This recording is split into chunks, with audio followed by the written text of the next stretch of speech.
give you some example, like post-independence. We found the biggest document which has been created based on the right is our constitution, fundamental rights, and then different aspect.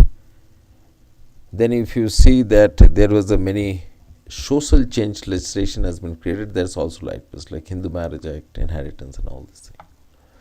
So there it was talked more of an individual right.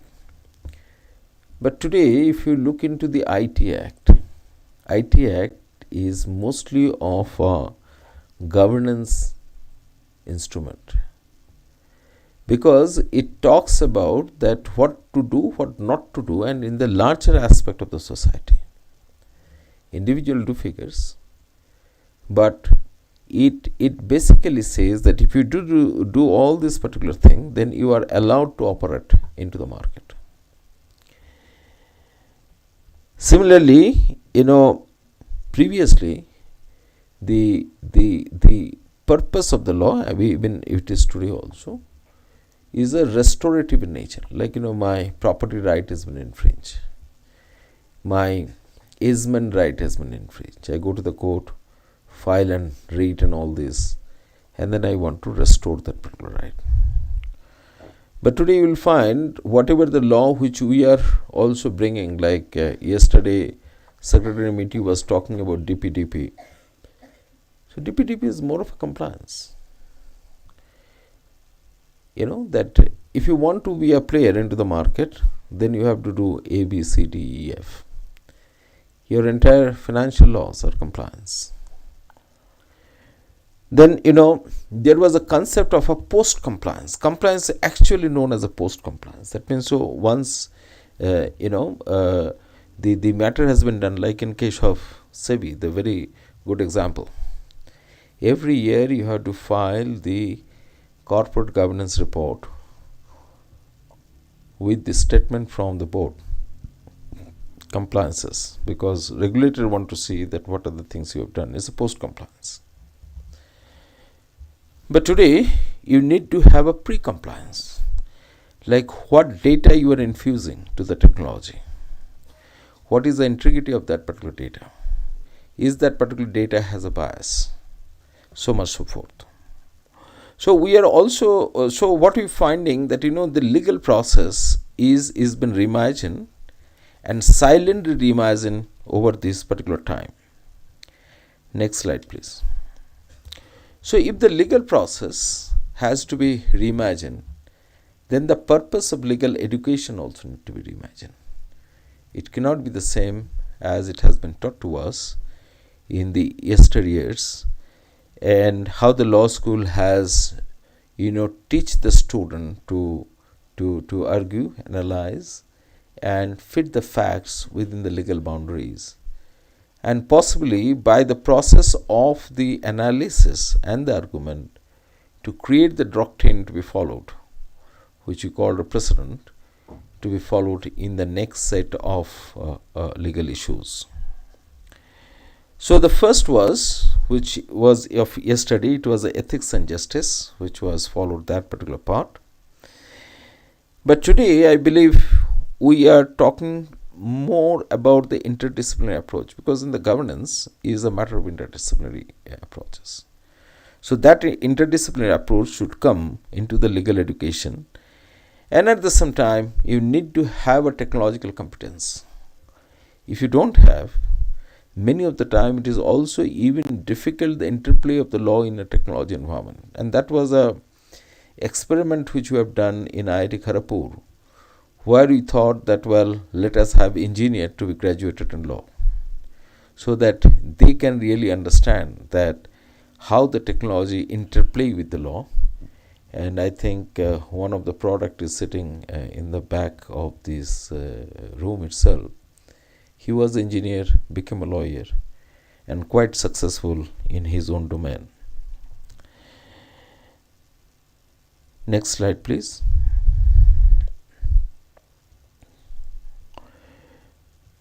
So legal education need to adopt the changes. Tech integration, modern curriculum, and evolving role. So tomorrow the teachers will be more, a student will be more in a different governance roles than to litigate. Pre-compliance lawyers' role will be more important than the post-compliance roles. The role of the judges might be diminishing in many places. Like yesterday evening when we were talking about that, some of the cases are very standardized. Say for example, motor vehicle cases, check bouncing cases. It can be even the automated judge are delivering the judgment. If you are aware, even Amazon UK has started that. So whatever the commercial dispute they have in that particular platform, it is actually solved by automated judges. So they call automated arbitrator. They look into all the facts and figure, give the decision very quickly. So the evolving role, that how the lawyer will be looked tomorrow, will be quite different as we are doing today. So if it is so, law is changing, education pattern is changing, then we also need to change the core institutional development areas which has not been thought until now. And in that particular case, the student need to get prepared. Institute should focus on preparing the student in participatory governance, adaptive learning, governance-based education, and the policy entrepreneurship. And believe me, none of this has been embraced until now by the law school in the country and even also the externally in different parts of the globe. So the pattern of the education which was followed today might not be very conducive tomorrow. Now, once we talk about that particular thing, the pattern of the learning will also change. So we need to focus on lifelong learning. So, it is to think that, lawyer is to think that, well, I'm a senior lawyer practicing for 40 years now. So I have enough wisdom and the knowledge to take the matter for the argument. But that won't be tomorrow. Because the course of the legal understanding will change, because the pattern of the governance is dynamic. Pattern of the governance is adaptive. So your skill need to be reskill. You need to embrace the changes, and I believe possibly we are going to hear today the Advocate General. He was telling he started using the AI for many of his analysis. And you need to have a global expertise, because some of the law which you are going to experiencing today, it won't be a domestic boundary. For that matter, we are talking about the privacy, and if you look into the DPDP, it was mostly a reflections of the European Union law. So there is a high level of convergence into this particular issue. And I remember in the last year when we are in the midst of Attorney General conference from the Commonwealth, most of the Attorney General from the different Commonwealth also agreed on this particular point, that there is a need to have a standardization in the operations wherever there is the economic and technology interface are happening. Because if, say for example, if there is an economic offense and law is not standardized between the country, then it is very difficult even to bring that particular offense into a justice. The same in case of any offenses which is happening into the technology environment. So there is a need for a standardization of the justice, and you need to have a global expertise. You cannot simply say that, well, I will be happy having my understanding in India, and I may not require to understand the other expertization. Then possibly will not be a great person tomorrow to be picked up as a lawyer. See, industry and governance partnership is required, and is required in a very, very close manner. Yesterday I was talking with a representative from the Deloitte, where Mr. Bhandarkar was there, Vijay was there, and Mr. Rao was there. So I said, see, until now we keep on talking about the academy and industry interface, but and then I use a very hard word, that it is actually a facade, because nothing much has happened. So what you need in the education, the industry should be embedded into the university system itself, so that you can understand that particular how the industry works, and you can train the manpower accordingly. Similarly, the governance too. So governance has to be very close to the university. Rather, government should act as a think tank for the university should act as a think tank for the government. Now, I believe we need to incorporate very strongly the technology into the legal educations, and which we are trying with the immersive lab, that interactive learning platform, virtual reality simulations, and AI powered tools. And I believe the two things which we have talked about, the last one will be talked today by the Sylvian, that how you can interact with the bots, and the learning can be fine-tuned with that particular process itself. You need to have an integration of the AI tools into the smart research, data analytics, and digital tool. And I believe I have touched upon this particular point several times yesterday. So I'll just skip into this thing, and quickly we can how quickly we can retrieve today the information for our research. Now, this is another important thing which we need to understand. We need to tell the student that, see, how you are going to use the blockchain platform for the smart contract performance. Until today, we teach in the university that what is the meaning of the contract, when the contract has to be formed. But I believe many of these, though your principles need to be learned, but many of these things are now automated and can be automated in the blockchain. And if it is, how we can do that? And how that particular integration should happen into the curriculum, we need to think about that. And that's the reason I said that we need to talk about the contract automation. We need to talk about the administrative efficiency, which is one of the issues which need to be understood by the student. Because in the administrative processes, as the processes and rules are laid down, at the same time there are many processes where you have to have an administrative decision making, and that particular decision making has to be in the blockchain system, so that the efficiency can be inbuilt into this strategic governance for that matter. We have to tell the student about the online dispute resolution system, need to be incorporated into the curriculum.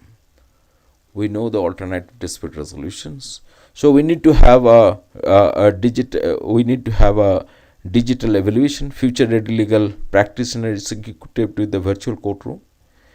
And though our virtual courtroom today is understanding is limited, like which our Justice Sanjeev Banerjee was telling, that I did not allow to stop the online submission once the COVID is over.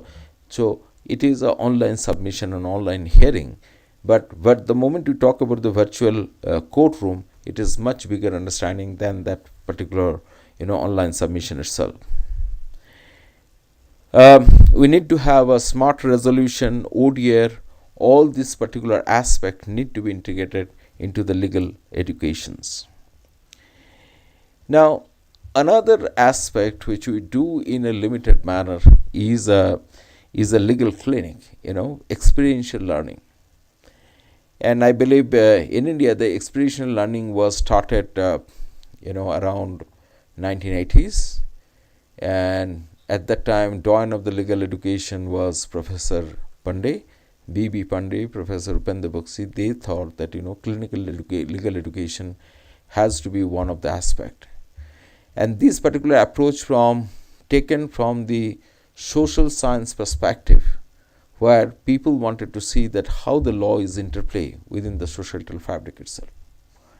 But today I believe it need to go to its next avatar, and therein you need to have a legal clinic, hands-on learning, and the essential key skill to be built in, and that also need to be done within the simulated environment, or for that matter even also the actual environment. Now I have talked about the simulated environment. So the environment which can be simulated, and we can also do this particular thing, like the bot can be your client, and you can start talking with the bot about the counseling. You can also do the negotiation of the contract again with the bot. So you can do the skill enhancement in these particular processes. And as I was telling Justice Banerjee yesterday, that you can even also do kind of the presentation of your case to the virtual judges, and the virtual judges can be very efficient even than that of a physical judges, because the entire database of the legal cases and the law is been fed with that particular judges. Legal clinical experience is one of the important aspect which you should do. So I believe the aspect which has been brought in by even the pro bono club by the Ministry of the law to put in, it should go to the next level, right? So we should allow the student to go for a direct practice, legal analysis, and the professional growth in that particular process. I believe even the Tikoff Foundation was thinking in this similar line, and they wanted to equip the student, because I believe they have also instituted some scholarship to the university to equip the student with a real life problem, how they can actually act as a lawyer, not that just being an assistant to this. See, global legal education, like global governance, legal system, and privacy law, which I was talking about, that this next layer of the law will not be restricted to the boundary. So the global experience or the legal education has to be into the global level, or is a global experiential learning, and the law school need to incorporate that particular aspect into this particular process. Cultural program and cross-cultural exchanges, which is very important. And in case of the India, and most of the law schools are very, very limited, we really don't know how a particular legal process operates in our neighboring countries. Mostly you will find that we'll have a kind of understanding maybe what is happening in US and the UK, but we don't know really what is happening in Bangladesh or the Nepal or in the Bhutan. But you need to have this global connection and cross-cultural exchange. Now, as I'm telling that, we need to have kind of a governance-based education. So we need to have a contextual adoption, functional design, social impact, and community focus while we are creating these governance-based educations. And in the governance-based education, one of the important aspect is that there should be diversified, there should be input from the different discipline, and that's the reason we have created here a quite a different model wherein we talk about the policy interfacing with the law. So we started with the BA Policy Science, which will interface with the law. Similarly, you have started with BS Data Science interfacing with the law. So it requires experiencing, right? How the policy decision making happen. What should be the institutional framework which can optimize into these particular decision making processes. We need to talk about the incorporating of inclusion and pluralism, which was not actually been part of the legal education in our country. Like, when we are teaching this personal law in the university, So the understanding came that we have to teach only the Hindu law and the Muslim law and the major community. That means these two which has been taught into the country. But personal laws are quite varied in the country. Like, I said, why can't you teach Khashi personal law, community, tribal community personal law? Why can't you teach the personal law of other community, like, maybe the Parsis, which are the minority in this? So, this inclusion process, which has never been into the legal education, we need to bring that particular inclusion and pluralism. So that's what we brought it, that importance of diverse perspective. It can be the indigenous law perspective. Like if you look into in the Khasi society, property looked very differently than what is being into the Naga society and also rest of the country. And for that matter, all the inheritance and the processes and even the concept of the adoption, I think many of you possibly don't know. Let me repeat that, which I also learned over the time. In the adoption law, it is only the individual. I mean, generally we adopt the young child, but under the Naga laws, even a village can be adopted. So the dynamism of law is not been taught into the law school. We need to have a mentorship program, and the law is actually inbuilt into the mentorship program, because we generally go to the seniors and then we start doing the practice. If that is a process, why can't it be start into the law school itself? Let someone start mentoring a young person from the day of the law school, so once he is out of the law school, he is ready for that particular practices and wherever they wanted to go.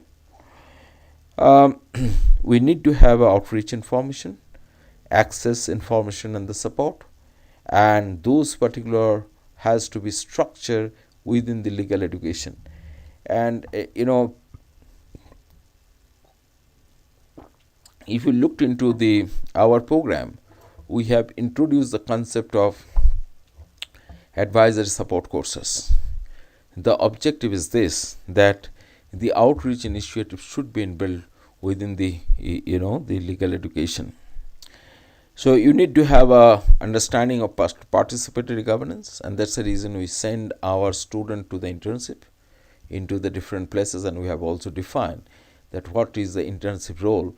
And I believe I have also talking with Umar sometime that even they should go to the Darbar to assess them. So this is what the participatory governance process, and we have to focus more. I'm just going a bit quicker because I saw that I've actually taken more than 30 minutes. So let me quickly finish this thing. We can also talk about the emphasis on interdisciplinary collaboration, and which we are trying to doing it here, because until unless we do the interdisciplinary collaboration, the law cannot stand its own. And if you have seen in our program, that's the reason we have created the depth particle and depth breadth courses. So that means you can take any kind of the course of your choice to build your the program. Like which I keep telling that, see, our university is not a program university, it's a course based university. So you have a choice to choose the course for your program, and that is a reason. The reason behind is the interdisciplinary collaboration. We have to focus further. We have to give a lot of stress on the ethics and the professional growth, and I believe the things which has been echoed again and again, that we have to have kind of a human face more and more into these particular processes. We have to have regulatory participations, and the student should go to more to the regulator, because regulatory participation ensures the governance educations, right? Because regulators are basically built to see that how the governance process has been captured and taken into the account. Lastly, we need to think about the adaptive building adaptive skill, because if we build the adaptive skill, then they will be agile to be competent to the future lawyer, and that should incorporate the cross disciplinary focus, key partnership, and the global mindset. So if you do all this particular thing, then possibly we can talk about the university is ready to embracing the legal education in the future. So I will stop here today. Thank you. And if you have any question to both of us, you can ask. Thank you.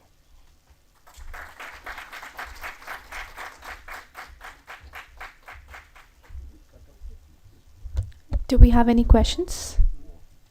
You have a question? Can we have a mic, please? Okay. So,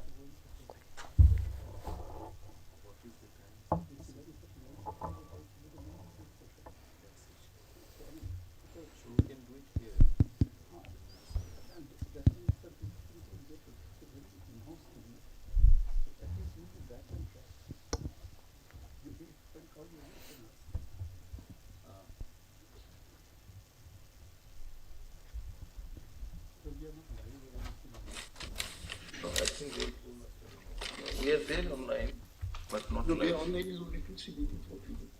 11 people. So what we're thinking to cut the tea break, because we're already delayed. Okay, so you can do one thing.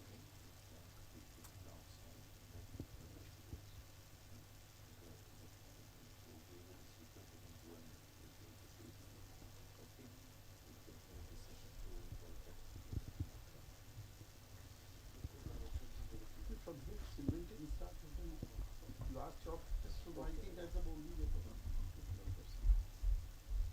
He says we need some time.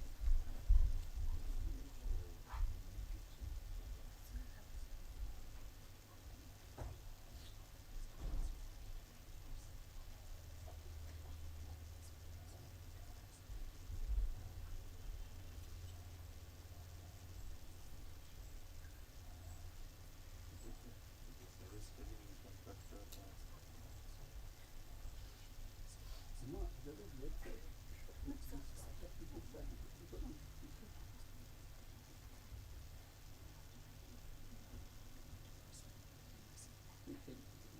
What is your solution?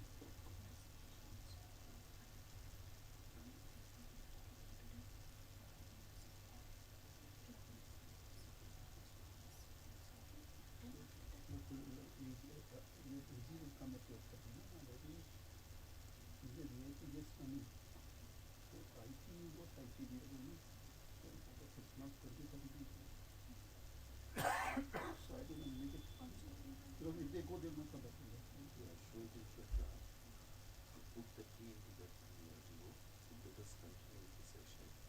Okay, and later announce that this particular put the clear in time. And you can start now. Sylvain said you want some break, otherwise I think it's.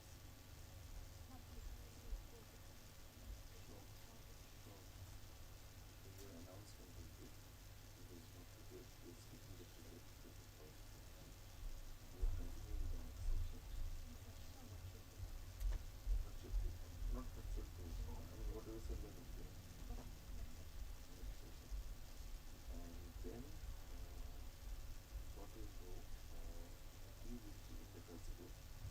Whoever is requested and go on. And we announce.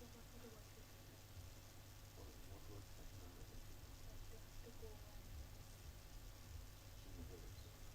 I think we've got it down now.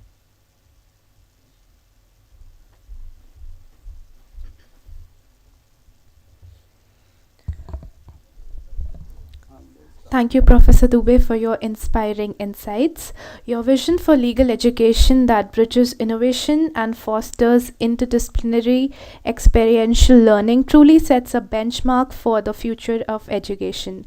As we conclude this session, I would like to extend my heartfelt gratitude to our esteemed speakers for their thought-provoking contributions. Their insights remind us that the future of education lies in its ability to inspire innovation, nurture ethical values, and respond proactively to the needs of an evolving world. To all our attendees, thank you for joining us and engaging with this session. We hope this discussion sparks new ideas and collaborations that propel us towards a brighter future.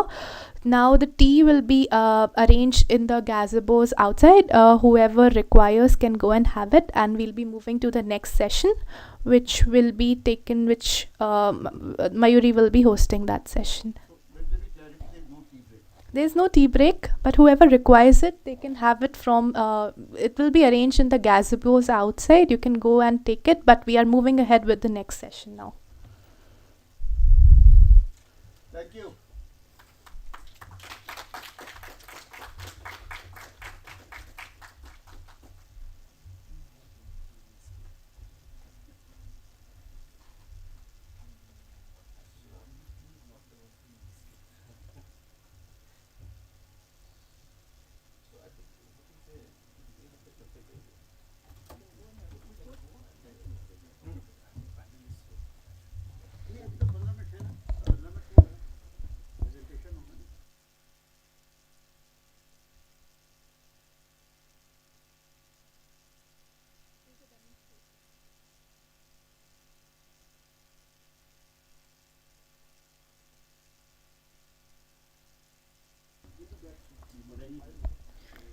Okay.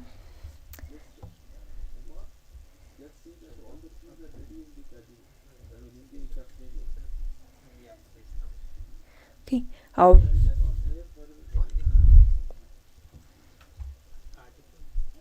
Welcome back. Moving on to our next session, which is virtual reality and metaverse demo. I welcome Mr. Sylvain Roshan, who is Associate Professor in Residence at NLU MEG. We would love to celebrate our achievements together. Unfortunately, Mr. Roshan is not here with us today. We hope to see you in person soon. Professor Dubey, would you like to say something? Yes, Sylvia, now I don't know how well the camera is focused. Now it is your time. If I have to go to the mic. Yeah. Now it is your time, and we are really eager to see that how you are interacting with the bots, which I was also referring in my session. Now I would like to invite Mr. Sylvain Roshan, futurist and Associate Professor of Practice at NLU MEG, to guide us through his virtual reality and metaverse demonstration. Thank you so much. I'm hoping my voice carries in the room. The presentation is going to be, in fact, twofold. One is something we're going to be doing on stage in front of you. My colleague Professor Umar is going to demonstrate something, and the other demonstration is in a separate room. It is a kiosk from the Immersive Media Lab, in which you'll be able to experience what a metaverse feels like using those helmets that you've seen on some of the imagery. And following up on some of the conversation, just to set up what you're going to be see with Uma,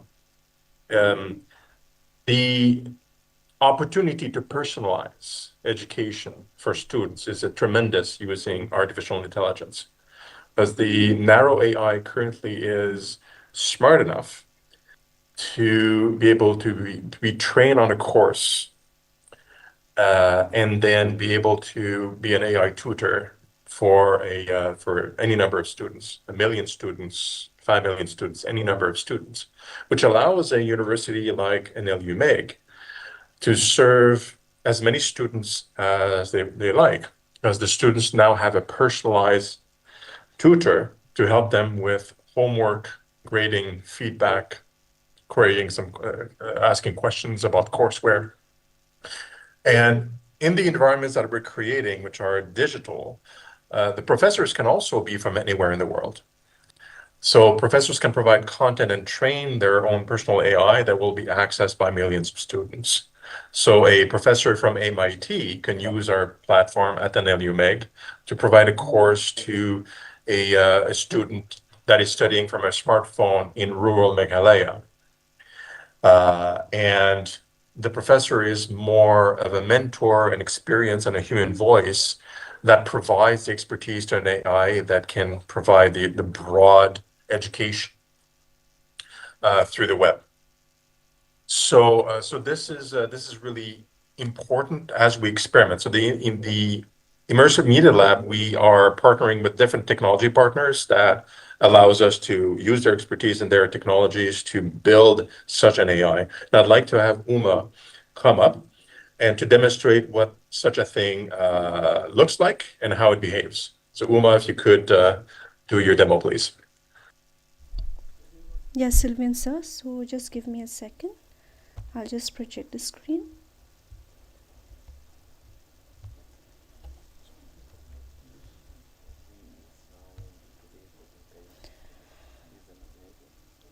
Is my screen being projected? Okay.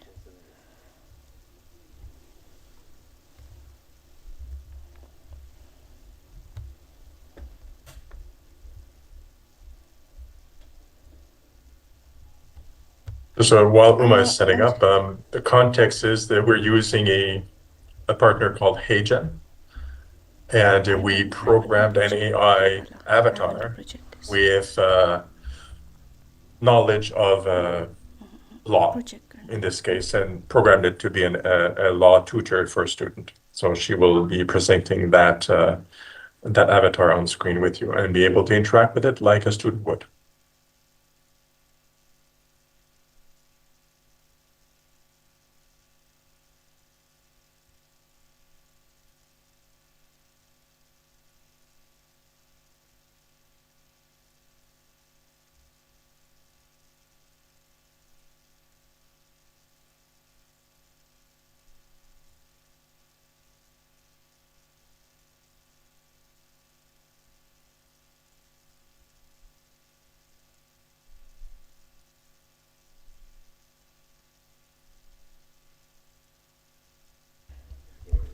Meanwhile, the projection is going on. I would request the guests also, if you're getting chance, you can visit our immersive lab where we have established the immersive lab, so you can have an experience of the VR set and the metaverse. So meanwhile, we are trying to project the screen.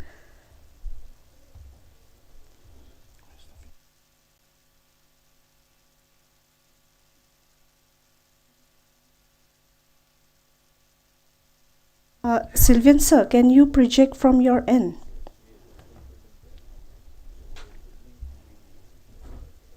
There's some problem with the projection here. Can you project from HeyGen from your side?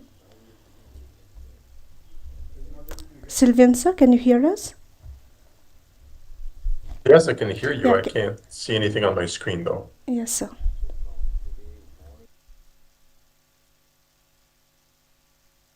Are we not able to project your screen? Yes, there's some technical issues out here. I'm not able to project.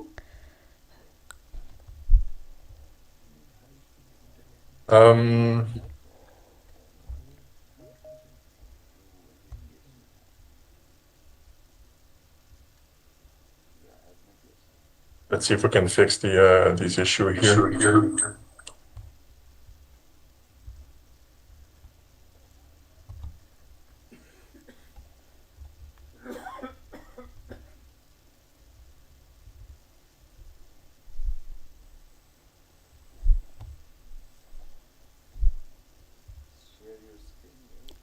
I did share, sir, but it is not projecting there. I don't know.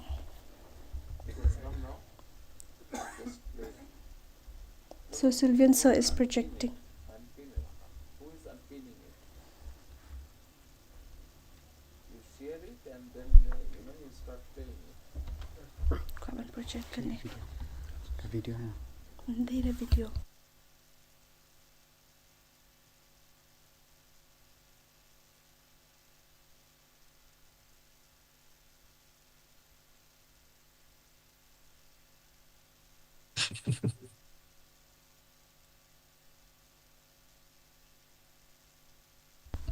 Okay, now we're So okay. yeah, it is Thank you. working. So I think all of you have seen this is an avatar, an interactive avatar. So basically we can chat with him, we can ask any question, and we'll just see how it works. It is loading. And meanwhile, I would request Visisa to have some question so that we can ask the avatar. Yeah, probably. So meanwhile, it is loading, sir. Yes, it is getting ready to answer your question. I think one question each from the Vice Chancellor and one from the. If it can answer both, then it's pass the test. If it answers one, well, it needs to improve. Correct. And we can have Indian version of avatars also. We're trying to create Visisa avatar and feeding all the NLU information. Today the decision is we will do it next time. The Advocate General asking his avatar question. No, it has happened, you know. It has happened. I don't know whether it's Elon Musk or somebody. Yeah, Elon Musk Elon. Yeah, Elon Musk has an interview with his own avatar. His own avatar. He's one of the futurists. Whatever he No, talks no, that's why I'm sitting here. No, I'm just It's taking time to load. He was having a tough time finding the right person. So he says only if he agrees, then I have somebody. I know. It's taking time to load. I don't know. what happened. I don't know, sir. It's taking time to load. The speed is right. Today is a day for technological disruption. Yes, actually. So, Sylvian, can you project it from your end? Yes. Okay. Can you project it from your end to see that it is working or not?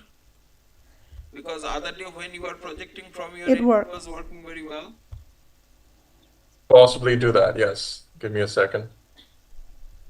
Sylvian has a better connect with avatars. Yes, I think then Uma. Uma is not yet. Uma is on the ground person, you know. the ground person. I am. I'm able to share and do this. Let's see if this works better, Uma. Okay. If you just done. Yes. Now his knowledge is being uploaded. This is whose one? It's It's Sylvian, sir. Sylvian, sir. This is mine. Hi, I'm Aryan, your AI law tutor, here to help you explore Indian law. What legal topic or concept are you interested in today? What are my options? Could you clarify what specific area of Indian law or legal topic you are referring to? This will help me provide you with the best options available. Well, I'm not a law student, so start me up at the beginning. What should I study first? Namaste. As a beginner, Go on. great. After grasping the Constitution and fundamental rights, consider studying the following areas. 1. Criminal law. Learn about offenses, punishments, and the Indian Penal Code IPC. 2. Civil law. Familiarize yourself with laws related to contracts, torts, and property. And 3. Family law.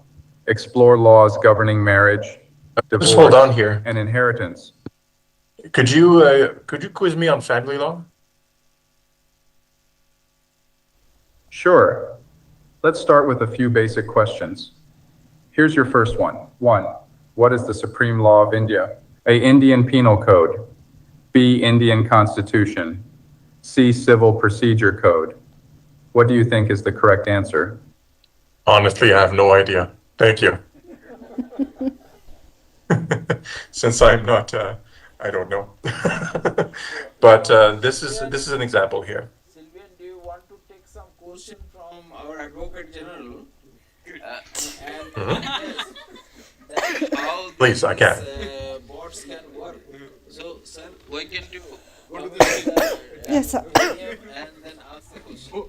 That we have to do it.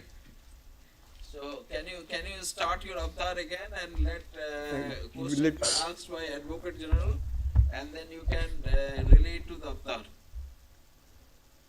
Okay, go ahead. So can Avtar will able to listen from Advocate General directly, or you have to relay?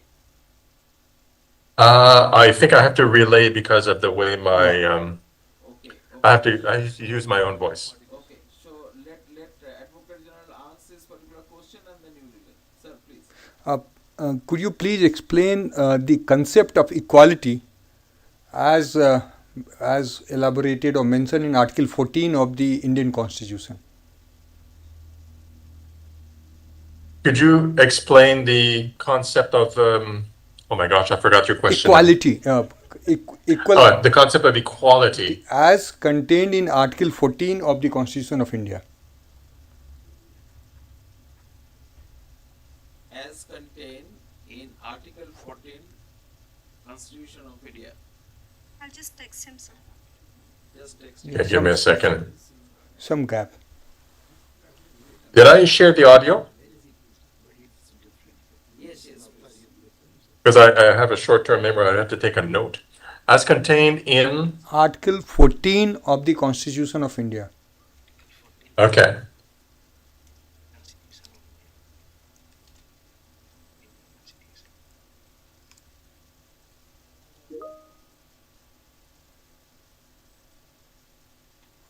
Audio is not coming out.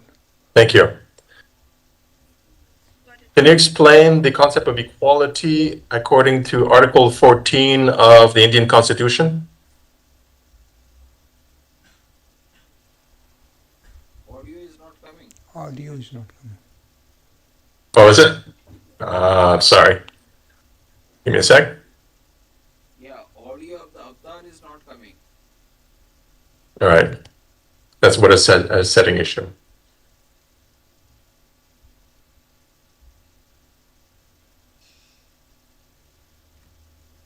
Hi, I'm Aryan, your AI law tutor, here to explore the world of Indian law Thank with you. What legal topic or...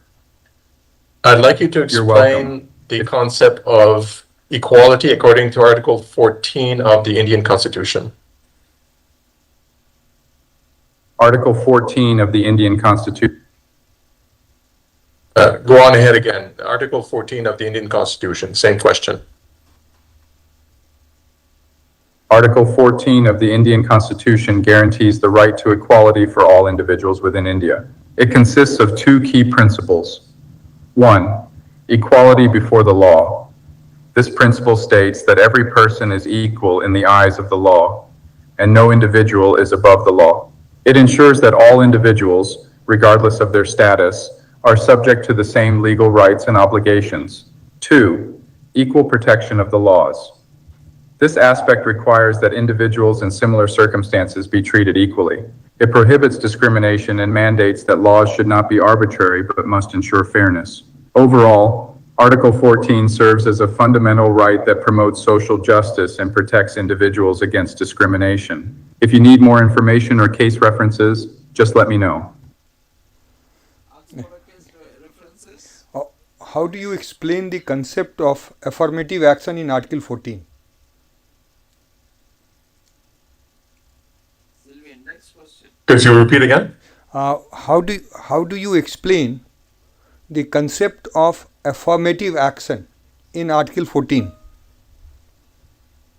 How do you explain the concept of affirmative action in the Article 14? Affirmative action in the context of Article 14 relates to the measures taken to promote equality and protect marginalized groups.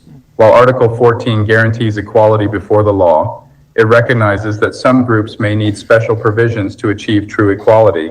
Affirmative action allows for positive discrimination, ensuring that disadvantaged communities, such as scheduled castes, scheduled tribes, and other backward classes, receive benefits like reservations in education and employment. This approach seeks to level the playing field, allowing these groups to overcome historical disadvantages. Thus, while Article 14 emphasizes equality, it also permits measures that facilitate substantive equality through affirmative action. If you have further questions or need examples, feel free to ask. Sylvian, can you ask to give him some case laws on the affirmative action. Can you provide a case law on affirmative action, please? Certainly. A landmark case related to affirmative action is Indra Sawhney v. Union of India, 1992. In this case, the Supreme Court addressed the legality of reservations for other backward classes OBCs in educational institutions and government jobs. The court upheld the validity of reservations but established certain guidelines. It ruled that reservations should not exceed 50% of the total seats and emphasized the need for a proper identification of backward classes. The judgment reinforced the concept of affirmative action as a means to achieve substantive equality while maintaining a balance with the principle of merit. This case remains significant in discussions about affirmative action in India. If you have more questions or need further case studies, just let me know. Can you ask that what is the latest case on affirmative action? Excuse me, what is what? What is the latest case on affirmative action? What is the latest case on affirmative action? The latest significant case on affirmative action is M. Nagaraj v. Union of India, 2006. In this case, the Supreme Court examined the constitutional validity of certain provisions related to reservations for scheduled castes SC and scheduled tribes ST in promotions. The court upheld the constitutional provisions for reservations but emphasized that the state must show the necessity for such reservations. It ruled that the state must provide quantifiable data to justify the need for affirmative action in promotions, ensuring that merit is not completely compromised. This decision reaffirmed the importance of balancing affirmative action with the principles of equality and merit. If you have more queries or need further insights, feel free to ask. Is that not bad? Not One sure. more question from Nagaraj. Whether Nagaraj, It's completely okay to have mixed feelings about affirmative action and its implications. Sorry, I'm not The asking balance you. between no. No problem at all. If you have any specific questions or topics you'd like to discuss, feel free to share. I'm here to assist you with any legal inquiries you may have. Nagaraja case has been referred to larger bench. Well, it came and I did with her. Is the Nagraj case has been referred to larger bench? And what is the judgment of the larger bench if it is? I don't even know how to ask that question myself. The ledger That's bench. completely understandable. I apologize, I'm not a legal It scholar. seems like you might be referring to the larger bench in the context of the Supreme Court. A larger bench, And, there's no need to apologize. Okay, stop it, please. It's a bit cacophonous with him talking to me and also having some questions. So I'm not sure about the accuracy, but just to a point, this is an experiment. So the knowledge base is currently limited to what the internet knows and some of the resources I've provided it, which may not be complete. But this is the nature of experimentation with these, so we'll strive to get good information. Then let us ask our Advocate General what is the assessment about the Avatar. It's excellent, very lucid. Clarity is higher than much better, and it is really wonderful to see this kind of technological advancement. Now gradually we will entire academics, they will become redundant. And that's true that redundancy will be there, and we will be focusing more on better things than teaching, and the teachers will be in the form of avatars only, and we'll sitting at our home, everywhere we can learn. We learn everything. Yeah, more research. In fact, Sylvian, I don't know if you have heard our Advocate General, he said excellent. So I mean, such a senior person in practice, according to his assessment, is really giving a very good answer. So I think now next step should be you should keep on training this particular model, feeding the data, more feeding the data, and you can get the entire judicial grid to be downloaded by the student and feed to the author. Okay, so that Yes, there's a So let us. There's do it ways to this do way. all this, so yes. And then we can put the avatar into the virtual reality in the classroom condition. Can you show the classroom? The code? We have to go there. So they cannot. We have to go into a different room for this, I was told, yeah. As the startup session will start after this, we can take that picture of this. Okay. We can have Sylvain, you have something more to say, no? I think Sylvain has something else. Something else to add to. Yeah, I'd like to, Go ahead. because the kiosk or the VR experience is a different room. I'd just like to finish with, it's about 2 minutes, just to show some visuals, things that Anurag was trying to show earlier in video and that didn't work. I'm going to show them to you here to give you context. One of them is the metaverse environment that is built in China. And you can imagine having avatars that have an AI capability inside that environment that we can interact with. And also the future of education in the next few years, what we're aiming for as from a user perspective, as a student perspective at the NLU. So I'm going to show these to you. Okay, they're very short, but just to give you an idea before you go to the kiosk, this is the for tourism in China, basically. Located in the Fancheng district of Xiangyang City in Hubei province. Guanqing ancient town reproduces Xiangyang's unique Chu culture, Han culture, and the culture of the Three Kingdoms.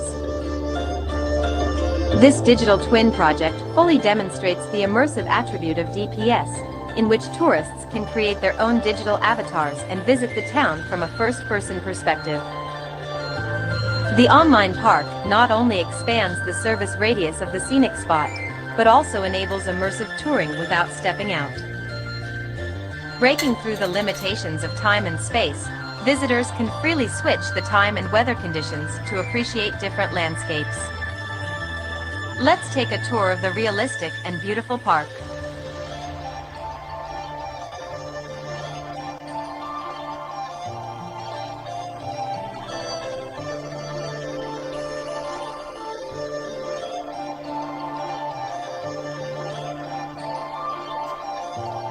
Thank you for watching. Drop a like and subscribe to stay. This is an example of an existing project, Digital Twin Metaverse, with avatars walking around, which you can experience a little bit in our own lab. And where we're aiming for is this. Some people say the metaverse will only be virtual. One day, this lecture hall will be made of code. And though they're virtual students, what they'll learn together is real. A surgeon will be able to practice as many times as needed in the metaverse before laying her hands on a real patient. These students aren't really back in 32 BCE, but they can still watch Mark Antony debate in ancient Rome. The metaverse may be virtual, but the impact will be real. So, we're gonna have an astrophysicist in the family. Actually, I have to write this paper. Will you help me? Let's take a closer look. What part of the solar system are we talking about? Saturn. If you were taking astrophysics, you could study in the metaverse. Did you know the rings are made up of billions of icy particles? Really? Look at this.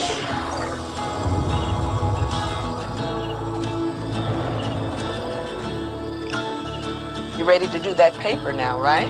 Yeah.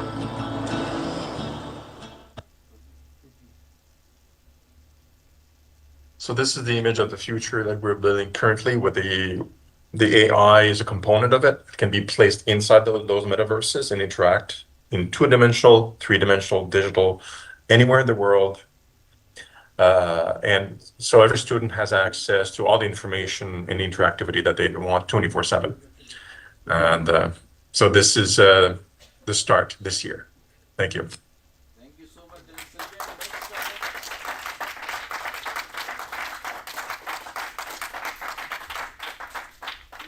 In the next meeting, in the next conference of Era of Disruption, we really want to interact with you in the metaverse as well as the avatars. Okay, please make it right. so that people can really feel it that there is they are doing this particular thing. So Uma and Sylvian is championing for our immersive learning.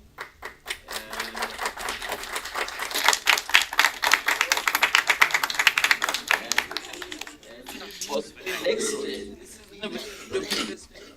But the next year I think we can show you the form. It's still much ahead of time. Much ahead of time. Seems like tables have turned.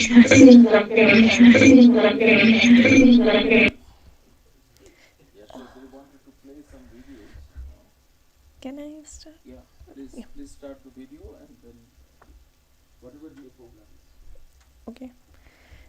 So it seems like tables have turned. NLU Meg is writing an exam today, and AI bot has passed with flying colors. So far, so good. Moving on to our next session, which is on startup ecosystem. Before we begin the session, I would like to request Dr. Kelvin Mutum to felicitate our guest for today. I request Mr. Vijay Chauhan to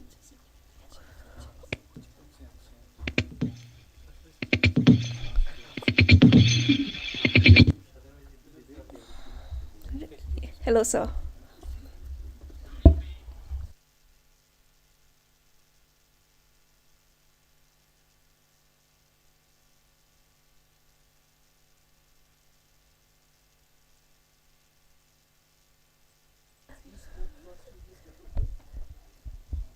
No, we request Vijay.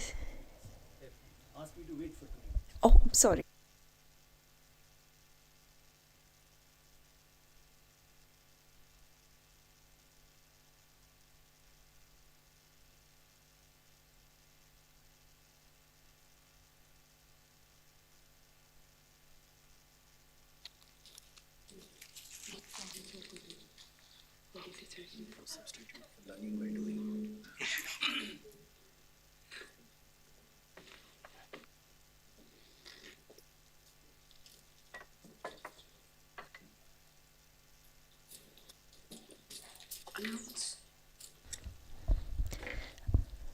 I request Mr. Vijay Singh Chauhan to come on stage. Dr. Kelvin Mutum, who is a postdoctoral fellow at NLU Meg, will be felicitating him. Mr. Vijay Singh Chauhan currently serves as the Executive Director at Deloitte India and is a seasoned expert in public policy with more than 30 years of experience in economic policy formulation and implementation. His foundation was built during his tenure in the Indian Revenue Services. He specialized in customs and indirect taxes and managed a broad array of subjects such as trade facilitation and compliance, customs, fiscal policy, budgeting, cash and debt management, foreign direct investment, bilateral investment treaties, international negotiations, expenditure management, and the enforcement of indirect taxes. Additionally, he served as the Custom Authority for Advanced Rulings in New Delhi. His current responsibilities at Deloitte India include overseeing projects in Sri Lanka, Bangladesh, and Bhutan, alongside his duties in India. Mr. Chauhan is also conducting his doctoral studies in public policy at the Jindal School of Government and Public Policy, Sonipat. His thesis, titled Measurement of Trade Facilitation in India, an Inquiry into Major Intractable Challenges in Improving Cargo Release Time, extends his pioneering work on the time release study initiated in 2017. Further enriching his academic contributions, he holds a position as visiting professor of practice at the National Law University in Meghalaya, Shillong, and lectures on trade facilitation and fiscal policy. Welcome, sir. We also have the pleasure of introducing Ms. Iba Malai, a visionary designer. We request Ms. Iba Malai to come on stage. Ms. Malai is a visionary designer hailing from Ribhoi district in Meghalaya, India. Raised in a community steeped in the traditions of dyeing and weaving, Ms. Iba developed a deep connection to the folklore and rich cultural practices of her region from an early age. Her profound respect for nature and heritage crafts ignited a passion that led her to explore the world of textiles and fashion more deeply. After completing her studies in business management, Ms. Iba honed her skills at the JD Institute of Fashion Design in Bangalore. As a proud Meghalayan woman, she is a staunch advocate for unity and the preservation of her cultural heritage. This commitment inspired her to found Kinhyo, a brand that stands as a beacon of sustainability. Each piece embodies a dedication to sustainable practices, right from the selection of fibers and textiles to the final stages of design and garment creation. Welcome, ma'am. I would now request Dr. Kelvin Mutum, who is a postdoctoral fellow at NLU Meghalaya, to take over the session. Welcome, sir.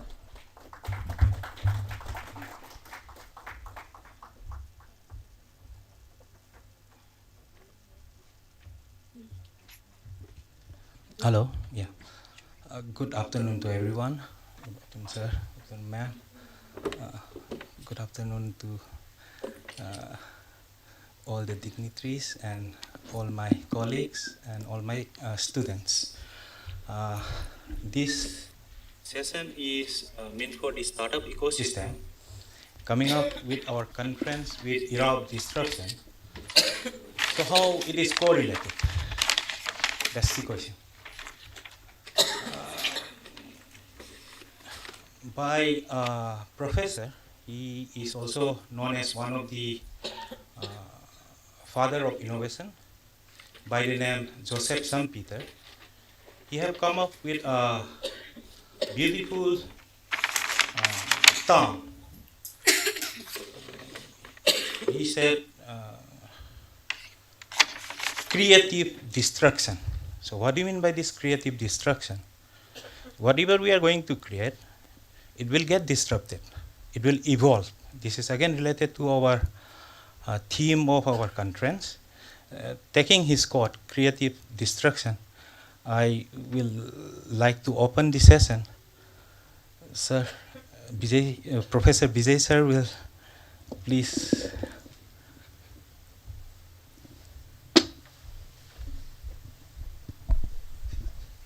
Good afternoon.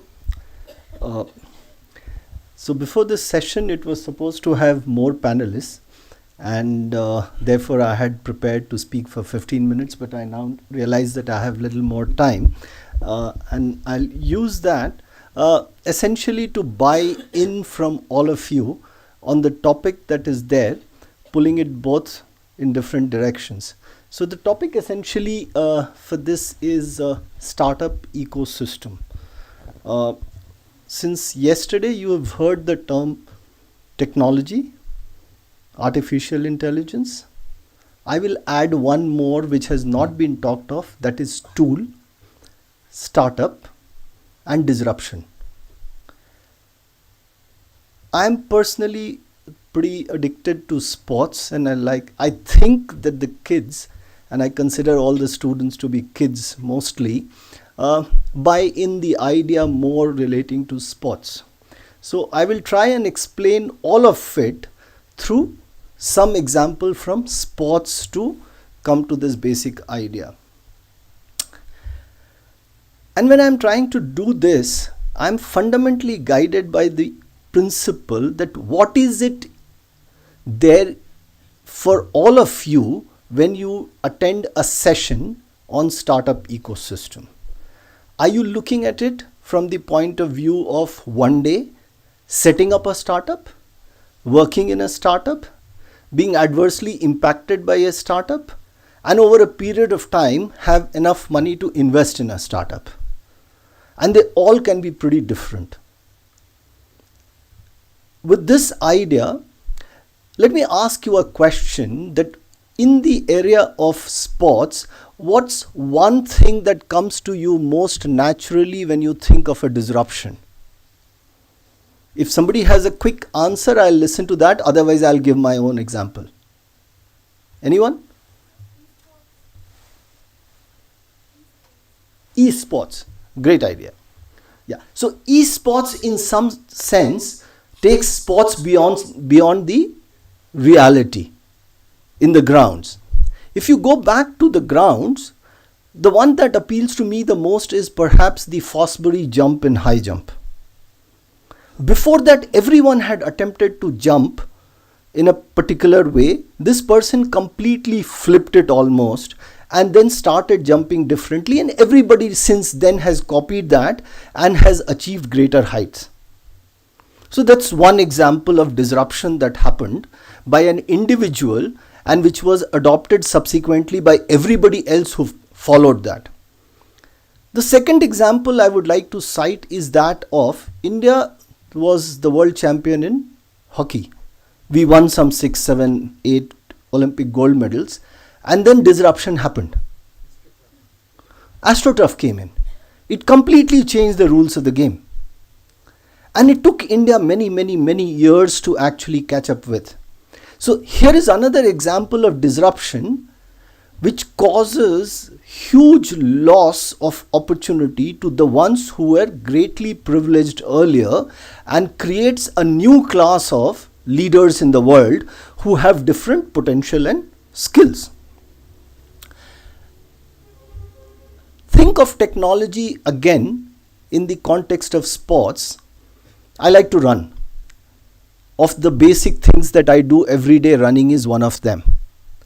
And I normally like to run on roads. But there is a technology alternative that is available, which is to run on treadmills. Now, is treadmill good or bad? Depends. Treadmill, the good thing about running on the ground is that you run at the pace that you wish to. Treadmill actually requires you to control the pace at which you wish to run. It has the control that is available to you. If that control is passed on to someone else, and that is the distinct possibility with artificial intelligence, as you've been hearing, that the control of the pace at which the treadmill runs might go beyond you. Otherwise, what you do is you start running, and the pace that you wish to run, you increase or reduce the pace. If you have run on the treadmill, I can tell you that sometimes you can push yourself to run a little faster than what you could run on the ground if you ran on a treadmill. Because the technology pushes you, and it also encourages you to run faster, because otherwise the choice is either to run at the pace that the technology requires you to, or fall off. So that's the challenge that technology will present to you. So technology has an immense potential. It's a potential so large that all of you must be excited to explore that and achieve it, take it and use it as an aid to the extent that is possible for you. We move to artificial intelligence. Artificial intelligence has two words: intelligence and artificial. By this very adjective, there is a bias which is involved. Intelligence perhaps is always better than artificial intelligence. That's the bias. So technology gets you to hear of two expressions most regularly. One is artificial intelligence, the other is smart gadget. I don't know how the language was created. One has a negative bias. If you follow the language, smart is always a positive thing. So if you're talking of a smartphone, all of us will agree that smartphone is better than a phone. And if I asked you of an artificial flower vis-a-vis regular flower, all of you will say that flower is better than artificial flower. So there is a bias that is created in the language, and this bias is very important for you to recognize and use over a period of time. Now, technology has the potential to disrupt. What does it disrupt? What is the disruptive idea? Now, the disruption essentially is a way of delivering something which remains unchanged most of the time, though we'll have quite often disruptive ideas which have completely created a new industry where the idea itself wasn't there. Now, if you were to talk of, what is it, quick commerce, right? The Blinkits of the world. Now, nobody actually earlier wanted stuff to be delivered in 15 minutes. Here is a technology which is creating a new kind of demand. And then there is a second segment of disruptive ideas, which is to deliver exactly what was being done earlier in a much faster or a more innovative way. That gets me to understand what is a startup. Is startup different from starting a business? Is startup different from starting a business? If you listen to FM radio, which sometimes is the, what should I say, a fairly most obvious way of understanding how people haven't understood larger ideas. It somehow works at the very basic of, it's addressing to people who are not really very thinking people.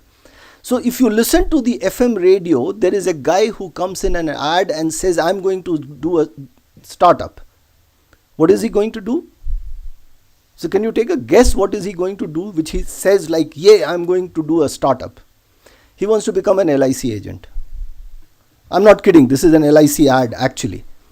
Okay. So startup is something where you bring in innovation to solve a problem which has existed, which has not been fully solved, by using better technology, more innovative idea. And disruption can be of an idea or it's essentially of an idea which is delivered much better because of the technology that is available. I will talk of, and as you heard my description, I spend now more of the time in terms of international trade. There are a lot of huge disruptive changes have happened in the way international trade happens, or international trade is subjected to huge disruptions which then the world plays up to actually handle. If I was to talk of the disruption to the international trade, I don't need to go beyond COVID-19 and tell you how the world got disrupted. During the COVID period, I was managing the air cargo complex in Mumbai. And we had to work every day to ensure that all the drugs, medicines and the equipment that were coming in or going out as part of India's vaccine matrix was handled on a regular basis. The second thing is, if you go back in the history, e-commerce has completely changed the way international trade happens.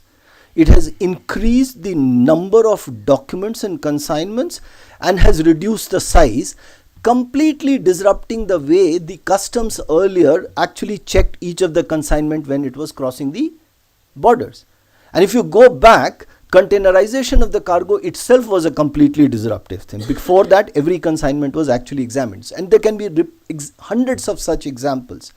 We sit here in Shillong, and I'll refer you to two of the most disruptive ideas in international trade that are being attempted within 100 kilometers of where you sit.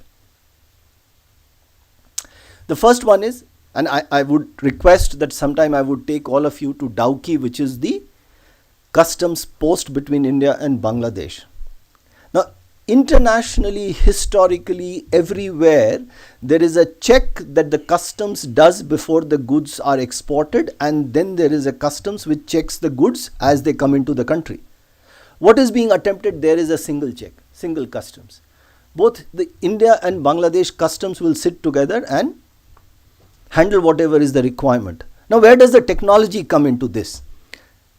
The technology comes into this because of the digitization of the process. The same document can be simultaneously handled at by the both set of administrations, and it can be resolved. How does or is there an opportunity for NLU to come into this to support the idea of this absolutely disruptive way of doing things? The second one is even more fascinating. International boundaries are man-made, and boundaries essentially divide. If you go to Petrapol, and Petrapol is a land customs station between India and Bangladesh, pretty close to Calcutta. Right on the international border, there is actually a manhole of a drain going under this, and on that there is a line. On one side it says Bangladesh, on one side it says India. And as an ex-customs officer or as a customs officer, there's a very powerful saying which says that borders divides, customs unites. Okay? So there you have a live example of border actually deciding the garbage that flows under the ground.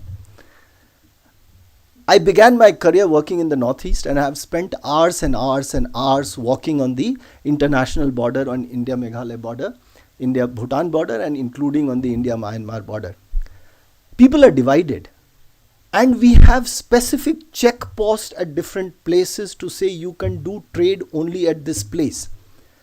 And the laws, the way they are designed, requires or doesn't allow you to trade unless you reach a particular size volume, because I can do a barter. Barter technically in terms of Indian customs law would be illegal. And if I was to pay money for this, the financial system, now with remittances there is some scope, but is still not possible. So there is a new process which is being attempted, which is called border hearts. The border hearts actually allows for barter for people to come across, sell, and yet it's not growing because the regulators are not able to comprehend the challenges unseen and perhaps imagined in resolving that. There is technology to solve that. And there definitely should be a technology to solve that. If the entire larger international trade happens completely in an electronic system, why can it not happen? At the very basic level. There was a participant who was invited to this startup ecosystem session, Pia Bahadur. She couldn't come basically because she was unwell. She actually has set up a technology for this which is called Mera Bills. It actually tries to capture, digitalize the entire process of transactions at the bottom of the pyramid, essentially by women, so that there is a complete record of it. And once you have a complete record of it, the regulators on both sides of the border can actually use that to ensure that all the laws and the rules and the transactions that need to be monitored can still be monitored. The last thing that I'll focus on before, and it's never a great idea to listen to professors, it's much better to listen to the people who actually work. So I'll take just 2 minutes more and leave the dais for more interesting presentation, is the ecosystem. The power of ecosystem is very, very important. And that's why you see that there is a Silicon Valley which has an ecosystem for startups which is still unmatched. And that is what is being attempted, or in some sense, so that's why, there is a copying which says, so which is India's Silicon Valley? And what is NLU trying to do? Set up the Silicon Valley in the Northeast. Okay, so it's an idea which is taken, it has worked at a particular place. In terms of ecosystem, it requires an ecosystem to be created. This particular conference is a major step in the direction of creating an ecosystem which thinks disruption, which encourages startup to meet with the challenges which are both local and global. With this, I'll end, and in case there are subsequent questions, I'll come back. Thank you.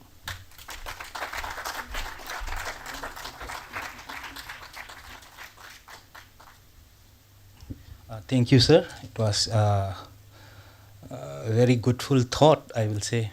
I was thinking about sir might be skipping the ecosystem. Sir also mentioned about the ecosystem. Saying about ecosystem, I just want to add some example.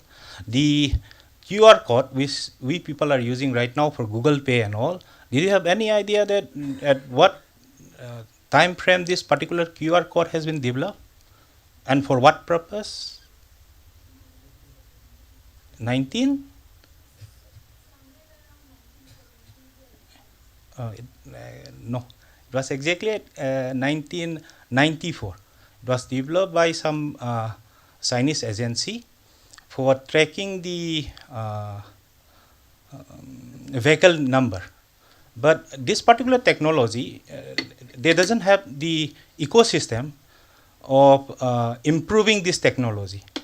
So using this technology now with the UPI and all this stuff, Google's, the ecosystem right now is developing, and instantaneously you can send the money to anywhere.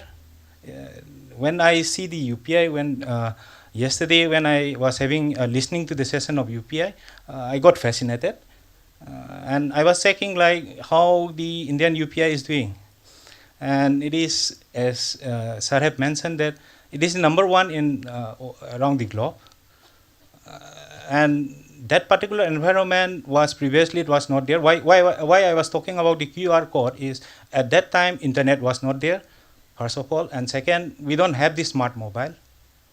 So having this particular environment, the QR system incorporating the technology develop this faster payment system. So what we are trying to do in NLU, as Sir have mentioned, that we are at the border area of Bangladesh, then Bhutan, and Nepal. So we can be the hub out here.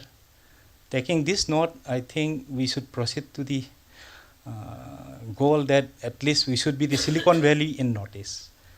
Now I would like from the Eva ma'am the real experience of how she have come up with the the textile clothing brand. This is I also read a bit about how she have developed. It will be very much fascinating and encouraging to our student that how she have came up with the clothing brand. Thank you so much for the question, and thank you so much for having me today. It's such a privilege. I'm a very shy person usually, and I'm not good at public speaking, but this is a challenge for me, and it's such a privilege. I'm so honored to be here in front of all of you. I don't have a very good educated background, but I am content with what I do. I am happy with where I am now. So, so you would like me to talk a bit about my journey of how I started the Kiniho brand, right? Yes. How the technology has disrupted. Helped me in my journey. Yes. Yes. So the name of this clothing and textile brand that I have is Kiniho. I was born and raised in a Bahoy community. So the village where I was born and raised, it's called Umden, which is in the Ri-Bahoy district of Meghalaya. Back in 2016, much before that, I was working in a corporate sector in Bangalore. I was there working for over 8 years, and I realized I was not very happy with what I was doing. That was the time I questioned myself about my existence, my happiness. I should have meaningful life, purpose in life. I should be dealing with a work that not only makes me money, but also brings joy and happiness in my life. That was the time I questioned a lot about this kind of things, and I realized I have this passion towards textile craft forms, and that's the time I started, pursuing my fashion design course in the JD Institute in Bangalore. And soon after I completed the design course, I decided to start my own clothing brand and textile and clothing brand. At the beginning, I was not sure that I should start with the Aerie silk fabric. So a bit about that journey. I started off with, I know when I started the brand, I want to start a brand that has a purpose, that has value in what I do. knowing that fashion and textile industries, they are the most poisonous industries in the world, but I don't want to do anything with that. I want to have a sustainable line. That's the only purpose I came up with this idea that I should start working with natural fiber. So when I was in Bangalore, I was not sure that I should work with Aerie Silk, which now I'm exclusively working just with Aerie Silk. So I started with other natural fabric that was available in the south back then, kalamkari fabric, linen, or other natural fabrics. But somehow that did not support the voice and mission that I have, because my mission is to create responsibly, and it should also have a purpose. And since I was far away from home, I wanted to connect back with my community, with my roots. So there was this one fine day, my mom called me and talked about this the Aerie Silk weaving. We have been weaving, it's a heritage practice, but that was the time when my mom started a weaving shed, and that conversation that I had with her struck me, and I realized this is the fiber that I should start working if I want to connect back to my roots. This could be the thread, this could be the bridge to connect back with my roots. So I decided then and there that I should start doing my research about this fiber. And also, this is the reason why I call the brand Kiniho. Kiniho means these are the ones, and it is extracted from Bhoi language, and it's a way of expression to someone who doesn't see what's already there in front of them. So for me, I was born and raised in that village, but I didn't realize this is the fiber that I should walk with. So I came up with the name Kiniho, right? So a bit about the textile that I use.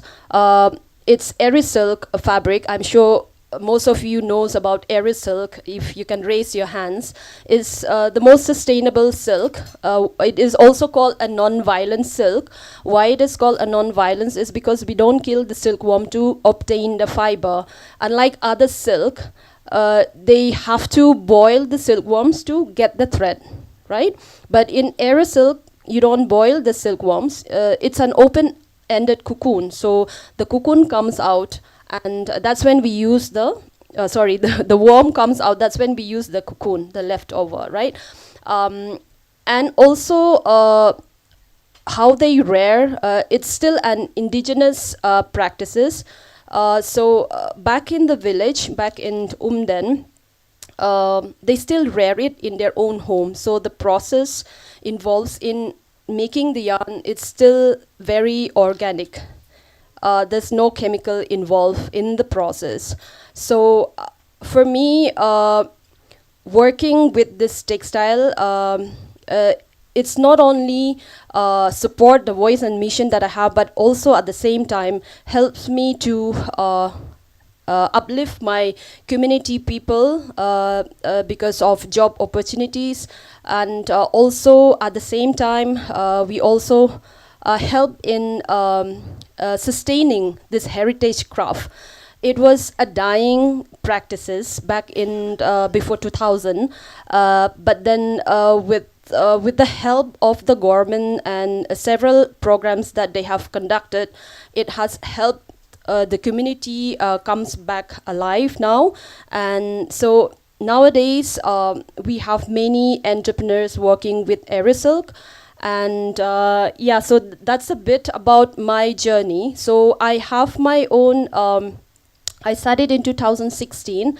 And like I said, my mission is to create responsibly, which means that each and every processes involves in creating the designs should be like, should have social responsibly, and also it should be environmentally friendly.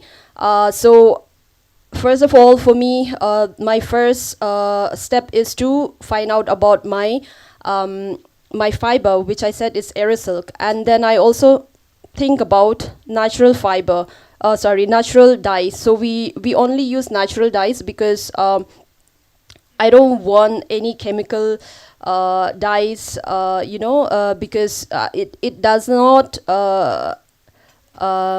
support with the voice and mission that I have. So I don't use chemical dyes at all. We only use natural dyes, and we only use hand-woven fabrics. So we have our own production in it, where we create our own textile. So our daily processes is, we dyes our own yarns, we create our own fabrics, and and our core philosophy of the brand is to come up with some innovative designs to, with a modern approach, using the traditional skills and techniques.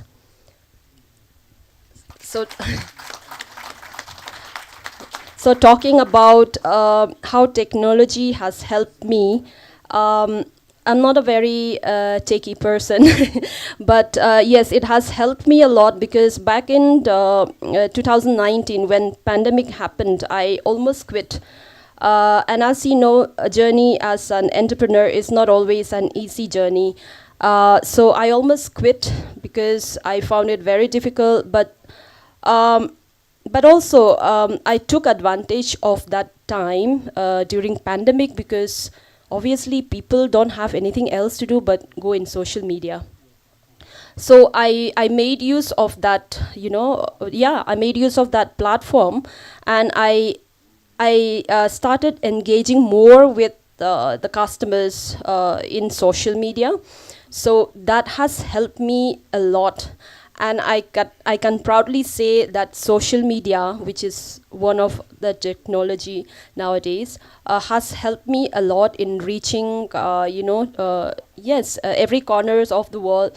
And also, I come up with this model of brand transparency, meaning that the people should know who makes their clothes. Yeah. So we always try to engage our customer that way. With the purpose of brand transparency. So we always try to show them, post stories of our daily activities, of how the weavers are making their fabrics. So such kind of post helps us a lot, and we got huge responses after that. And and also talking about green technology, such as solar panels, is also a great help for us. And nowadays, with the increased reach, we also have several customers coming back to us with questions, messaging us every now and then. So sometime, our time in the business consumed a lot by replying to the customers. So I'm sure, like right now, we are using SendPulse. We registered in SendPulse to reply back to the customer. But I'm very interested towards this chatbots, which maybe someday will be a great help to us. And yes, those are some of the things.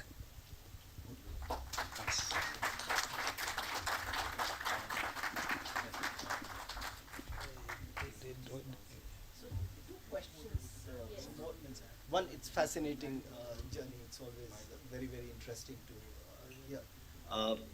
First question is, what's the biggest challenge that you face? In my journey, there are not only one challenges, there are many challenges in my journey. Finance, I would say, number one, finance, right? That's what I was going Yes, to say. number one was finance. When I started, I don't come from I come from a humble background, so my family would not be able to help me start the business.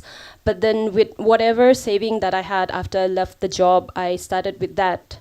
And for me, when I started the business, I never thought it to be like growing so big, as we are not so big, but like compared to what I was when I started, I never knew that we could get very good response.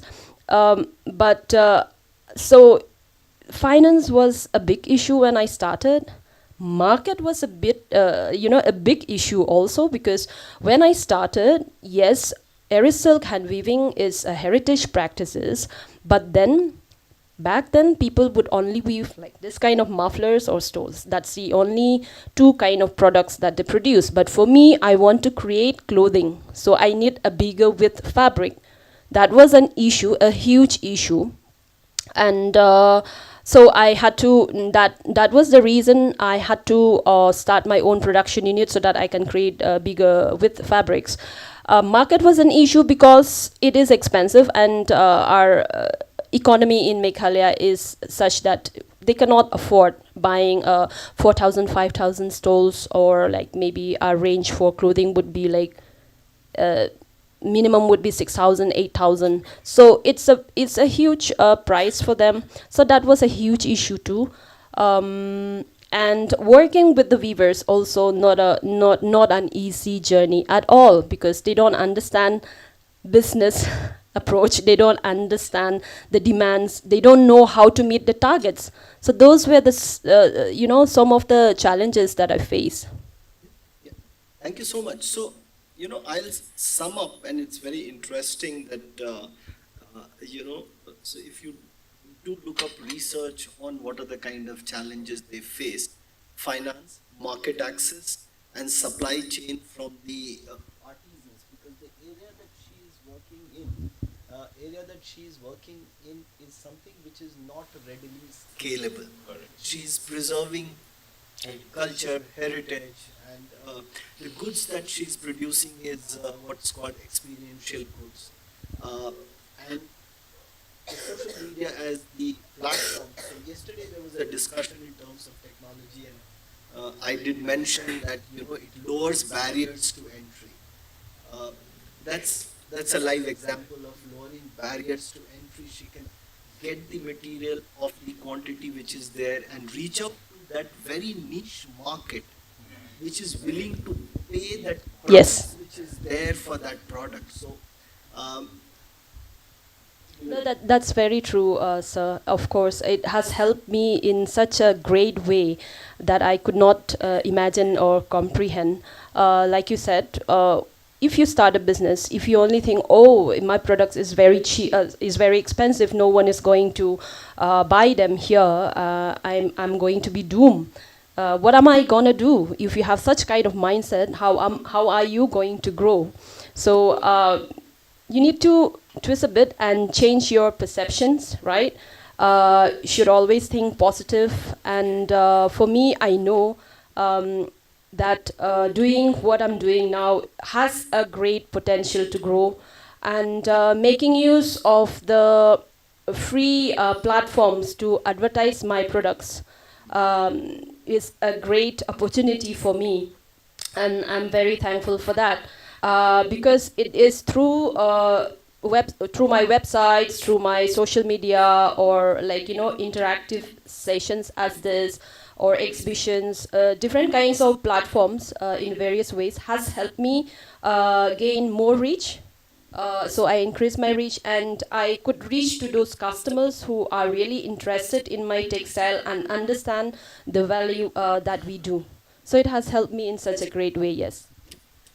So if you remember yesterday evening, Anurag sir, when speaking, he said, what is one thing that is required? He said passion.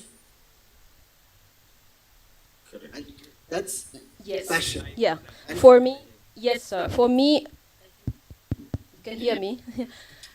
For me, it's obviously passion. There are people, when you start a business, yes, of course, you start a business because you want profits, but passion is very important when you start a business.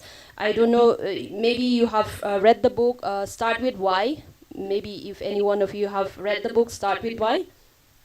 No one? Yes. So that has helped me realize a lot, and it has helped me in my journey too. Because when you start, when you know your why you want to do it, right? Then only it's easy for you to know how to do it and what to do, right?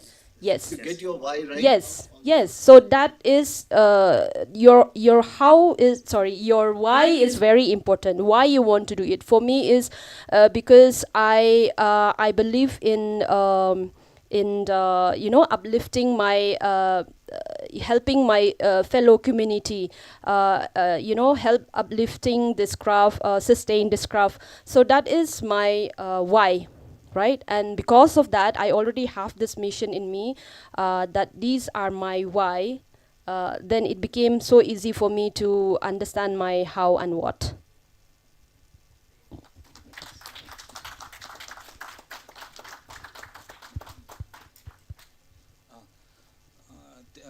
Have any question? It's not a question. I just know. I think it is so. It's not a question. One thing I should tell you. See, you have used the word mindset with your why and mindset. These three titles is required to deliver something. Because if the mindset is not correct, the agility in the mindset, even if you have why, you will not even. It's very true, sir. It's always your mindset. Like you can't be a successful person if your mindset is, not in place. So that is very important. I will add one more thing.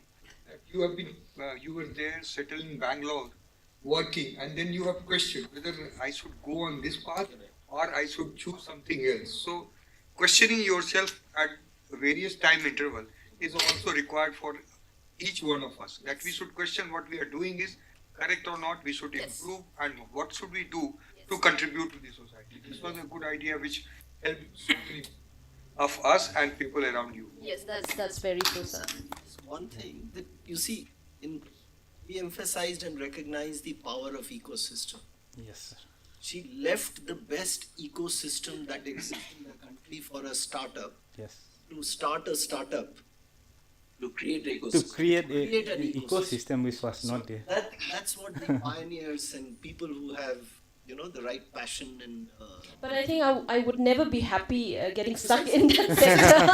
That's called the I'm passion. so happy that I made the decision to come back home and start this new journey, with a huge risk.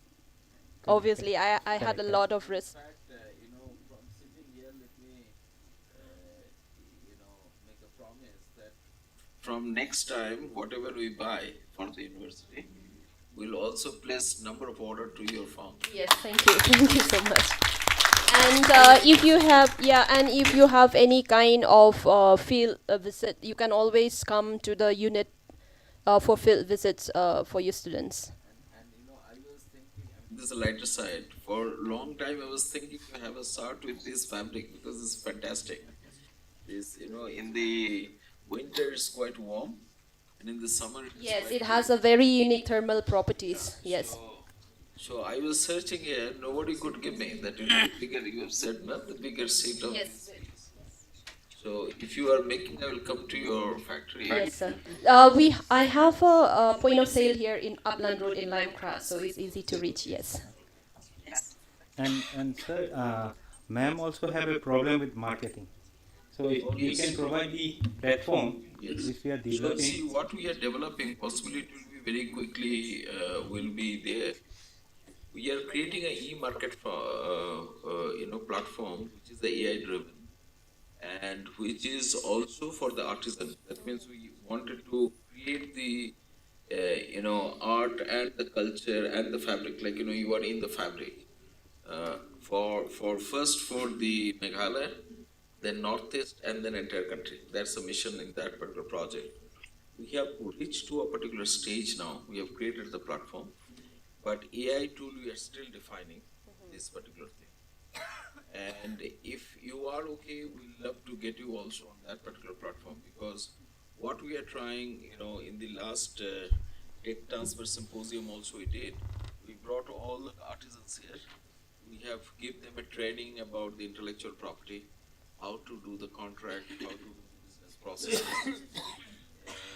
And then we are trying to equipping them that how they come to the platform. So we'll love, it is an assurance from our part, because as you are doing the business, if you have any kind of difficulty with your legal process, or for that matter, financial issues, marketing, you can connect to the university. University will support you. Thank you so much. Yes, when I started, market was a huge issue, but now I realize, there is a huge demands in this kind. Yes, yes. Yeah, Supply is yeah. a Supply is the problem Process because is we the work with handmade, and for me, I only work with handmade fabrics. I don't. So what I understood from your talks, that process optimization is required. Yes, scaling up. Because you are telling that the artisan are not time bound. Yes. They don't deliver. They don't understand this particular thing. So there is two processes required. One is a training to them, to capacity building, to understand that why this particular product has to be completed. At the same time, we also look into in your entire process.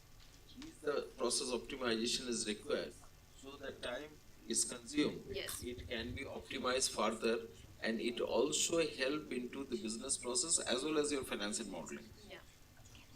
Because as you are telling that, this is a niche premium market. You have to have the branding for this particular thing.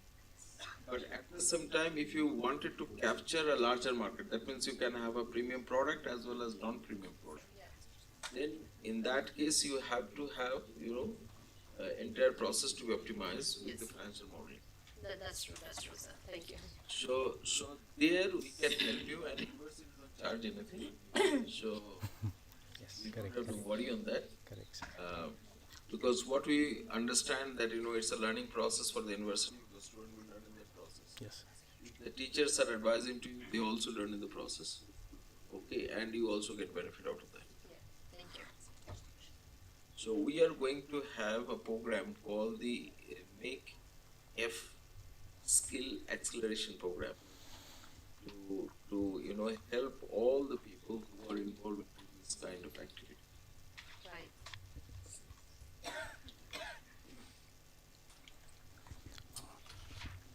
No. Thank you, my panelists. Can I have a quick question yes, for yes. Ms. Malai? Yes, ma'am. Ms. Malai, this is more of a fashion question. Yes, I'm an ardent consumer of Erisil. Okay. But I've had some complaints from my friends that the dye used, maybe not from Kiniho, but from others, is transferable to the skin. Yes. So how? Because the product is already high end, right? So how do we differentiate when we are purchasing the product? Because it's not a try-on product, right? We purchase it, then we wear it. So how do we differentiate with the real natural dye that not transfer to the skin when we wear it?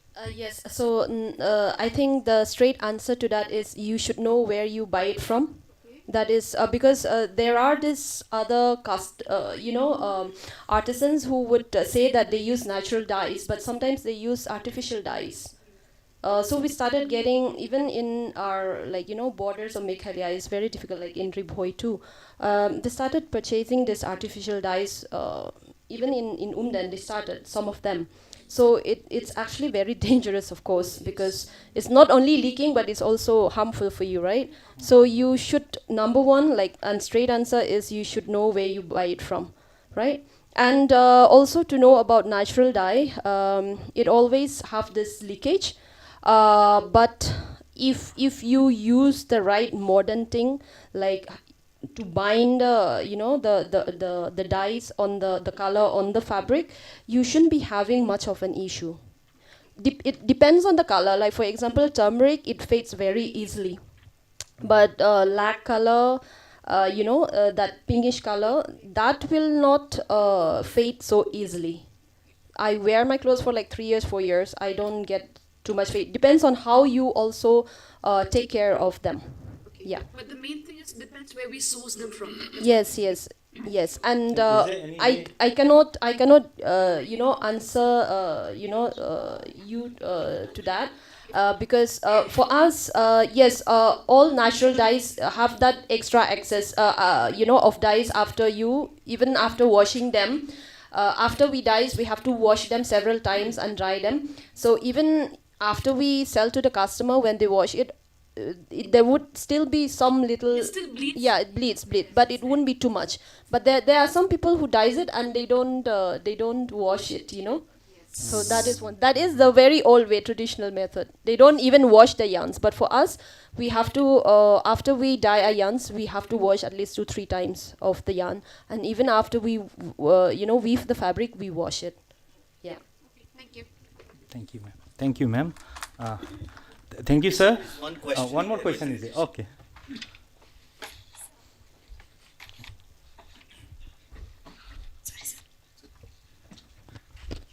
You can come up here.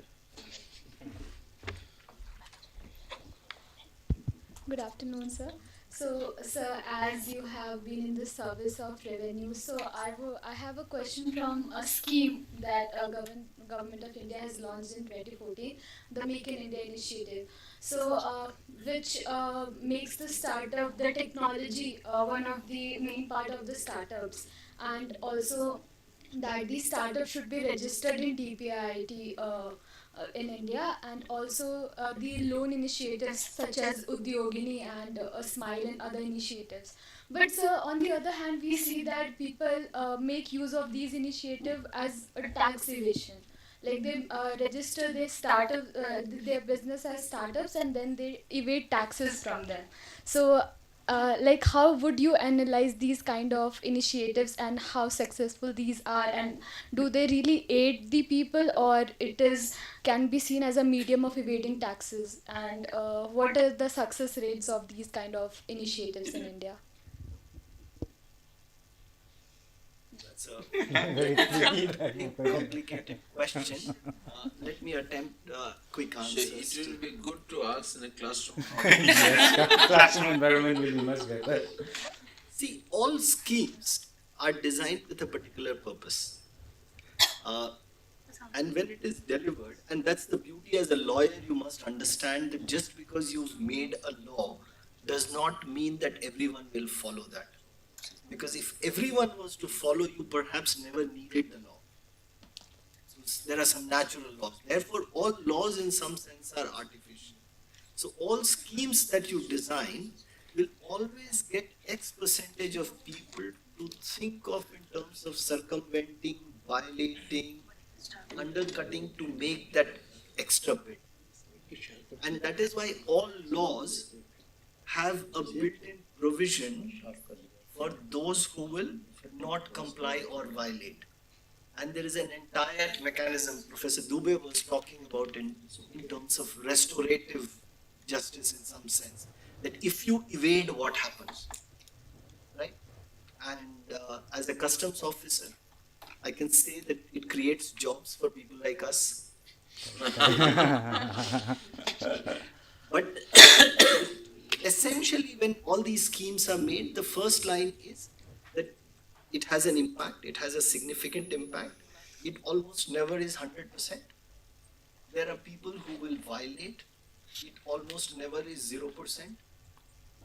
There is a regulatory agency which tries to catch. It almost never manages to catch 100%. And therefore, this game goes on for all of us to try and improve our efficiency level. And as and when you join any of the three verticals that I'm talking about, you will find that it's a fairly interesting world, if for nothing else but to understand how things happen. But purely as a law student, I'll tell you that the important thing for you to learn is that just because you make a law does not mean everybody will follow it. But your objective must always be to make a law which is aligned largely with the commercial realities of the world, so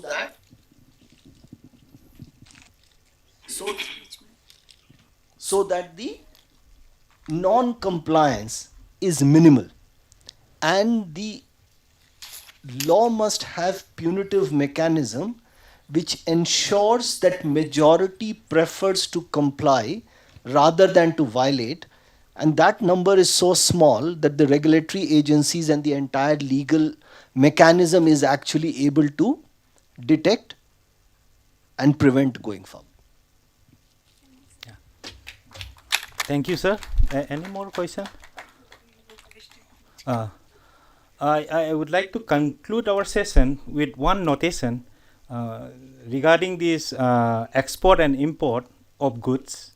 Previously, we have this post office where we put mail, written notes, send it to somewhere else, then the receiver receive. So coming up with the technology, how about this 3D machine coming up, printing the goods? So this is maybe silly right now, maybe silly. No, it's not silly. It's not silly at all. It's not silly at So, all. And particularly in a conference on disruption, it's not silly at all. Yes. So there are a lot of people who are actually thinking of Yes. as to how and where would a 3D printing cartridge be classified. Yes. So Because today there is a product classification which falls under 98 chapters. But here is a cartridge which can be used to deliver products which can be classified under, let's say, X number of headings. So where will this cartridge get classified? That's a genuine question. I don't think there are answers as yet, and it will grow over a period of time. But it's a very, very valid question. Thank you, sir. The world is actually working at that. Yes. So everywhere in every industry, disruption is there. So as a law person, what we can do, actually I'm not from law, still we have to do is we have to see foresight and think about what are the consequences that may happen. So if it is a goods, if it is shoes, clothes, everything is fine. If it is something harmful, like a gun, 3D printed gun in US, you might have seen in the YouTube, that can be done. If it is so, how we are going to prohibit those type of activities? Making this note, I think we will conclude our session. Thank you. And thank you, everyone.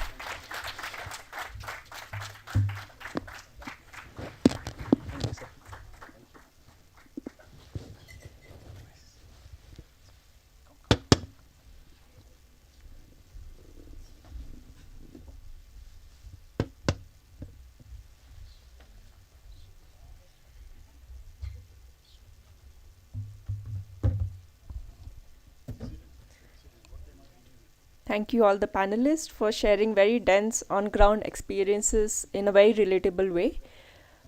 Now I request Mr. Silvan Roshan to be back and share a video on NLU Make Foundation.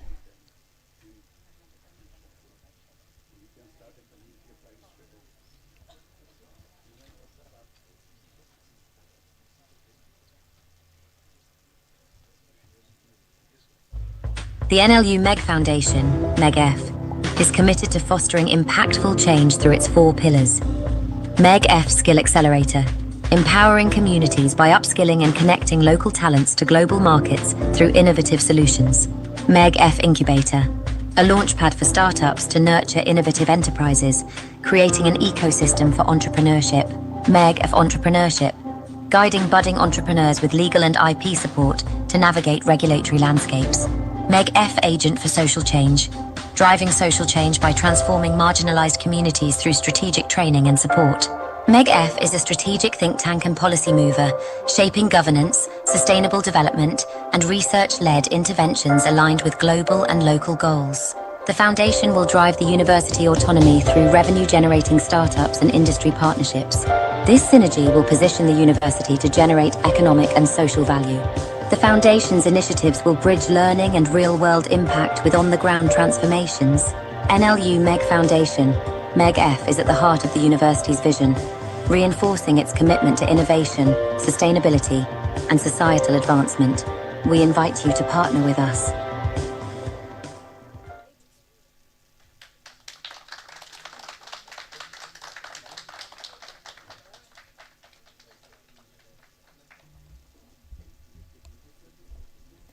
Moving on to our next session, which is about reimagining law, regulation, and legal ecosystems. Before we move into a detailed talk, Mr. Silvan Roshan would be sharing another video on immersive learning.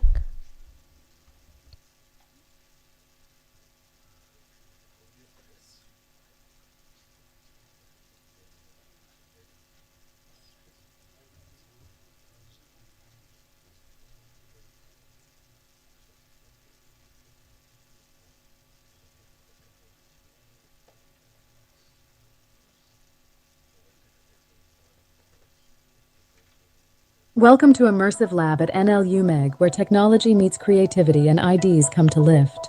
National Law University Meghalaya is embarking on a transformative journey to integrate advanced technologies into education by establishing an immersive media lab. This initiative aims to create a digital twin university, a virtual mirror of the physical campus, to revolutionize the delivery of legal education and research while fostering innovation and inclusivity. The Immersive Lab is envisioned as a cutting-edge facility where the virtual and physical realms converge. By leveraging technologies such as virtual reality, augmented reality, 3D visualization, artificial intelligence, and blockchain, the lab will not only enhance the academic experience, but also serve as a platform for futuristic teaching, learning, and collaboration. Create immersive educational content to simulate real-world legal environments like courtrooms, arbitration centers, and legislative processes.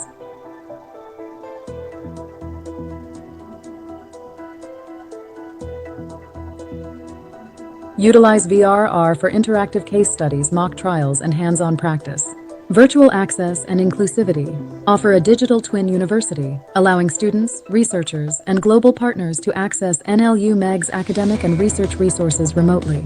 Ensure inclusivity by breaking geographical barriers and accommodating diverse learning needs. Futures-oriented research and development. Build partnerships with technology providers and academia to innovate legal tech solutions. Skill development and capacity building. Develop future-ready skills in students through training in metaverse technologies, digital forensics, and cybersecurity law. Mirror the physical campus, including libraries, classrooms, and research centers in the virtual space. Enable students and faculty to interact with digital resources in real time. Provide a platform for virtual convocations, networking events, and international collaboration. Encourage creative uses of immersive media in policy debates, advocacy, and negotiation training. AI-driven personalization. Use AI tools to customize learning experiences based on individual progress and preferences. Offer data-driven insights for educators to enhance pedagogy. For students, improved engagement, accessibility to world-class resources, and readiness for careers in a tech-driven legal landscape. For faculty, opportunities to innovate pedagogy and conduct interdisciplinary research. For society, expanded access to legal knowledge and services, fostering a tech-enabled ecosystem for justice.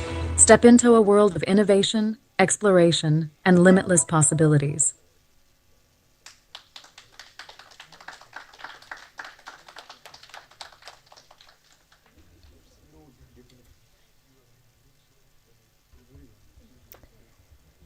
Thank you for that video. We are very lucky to have with us a very accomplished practitioner of law, Advocate General Amit Kumar. Mr. Amit Kumar serves as the Advocate General of Meghalaya. He has been on this position since April 2018. Prior to this appointment, he was a senior advocate at the Supreme Court of India and a member of the Meghalaya High Court Bar Council. He brings with him an extensive experience in both the High Court and the Supreme Court. In March 2021, the High Court of Meghalaya confirmed a designation of senior advocate on him. As the Advocate General, Advocate Kumar holds the position of the highest law officer in the state. His role is pivotal in defending and protecting the interest of the state government and offers invaluable legal guidance in policy formulation and execution. I request Advocate General Amit Kumar to join us on stage. I also request our Honorable Vice Chancellor, Professor Dubey, to felicitate him.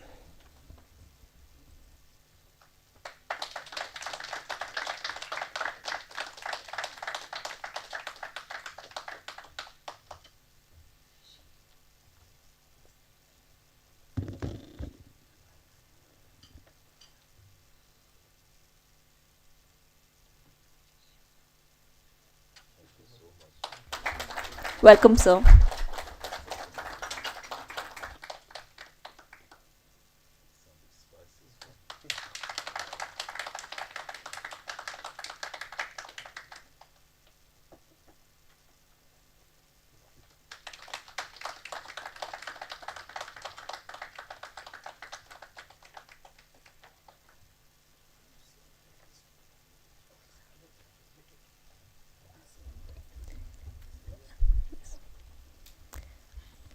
I now request Advocate General Amit Kumar to begin his talk.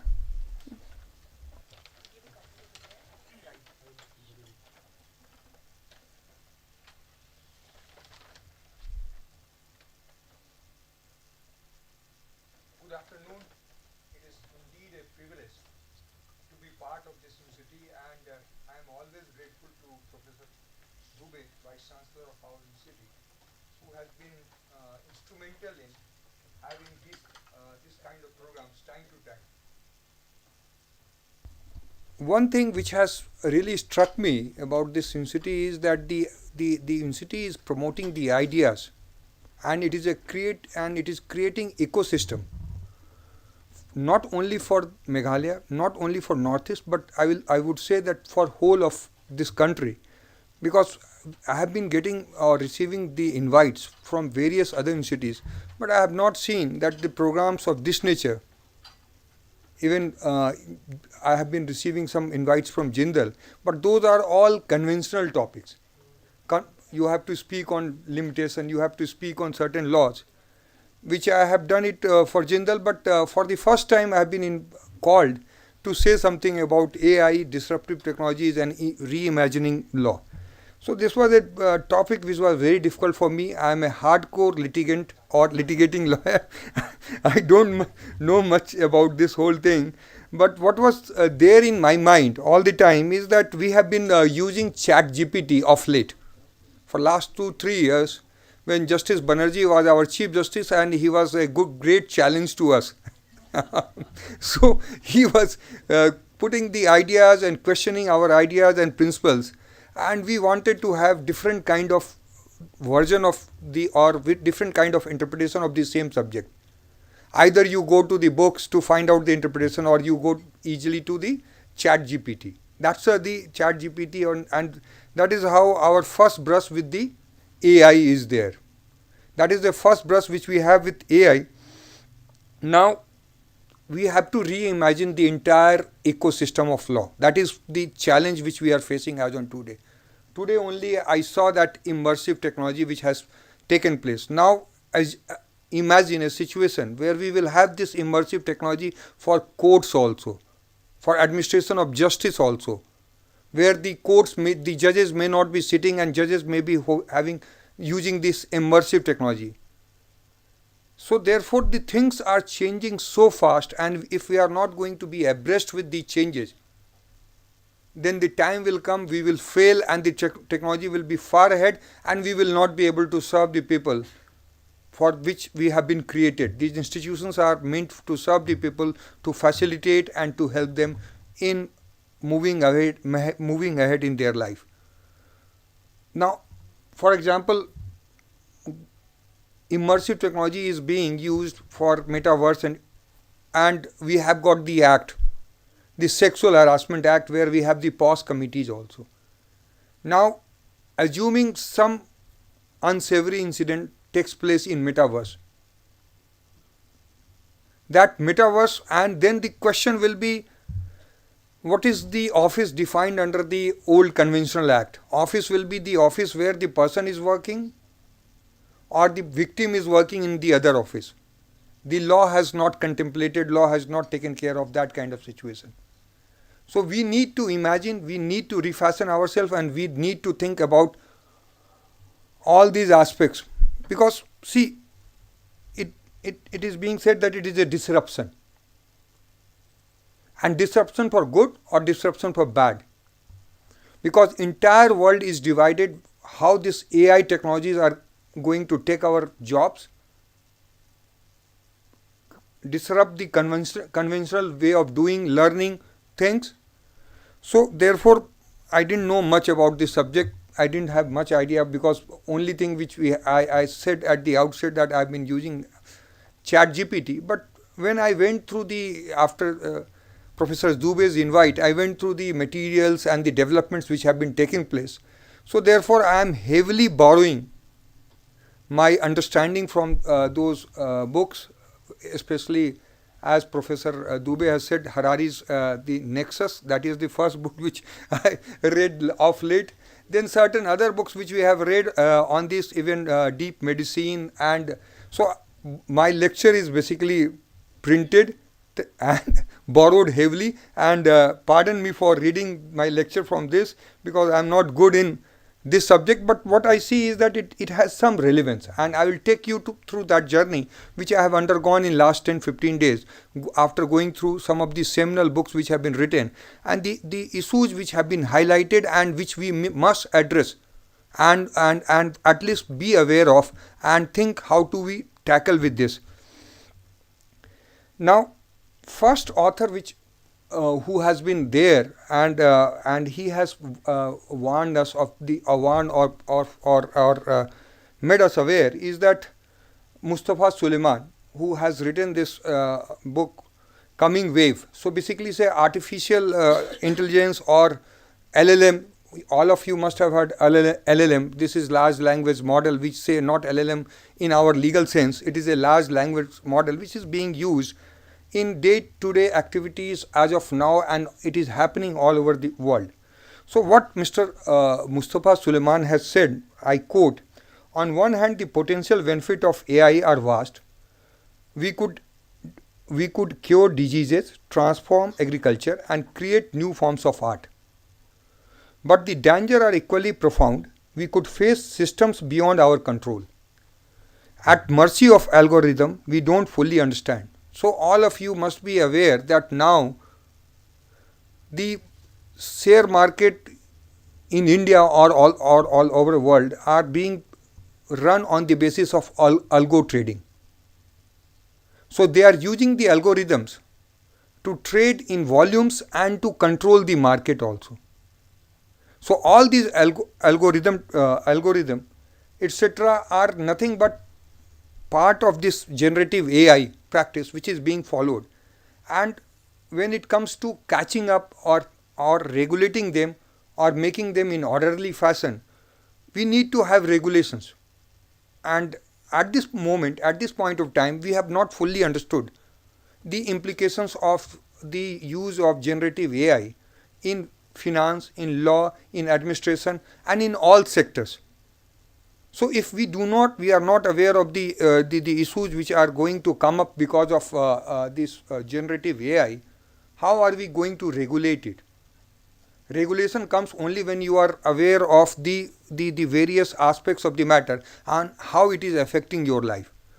So in this context, I would quote, you all know Harari. I would request all of you must read his book. At least two of his books are very famous, but the last book is Nexus, where he says that AI is more momentous than the telegraph, printing press or even writing. It generates ideas and makes decisions independently. What he actually meant because when you had this printing press or the papers, it was your ideas which was getting translated into those books. But when it comes to AI, AI can generate its own ideas. That is the dividing line.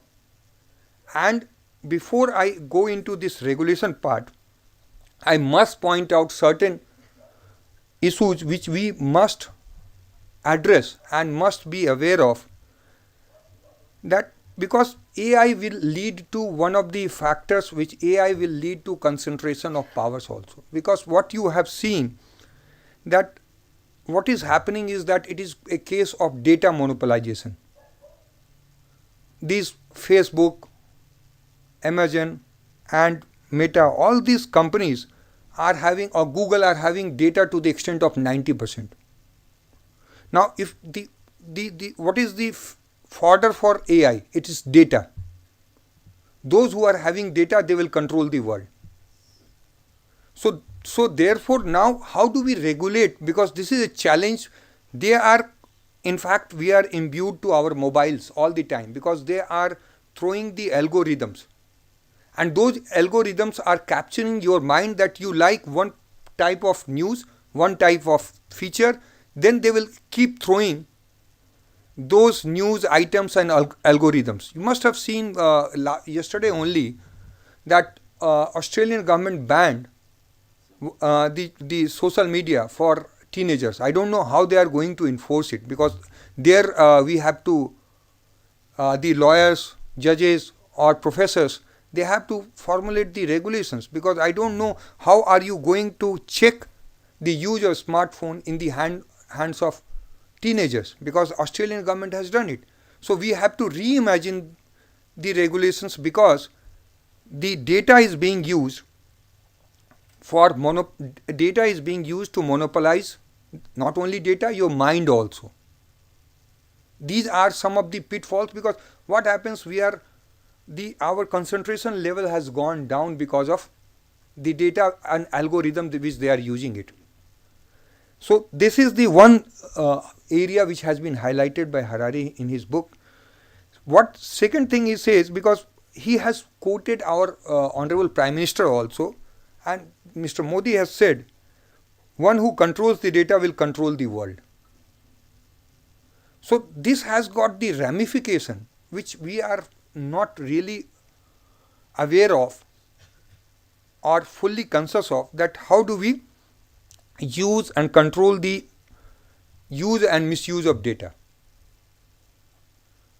Now it has its own effect also, because it can throw up the despotic regime, where the person who is having data is controlling your behavior.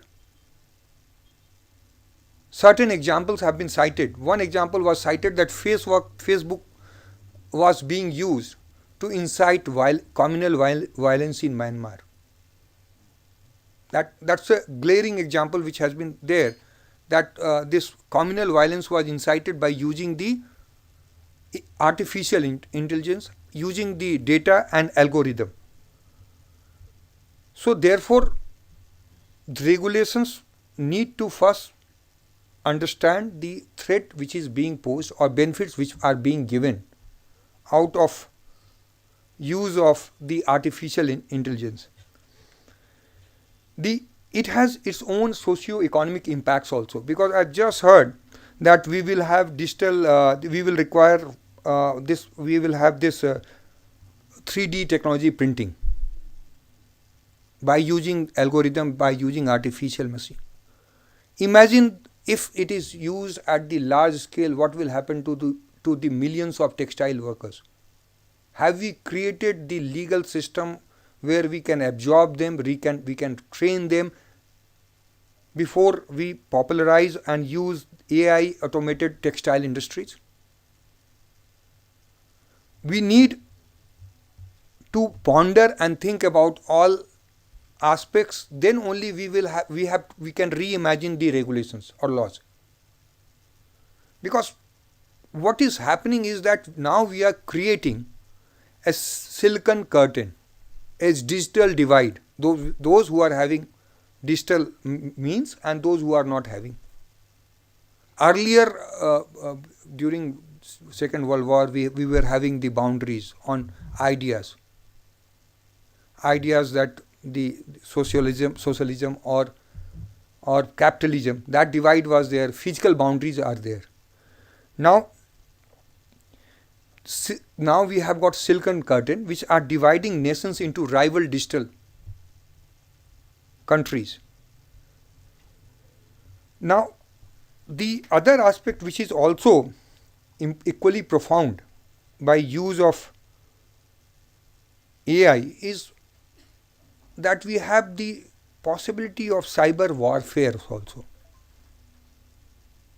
and social credit risk. They are two different aspects, because everybody is being digitally mapped by AI. Your bank account, your credit worthiness, your ability to pay loan. So then what they are creating is what is being called as social credit.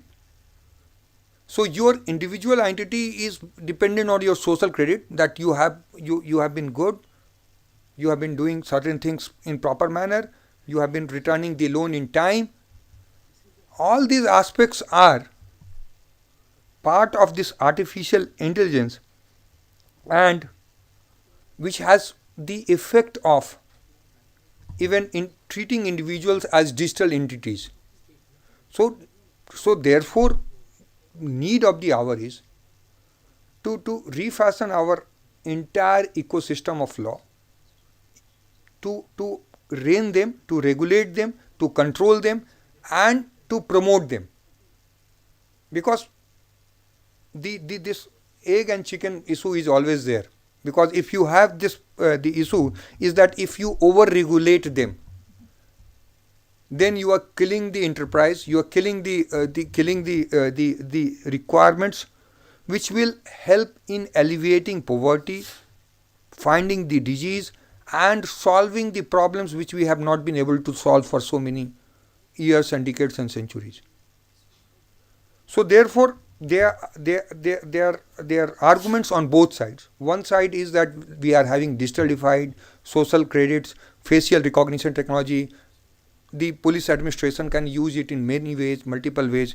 Second side is that it has got certain immense benefits which we have not yet to fully comprehend. One benefit which I see as a lawyer is that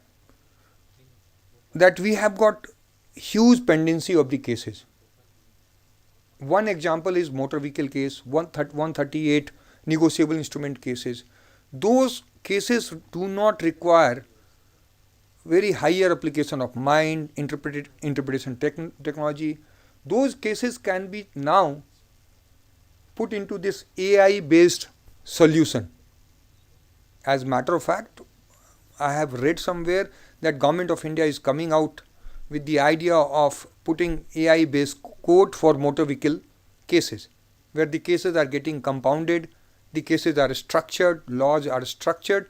So this AI based tool will help us in getting rid of those cases, and for that we need to create the model, rules, regulations in place. So we have to reimagine the entire aspects from that perspective. Now let's come back to the benefits which is there of AI in number of areas.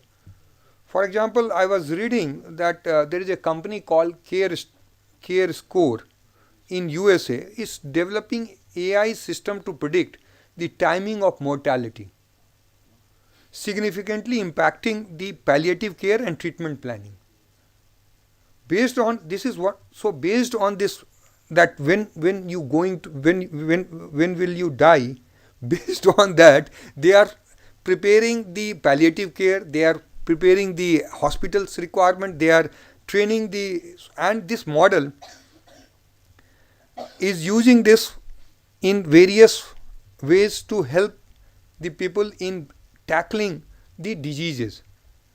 For example, Google team has collaborated and with three academic medical centers analyzing data of large number of hospitals and patients, and based on 47 billion data points, it has come out with the network accurately predicting mortality risk, length of hospital stay, likelihood of unexpected readmission, and final discharge. So this way AI has created immense benefit for mankind and to address their health issues. Now applying this same analogy and principle to our legal system, as Professor Dubey is pioneer in this area, where we have learned so much regarding this immersive technology.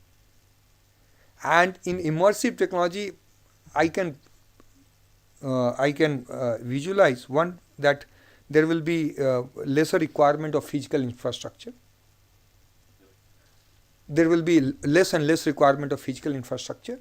There will be less and less requirement of the academia world is, there will be less and less requirement of lawyers, because now if we get the beautiful answers on affirmative action and Article 14, these are the real tough issues which we are taught in law colleges, and I can bet half of the professors or lecturers will not be able to answer the way Avatar has answered on Article 14.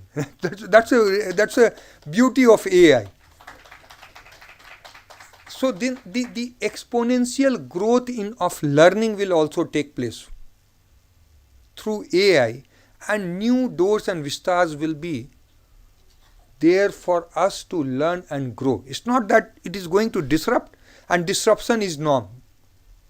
Disruption is norm. Nokia was there, it got disrupted. Cisco was there, it got disrupted. So disruption is part of life. Now whether we are ready to change ourselves to accept disruption.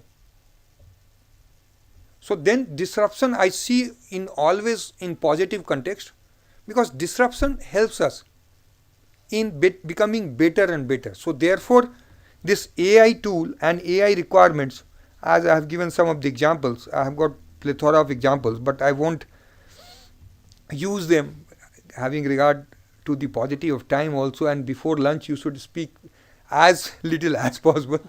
So that is more important aspect. So first thing which comes to mind is that legal research we all have been doing in law subjects. We spend thousands of hours sifting through the case laws, structure, etc.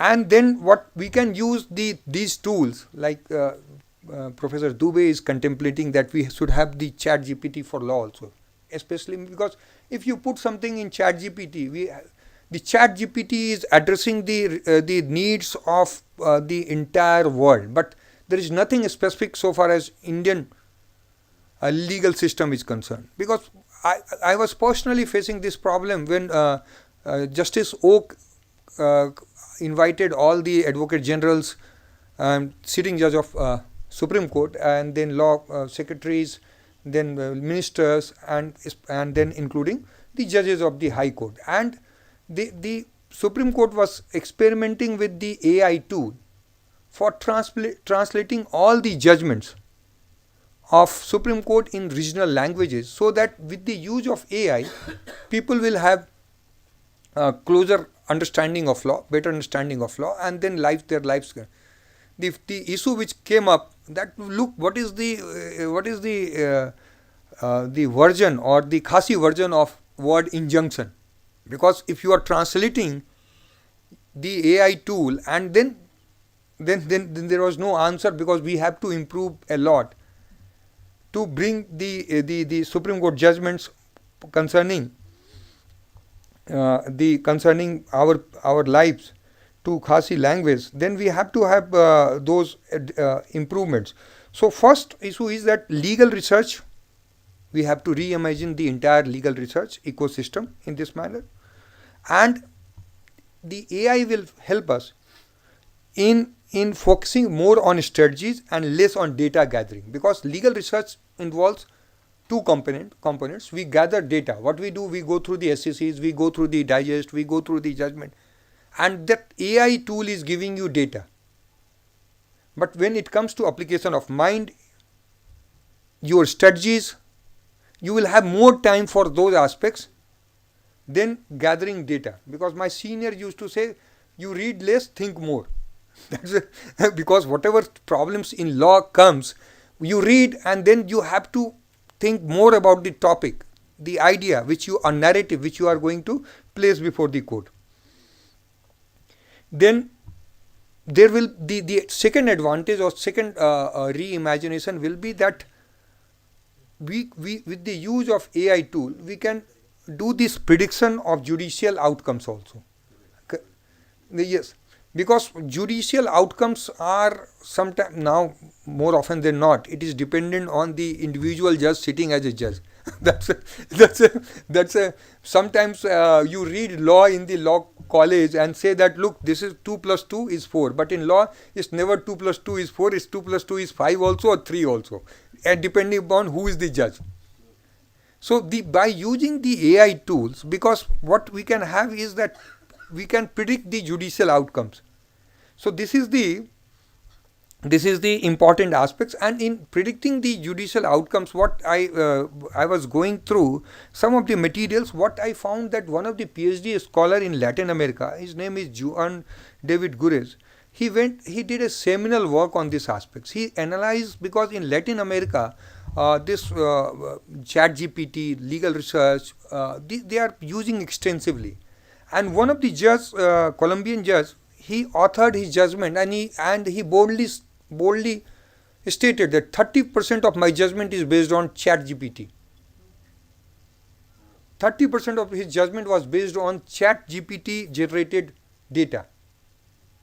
And he supported this idea of using ChatGPT, said that, look, my lecture is better, the judgment is better organized, simple and structured. What ChatGPT you may have been using it makes your lecture or ideas more organized, simple and structured. And it has the potentiality to improve response time for the judiciary, because you will be saving time in writing the judgments. If 30, 40, 50%, then the other aspect which AI can help us in legal field is that I talked about judicial congestion, that we are flooded with lakhs and lakhs of cases, and thankfully in Meghalaya we have got about 1200 cases in High Court. And if we want to dispose of, we can dispose of all those cases in 3 months, but at least we should have, as an institution and as a lawyer, AG post will also not be required. So ChatGPT, we have to maintain distance so far as Meghalaya High Court is concerned. But the bigger High Courts or Supreme Court, and you must have seen of late that data is being placed in public domain about the pendency of the cases in Supreme Court, in High Courts, and people are waiting for bails, etc. So this tool AI will definitely relieve judicial congestions, and it will enhance efficiency without compromising justice.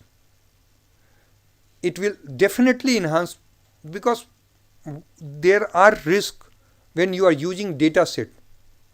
These data sets are fed by those who are having certain inherent personal biases, and those personal biases will get reflected in the data set, and it will ultimately get reflected in the outcome. So therefore we have to be cautious about this. There are certain examples I can give you. For example, Buenos Aires prosecutor's office is using AI system Prometea for document classification and drafting opinion. So they have started using these tools for doing the legal works which we have been doing here in Meghalaya in such a beautiful weather. But therefore there will be, then we have to think in different way. For example, in China, they have, in 2016 only, they have started smart courts, and they are digitizing and streamlining the entire judicial process. Therefore, we have to have this kind of system where we have to reimagine and regulate it. But there are certain safeguards which we must adopt while using AI, and first safeguard to my mind is informed use. Judges and clerk must understand AI tools, their limitations, and ensure they are fit for purpose. Because we are using it, then we must understand that, look, those data sets have been prepared by certain set of persons who are having certain inherent bias. If you blindly rely on those data sets, the chances are that your judgments are not going to do justice. So you must be aware of the limitations of the AI system. Then second safeguard is transparent use. Clearly disclose AI involvement in judicial process. As you have seen in Latin America, judge disclosed 30% I have used from ChatGPT. So the person who is getting the judgment should know it is authored by judge, not by ChatGPT. Third is ethical use. Distinguish AI generated content from human judgments, ensuring fairness and accountability. Fourth is responsible use, because we should not be using indiscriminately. Because before using it, we must verify AI generated informations. Because, for example, the judgment which was referred by Avatar was Nagarajan. Now, if I am not wrong, Nagarajan was referred to the larger bench, and then larger bench revisited the issue with regard to the quantifiable data with in scheduled tribe. And the larger bench said that so far as quantifiable data with regard to scheduled tribe is concerned, there is no requirement to determine because it is already provided in the constitution. So if we stop this, we use avatar without verifying the data, there are possibilities that we commit some mistake.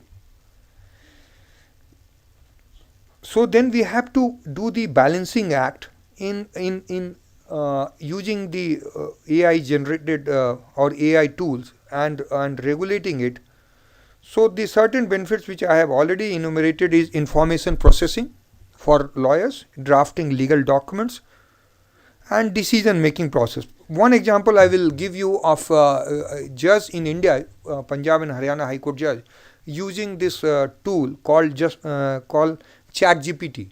So in Justice Anup Chitkara of Punjab and Haryana High Court, while dealing with bail plea, what he did is that he posed a question to ChatGPT to get a broader look, and the purpose of giving a question to ChatGPT is to get a broader outlook of bail jurisprudence across the world. And the question he posed to the ChatGPT is, what is the jurisprudence on bail when the assailant assaulted with cruelty? So with the help of ChatGPT, the judge of Punjab and Haryana High Court, he got the material and the ideas or the judicial discourse on this issue across the world. So it enriched his judgment. It gave him new way to look into the to the entire issue. So then there are various uses. For example, we have got the policing system in India. Now we are coming out with the smart city. We have got this this camera everywhere placed in Shillong also, and they are facial recognition system. They are using it for identifying those who are indulging in antisocial elements. Now they have the benefits because you can, by using those technology, facial recognition technology, you can predict you can provide the preemptive actions that look certain things which are going to happen. But it has got inherent problem also, is bias and discrimination. Because once you brand a person a criminal in your software system, in AI generated image, then this bias will cause him irreparable injury and discrimination.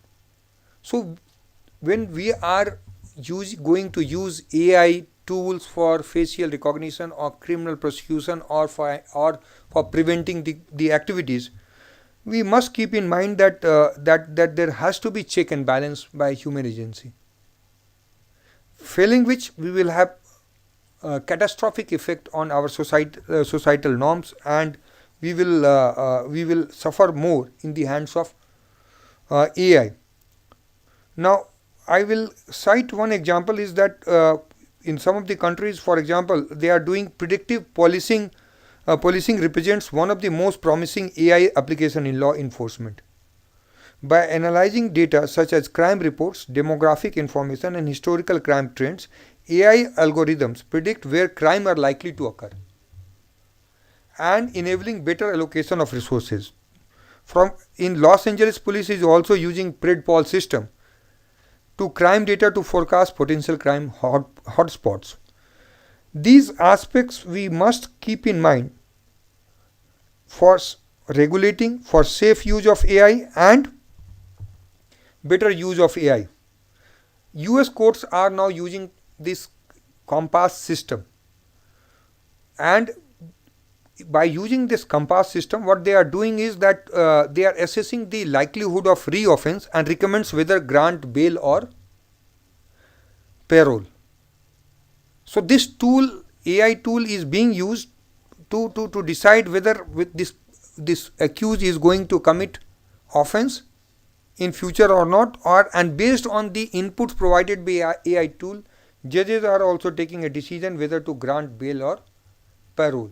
So these inputs are equally interesting, and I don't know whether when are we going to have these inputs, but ultimately what to my mind, we have to use it fairly.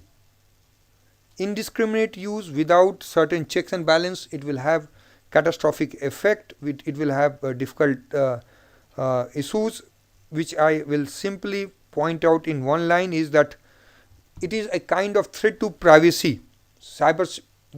This entire facial recognitions, they are reading everything, your data, they are reading, they are analyzing, they are creating your picture, and then your privacy is gone for toss.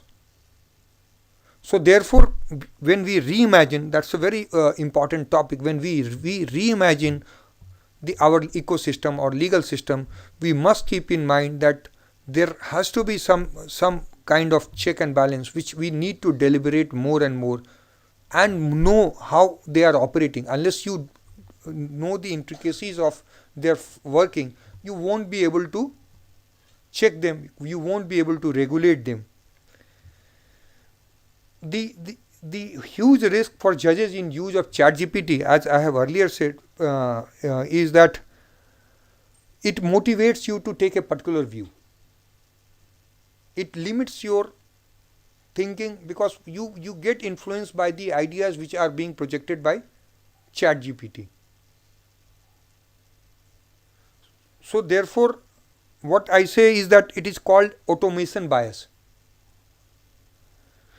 And automation bias, which means tendency to use suggestions from automated decision making and to ignore contrary information made without automation.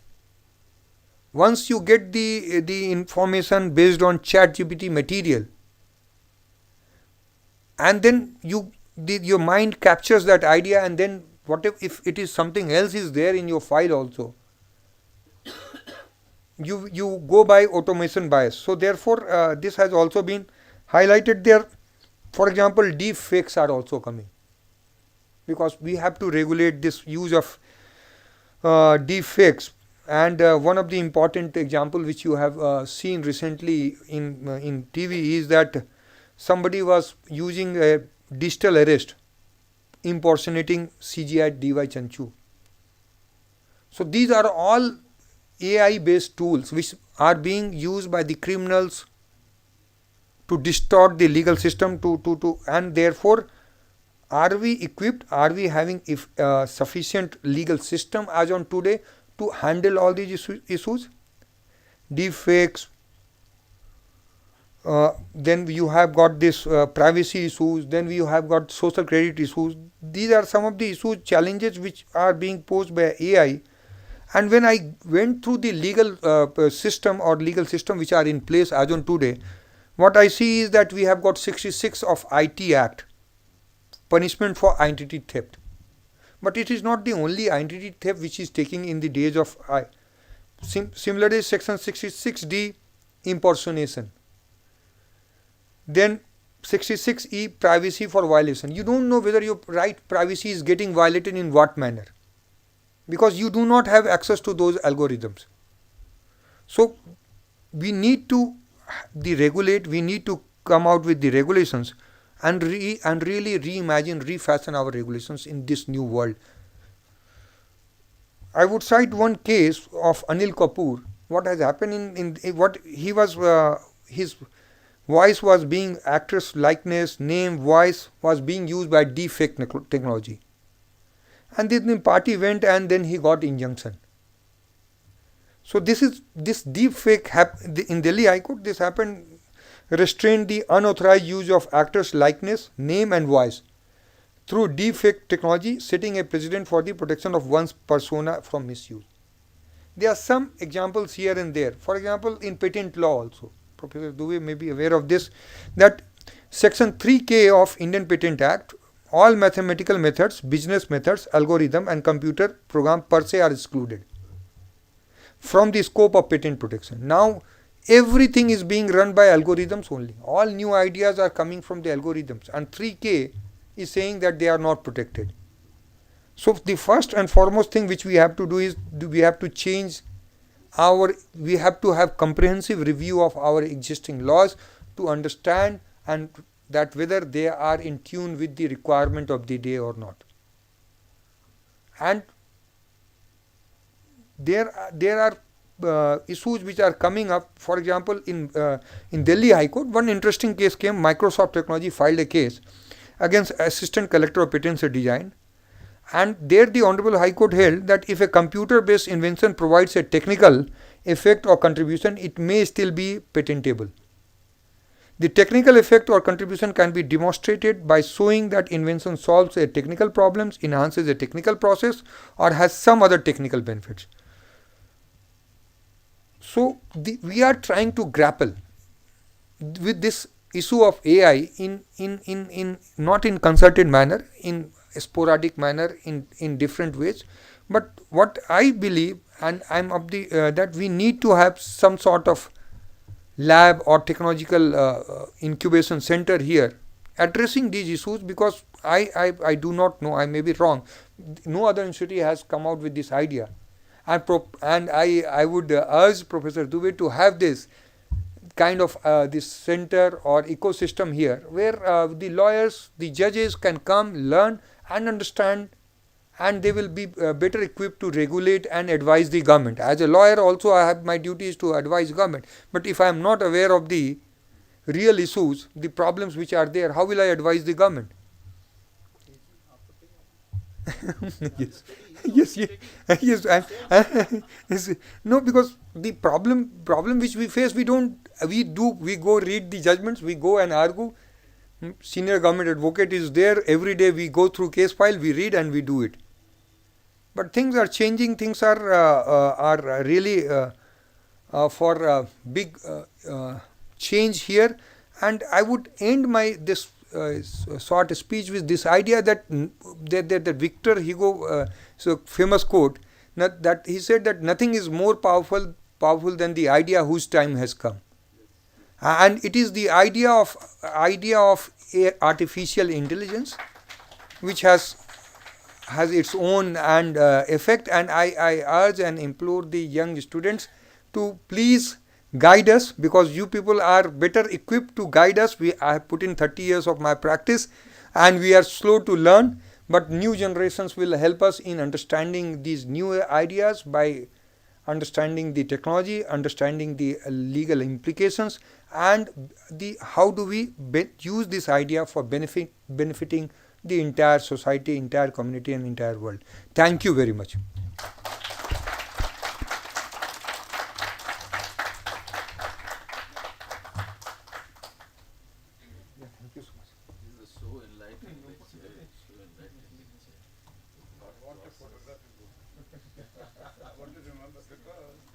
There are at least 5 quotes from you which can change the judicial system in there.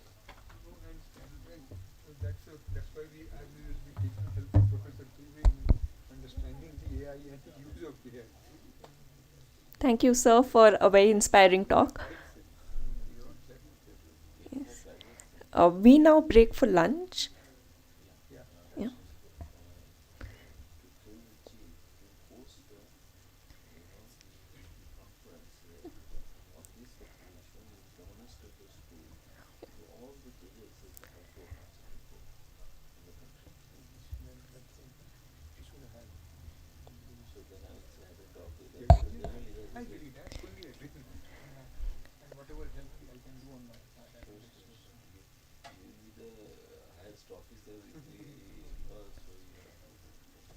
Yes. No. We now break for lunch. Lunch will be served on the first floor in the moot court room of the main university building. For the students, lunch will be served in the badminton court. Yes, so please gather there. We will have to reconvene at 2:30 p.m. For a very important session. So I request all the guests to proceed to the moot court room. Please reconvene at 2:30 p.m.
are tracked through this cell phone data, CCTVs.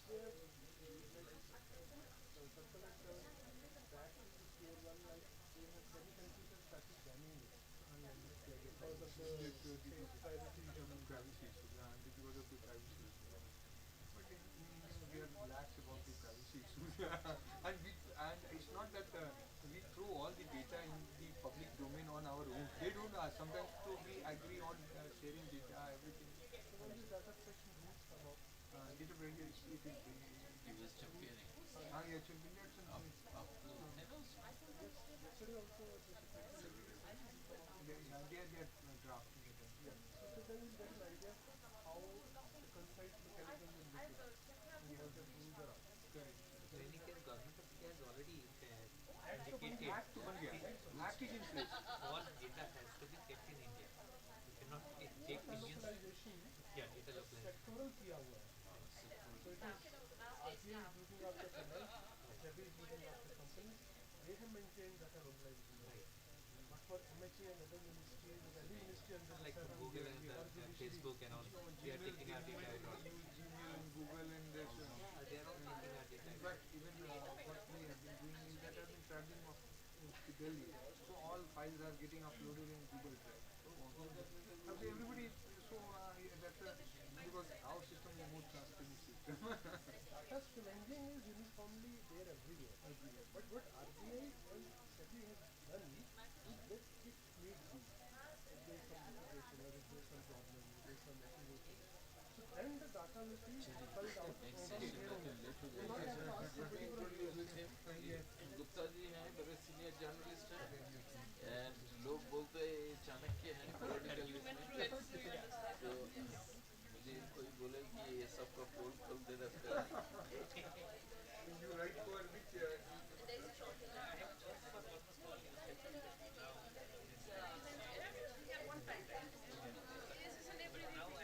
We have to take PhD as a government. You can't plan like 6 months from now. और सब लोग डरते भी हैं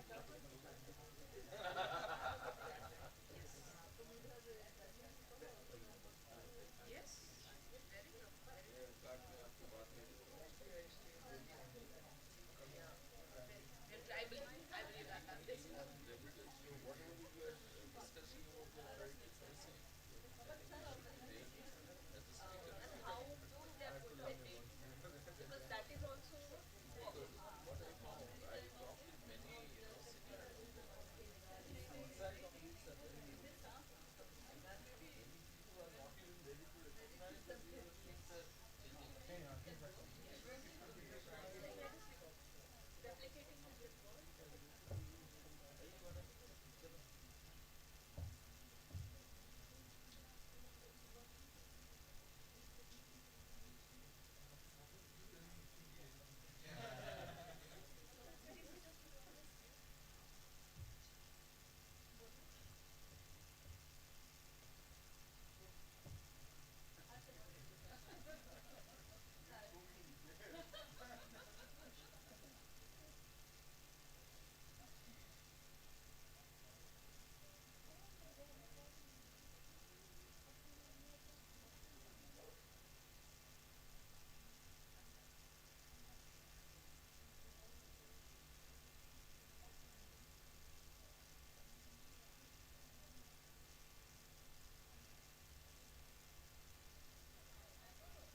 ma'am ये वाले box रखने थे हाँ नहीं ये वाला रेड वाला वो व्हाइट वाला तो चोला का लगा है हाँ वो व्हाइट वाला मत रखो रेड वाला बॉक्सेस बा but do we have any more this kind of chairs in the moot court room or anywhere else this one ma'am red वाला तो दो ही है कैसे बहुत सारा था वहां पे ma'am do you know where they brought these chairs from हाँ moot court room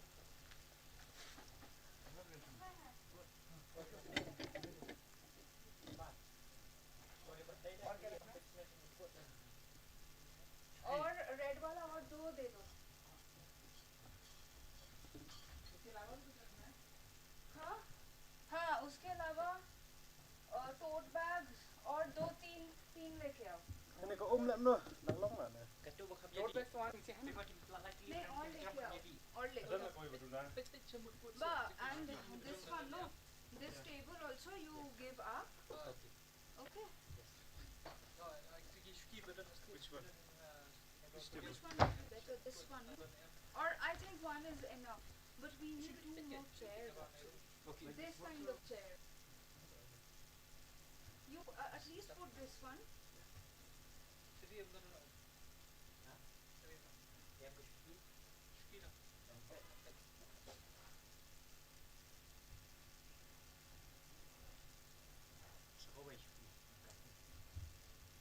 yes and just shift a little bit this side वो बैग में संभालिए नहीं वहां पे और ये वाले हैं तो इसको लेडीज का चेन टूटा हुआ है और put that no you have to take that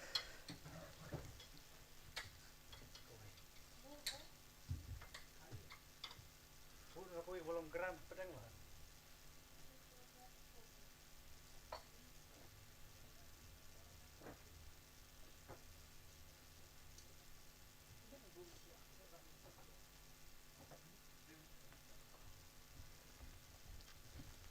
Wow, put two more chairs. Take one square wala from there. No, not like this. Here the photo. Shriyan Shin.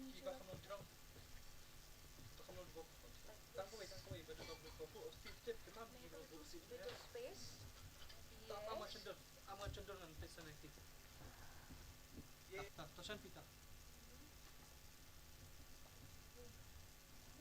Here you put one square and that side one square. square lah actually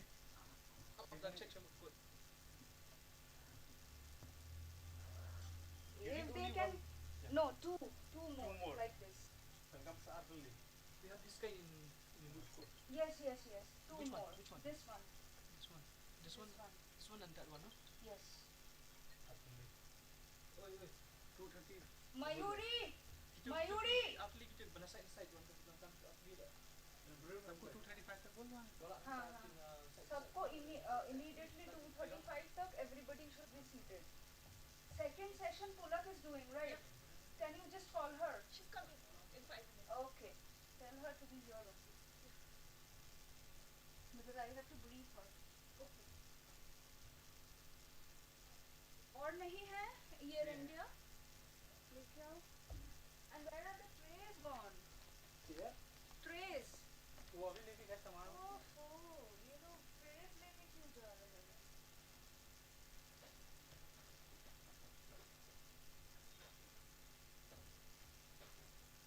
हाँ बोलो. हाँ. हाँ. हाँ.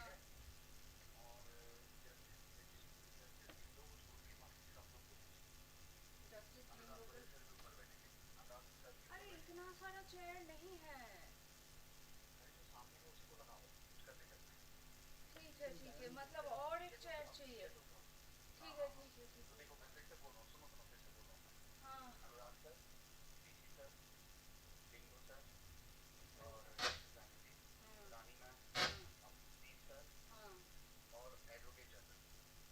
ठीक है.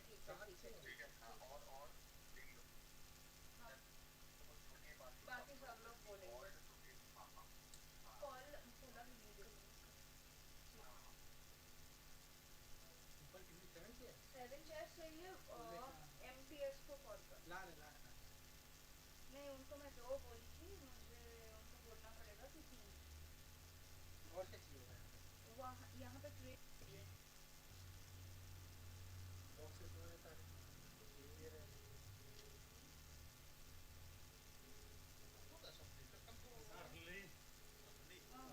Wow, we need one more chair like this. 7 people will sit. One more. We don't have. We don't have. No. ये रखेंगे तो और लगेगा. ये तो और लगेगा. जब सारे वैसे रखना पड़ेगा. बीच में चलेगा, right? Do one. Where this cushion? It's like this only, not. Tell them to get cushions. And do one thing, ba. Yeah. In the middle, keep one square chair. In the middle. Take from the back. Okay. In the middle, keep one square chair. अच्छा मनता है. जी जैसे. नहीं, but he will be not comfortable to sit on the square chair. And tell the people to get cushions. ये odd नहीं लग रहा. हाँ. You can ask same cushion to do that. We do हाँ? You can call back also for that. Who? I'll call him. ये call no. अब रहा. Call no.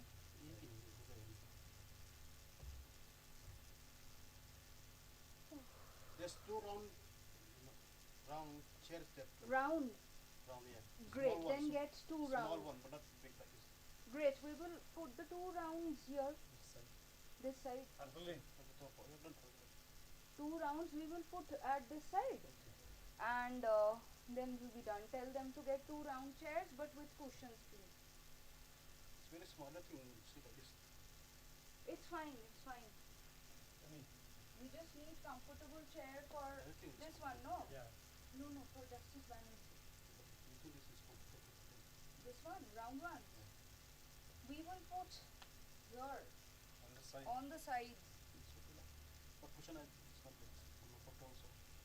There's no cushion. You can ask Allah on it. It's okay. Just run out. Look, so there will be 7 people who will be sitting here. You will have to announce, okay? 7? Yes, that is why I was calling you. Because here everything is impromptu. So one is Justice Banerjee, one is Rani Kaur ma'am, who is Justice Banerjee's wife, and also. Huh? No, I told Mahuri to call you. So Rani ma'am, okay, who is Justice Banerjee's wife, and she is also a professor of practice here. Just look into her designation, okay? Justice Diendo. But he's not speaking, no? Justice Diendo will not speak at the valedictory, but all of them will sit here. Justice Diendo. So, sorry, Sisha will felicitate everybody. No. Those who have already been felicitated yesterday, they will not be felicitated again. So we'll just introduce them, welcome them. No, you have to see. So you welcome Justice Banerjee, Justice Diendo, then Amandeep Singh, who is CBCI IPS. Okay. Then we also have Rani ma'am, and we have VC sir, we have Goel sir. Goel sir will also. Yes. We have one more session, no? Yeah. Okay. One second. You remember the names or you? I have the introduction for each one. So whom am I missing out? Bolo to? I have only 3 people. No. There will be 7 people who will be sitting. 3 people con. Justice Diendo. He's not speaking, and then. No, that's okay. Oh, acha, I remember. Advocate General. Yes. So, Advocate General, Justice Diendo, Justice Sanjeev Banerjee, Rani Kaur ma'am, okay, VC sir, Anurag Goel, Amandeep.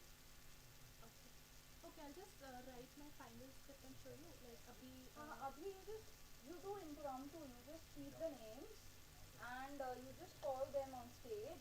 So, among these people, VC sir, then Justice, then our Advocate General, then Anurag Goel, Justice Banerjee, all of them have been already felicitated. So today, new people are Rani ma'am and Justice Diendo. तो उनका तो felicitation होगा. इन दोनों का felicitation होगा. And among these 7, only Justice Diendo will not speak. Everyone will speak. Everyone else will speak. So that, you know, they people they do a lot of things in I'll just change it and I'll show you how. But last moment change can happen. Like, but still there's a now thing showing here that. and Yeah, they might decide not to speak. He has told he will not speak. No, only Justice Diendo has said he will not speak. It can happen that, you know, But Rani still, ma'am may not want to I'll speak. write a skeleton, I'll show you, and just come Okay, and okay.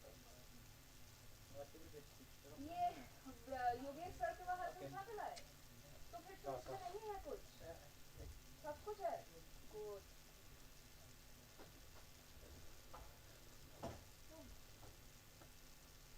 it's so pressure, you know, and it's more pressure when you know some of them. Oh, another thing. Justify like you were. We have the YouTube link, right? Yesterday's live. It's there, right? Can you send it to me? No, Rani ma'am wants it. She wants to see what has happened yesterday. So these are instructions. Share it to Rani.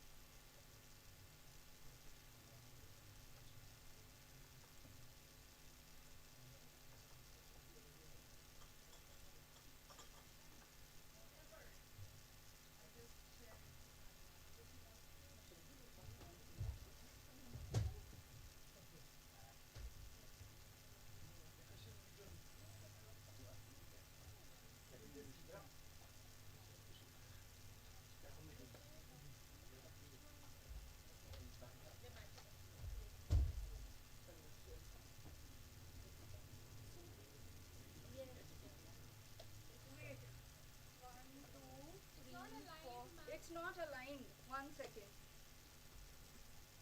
We don't have the same kind of chair. No.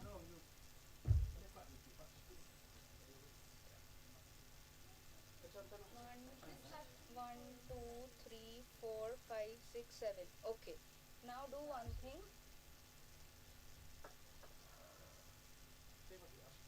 Remove. Put that round one here. Put the round one here. Remove this one. Or wait. Put this one here. Actually, this is shorter. I think this is. Let us see. It's same. No, I think. Okay. I'll put the round one here.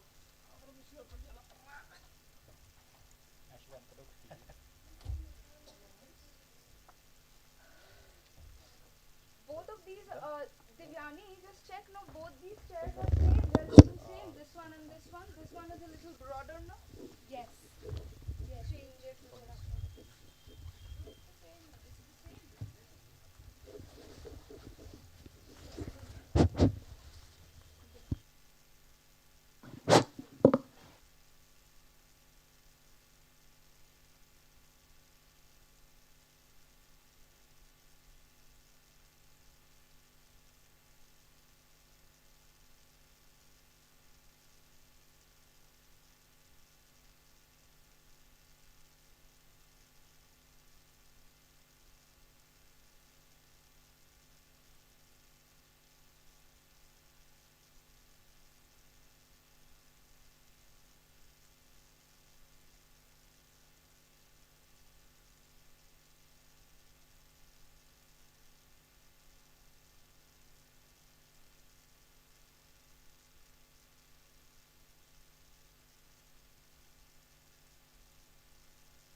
Yes. Hello, hello.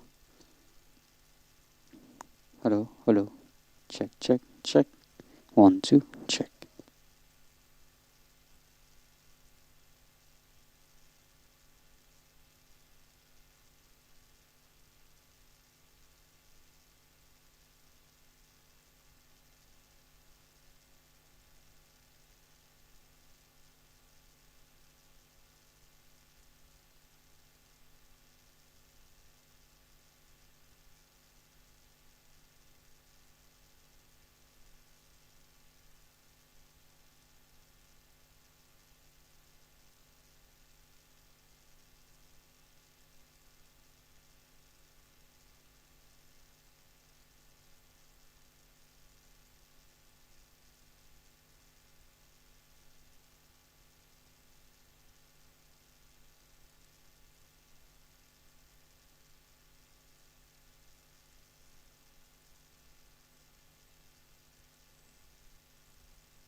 Hello? Hello? Hello?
Welcome back.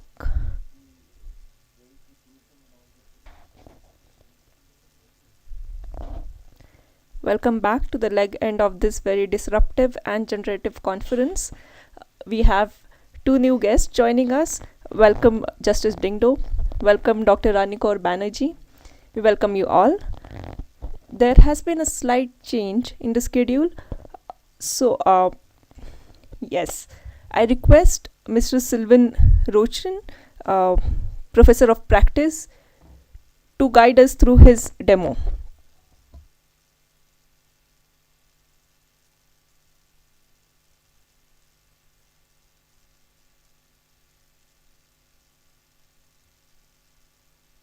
Oops.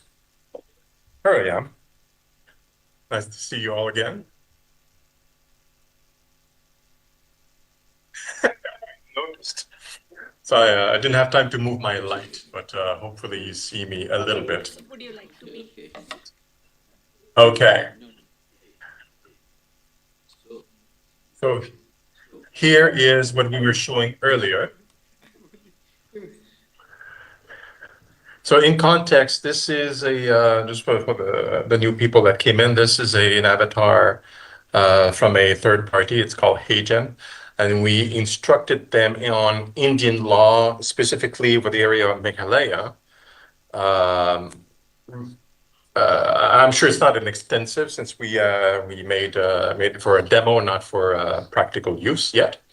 But it is designed to be an AI tutor for a student. So you can ask him questions and they will answer as a tutor would. So we'll go ahead and start them up. Do you want to have a question from the audience like we did last time, or should I go with ask random questions like I did? I need sound from the audience to hear the requests, please, ICT. Thank you.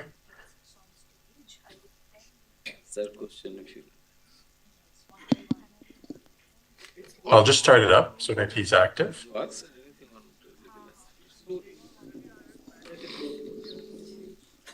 Hello, I'm Aryan, your AI law tutor, here to explore the intriguing world of Indian law with you. What specific legal topic or concept are you interested in today?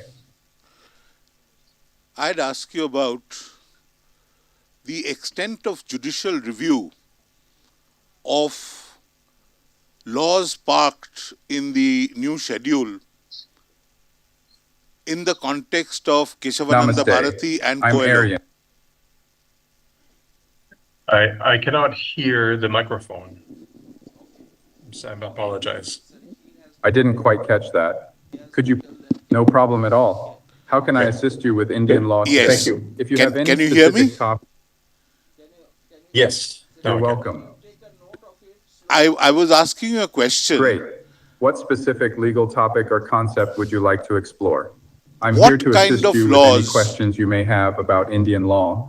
What kind of laws now may be said to be immune from judicial review in the context of Kesavananda Bharati and Coelho?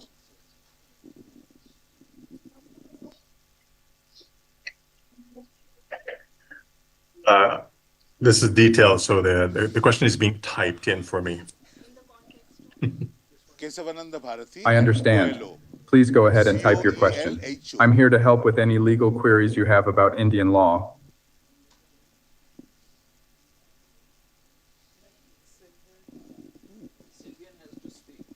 What kind of laws now may be said to be immune of judicial review in the context of Meshwanand Bharati and Coelho?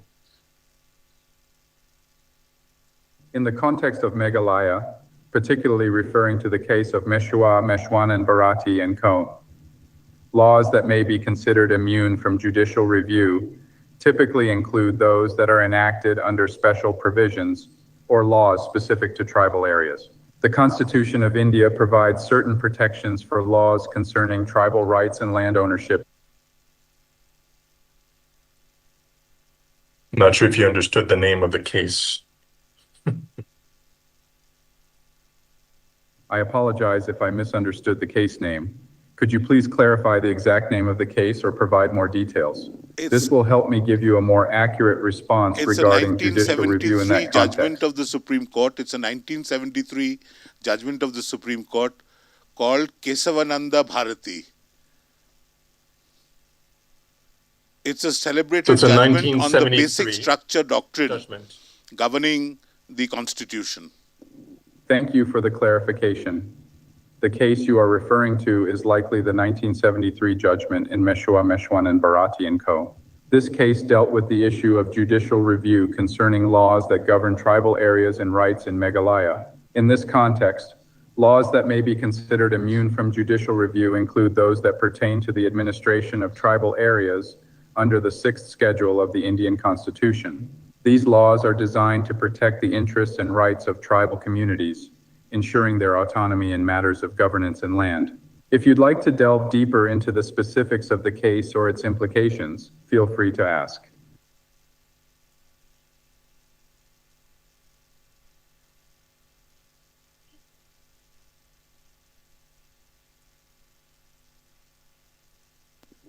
It is going to be of great assistance.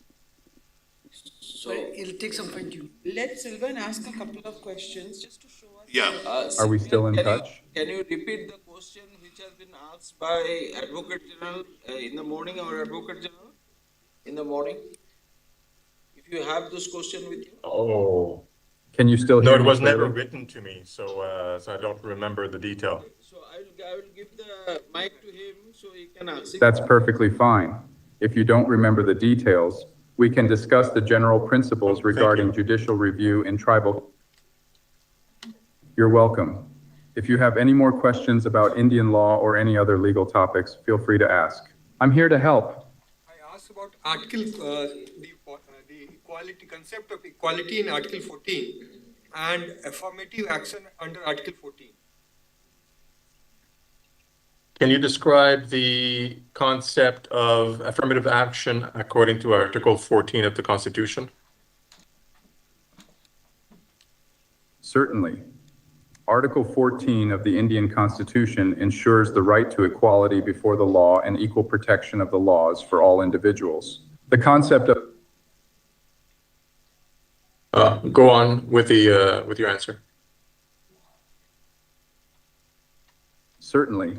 To expand on the concept of after action in the context of Article 14. 1. Equality before the law.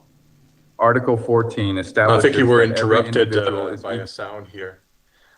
I want you to describe the concept of equality under the Article 14 of Indian Constitution. Sure.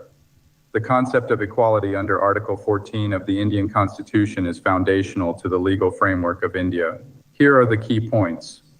1. Equality before the law. Article 14 states that every individual is equal before the law, meaning that no person is above the law. This principle ensures that all individuals, regardless of their status, are treated equally in legal matters. 2. Equal protection of the laws. This aspect mandates that the state must provide equal protection to all individuals under similar circumstances. It prohibits discrimination and ensures that laws apply uniformly without arbitrary distinctions. 3. Non-discrimination. Article 14 prohibits discrimination on the grounds of religion, race, caste, sex, or place of birth. Any law that treats individuals differently without a reasonable basis can be challenged as unconstitutional. 4. Reasonable classification. While Article 14 prohibits arbitrary discrimination, it allows for reasonable classification. The state can make distinctions if they serve a legitimate purpose and are based on intelligible differentia. In essence, Article 14 embodies the principles of justice, fairness, and equality, providing a legal basis for challenging discriminatory practices. If you have further questions or need examples, feel free to ask. Since there may be issues with understanding, I can switch to Hindi or another language and he can respond in that language. I've never tried it before, but that could be an interesting experiment. Sylvian, let us continue with the session. So So maybe another 5 month or 6 month time, let us show sir the full version. He can access sitting in Delhi itself. Yes. That particular version. So before we, go to the next section, can you just show the virtual moot court, which we are, displaying? This is with the VR set, ma'am. It looked like that. Yesterday we have shown to sir. Could ICT show this? I don't have a feed for it. Okay. So do you have a virtual moot court video? Just see that. And what we'll do, we'll put this tutor in the classroom. Yes. So tutor can then interact with the student, and you can also see that you are sitting in the classroom itself. Like avatars. Yeah. Tutor will be like. And also in the court, madam, we are planning to put the judges now in the avatar.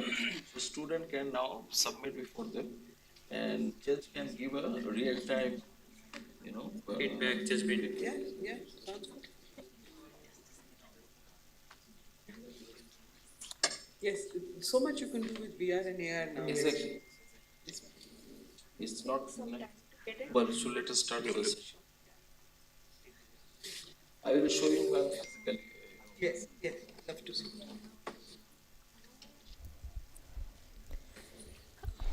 Thank you, Mr. Roshan. I request you to present another video on community initiative and AI.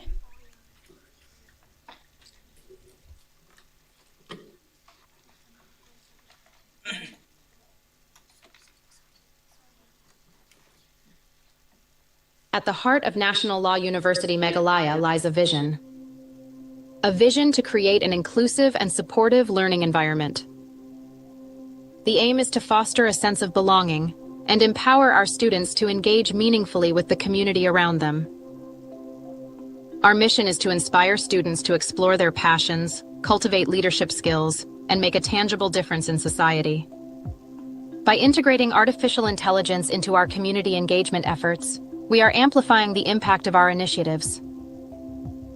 National Law University Meghalaya has been at the forefront of community engagement through a series of impactful initiatives, now strengthened by AI-driven solutions. One such effort is the AI-assisted Digital Literacy Program for Sustainable Development Goals, SDG groups. This program equips women in Meghalaya with the skills they need to thrive in the digital era, empowering them to achieve economic and social independence. Our commitment goes beyond classrooms. By adopting villages, we provide legal awareness programs in regional languages, ensuring that even the most marginalized communities understand their legal rights and responsibilities. Through the integration of legal resources and innovative approaches, we ensure the consistent delivery of legal awareness programs at regular intervals. In our pursuit to support local artisans, we've leveraged AI-driven platforms to educate them about intellectual property rights. This project presents an AI-powered, multilingual e-marketplace intended to enhance the economic opportunities for the tribal communities of this region. Through AI tools, we help identify unique designs and help to promote them. Additionally, AI-enhanced e-market platforms in local languages enable artisans to showcase their crafts globally, reaching wider markets while preserving their cultural heritage. Through its extensive community engagement initiatives, supported by AI, National Law University Meghalaya is redefining the role of legal education, bridging the gap between academic knowledge and societal impact, with technology as a transformative enabler. At NLU Meghalaya, we believe that true education transforms not just individuals, but entire communities.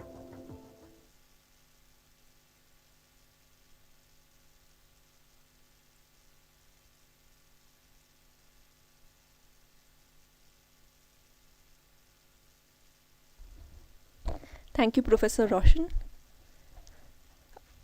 We have all gathered here to listen to Justice Banerjee and not me, so I'll keep it very short. Honorable Mr. Sanjeev Banerjee, former Chief Justice of Meghalaya High Court and Founder Chancellor of National Law University Meghalaya, is here with us. I request Mr. Justice Banerjee to kindly offer his guidance on the future of legal profession to this gathering. I also request Professor Dubey to felicitate Justice Banerjee.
I request Justice Dindo to join us on stage.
I request Justice Banerjee to be here.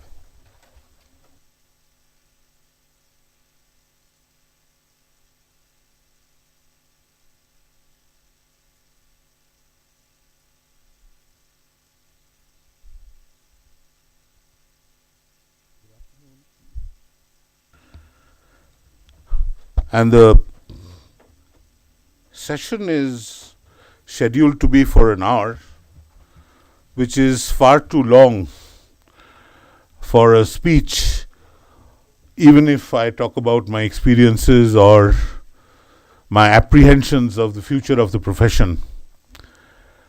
So with your permission, if we can have an introductory session where I talk about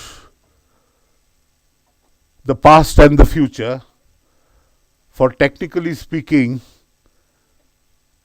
nothing is the present. What was the present a moment back is the past, and the moment hence is the future which is already gone. I would appreciate if after an overview, primarily of my experiences and how I see the profession developing in the Indian context, we have an interactive session where I would invite comments, even questions about the future of the profession, questions of how to tackle a few things, and probably on anything else that you want to quiz me on. I'd begin by recounting an incident that happened with me about 6 or 7 years back. It was a matter pertaining to judgment on admission, and the simple principle is that if pre-litigation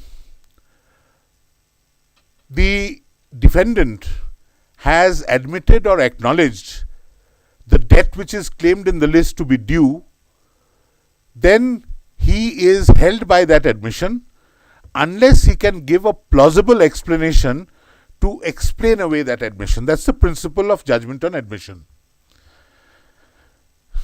There were several judgments which were cited before me for the principal, and some of them were quite voluminous, unnecessarily voluminous recent judgments. But there was one judgment which was about a page and a half long of 1967, which appealed to me the most. And instead of the lawyer reading out one paragraph from that judgment, I asked him to read the entirety, because you can't appreciate the ratio in a judgment without understanding the facts which led to the ratio being let down. And this 1.5 page judgment, 1.5 pages, I mean, of a journal, not of, foolscap paper. And this 1.5 page judgment was, I tried to, critically examine the judgment and think of which word would I delete and what would I add. And at the end of some thought, I realized that I couldn't take away or add even a comma or full stop to it. And I was wondering, and I was speaking to several of my colleagues and some retired judges about this judgment, that there wasn't one extra word in it, and everything necessary was in that 1.5 pages, which explained the concept, detailed the facts, and provided the analysis. And I was told that in 1967 in Calcutta, junior judges were not allotted stenographers. So they had to write their judgments by hand. And so when you write it by hand, you would be very, very careful of not being too long. I wish some of the present judges wrote their judgments in hand, so that they would be pithy and precise. Now, why I say this is, this was in 1967, when stenographers were not available even to all High Court judges. In those days, in the mid-70s, I have seen 5 High Court judges pulling into one car and going to court because cars were not provided to individual judges. Today, all over the country, even the lowest judicial officer who's come in yesterday is provided some kind of a carpool, if not an individual car, and leave alone, the amenities that we have enjoyed in our lifetime as High Court judges. When I started the profession, we had stenographers to take dictation from us. And sometimes when you got busy and you could not, coordinate the time with the stenographers, people like us, we used tape recorders to start with, and then dictaphones to dictate into, which the stenographer would later, and sometimes we did it at 1 o'clock or 2 o'clock at night when we wouldn't have the physical presence of stenographers. And stenographers would transcribe, listening to the tape recorder or the cassette player or the dictaphone. And that's how we progressed. Today, as an arbitrator, I do not need stenographers at all, because today I have, within the operating system that I use, tools that allow me to dictate and transcribe, and I can correct it, and the more I use it, the more perfect it's getting to taking down dictation, transcribing, and correctly spelling the words that we use more often.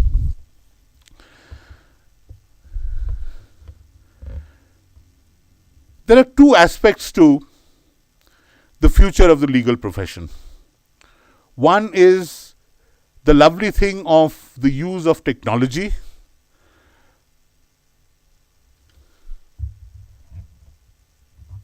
One of the legendary lawyers in our country was Ashok Sen. Ashok Sen was the law minister in Nehru's cabinet. later. He became a law minister in the 60s, and he was a legendary lawyer who figured all over the country, and particularly in his later years, he was in the Supreme Court. He was phenomenal with his memory, but he had one asset.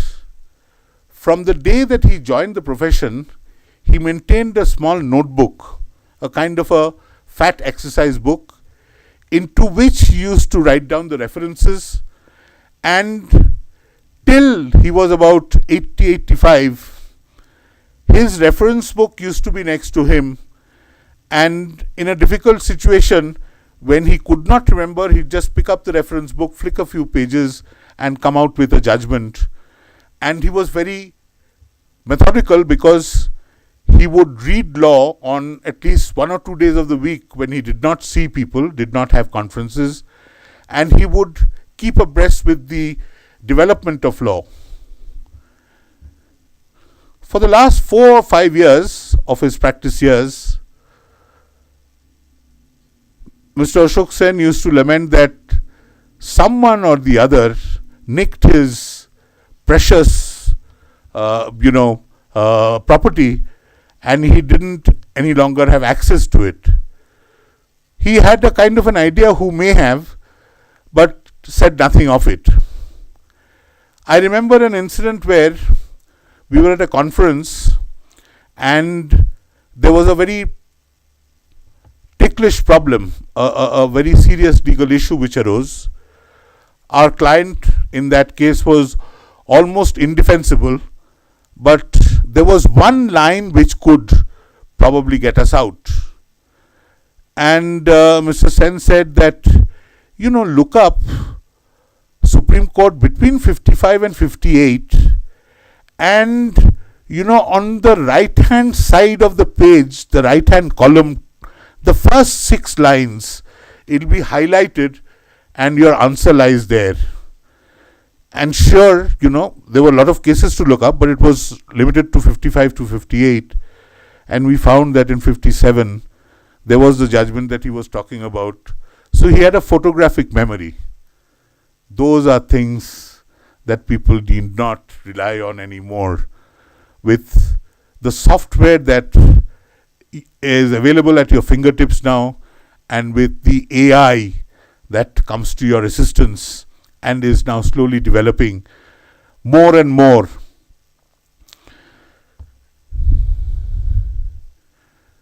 I was at the National Judicial Academy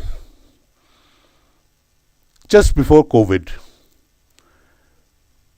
We had a session on cyber crimes, and there was an expert from Pune who had come to give kind of a demonstration. He made a presentation, and at the end of it, we were all in awe because what we saw was very difficult to believe. And then he said that, forget the presentation, let me do something practical.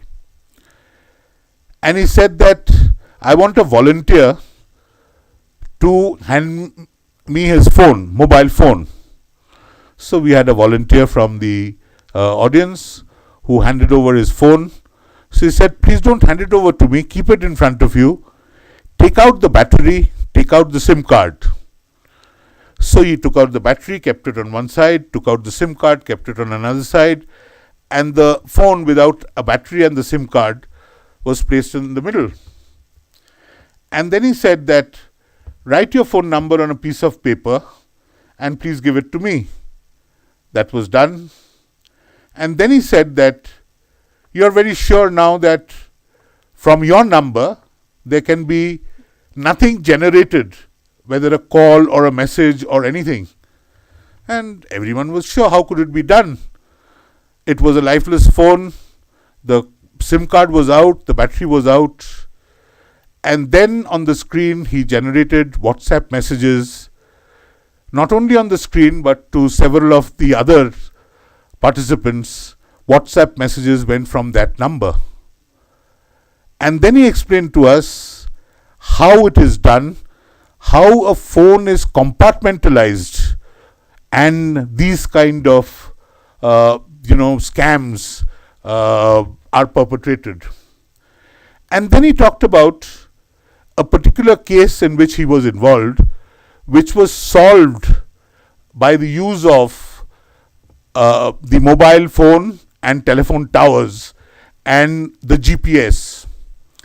There was a student in one of the universities who had come from a very well-to-do family, and he allegedly committed suicide by jumping in front of a train.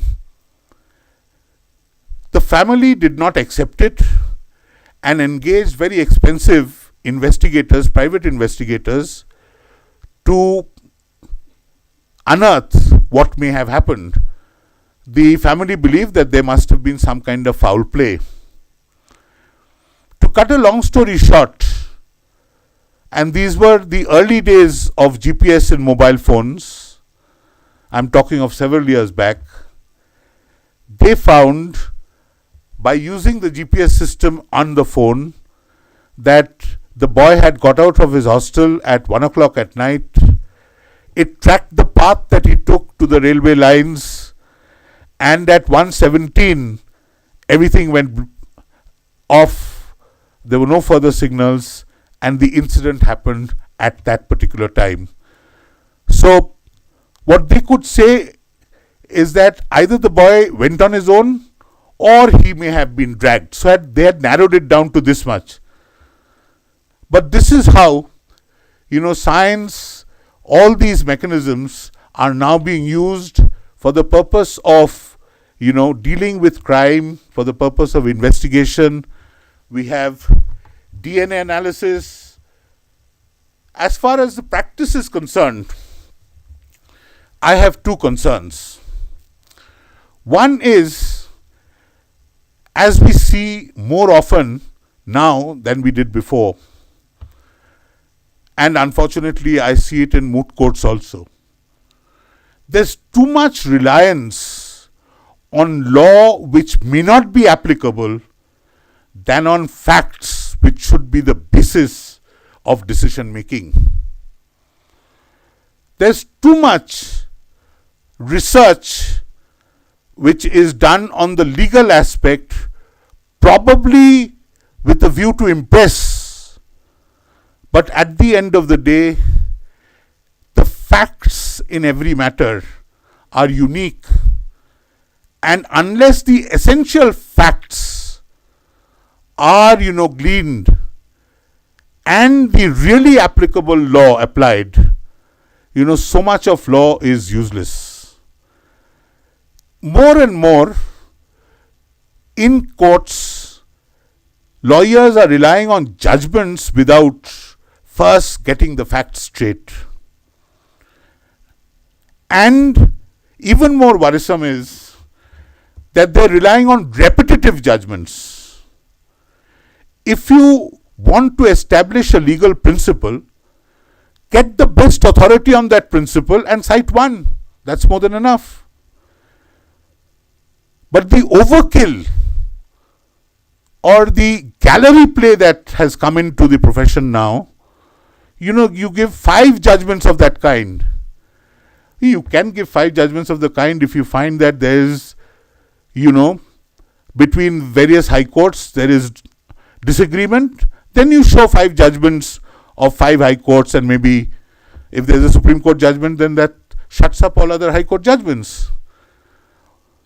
But there is now an affinity to show 10 judgments on the same point uselessly, when all you have to do is to cite one judgment.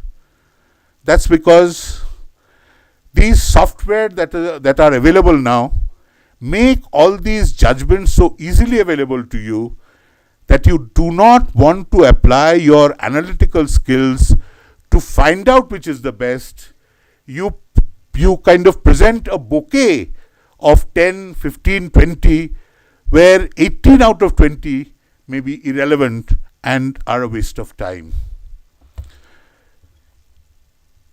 The second aspect, which has nothing to do with AI or disruption or the use of science or technology is something that I want to say something from my heart, because my experience prompts me to say it, is the lack of values that we find now. The legal profession was always called the noble profession. My grandfather was a very renowned criminal lawyer in Calcutta, and he used to tell me that till about the early to mid 70s, if he were traveling outside or if he were in different kind of company out of lawyers and someone would ask him what did he do, he would proudly announce that he was a lawyer. He said that from the mid 70s, I would not answer the question the first time, but only if I was asked it a second or third time would I respond. And he said, into the 80s, I stopped ignoring the question altogether. And if you see the history of the judiciary in India, you would realize what happened in the 70s, in the 80s, and where we were headed thereafter.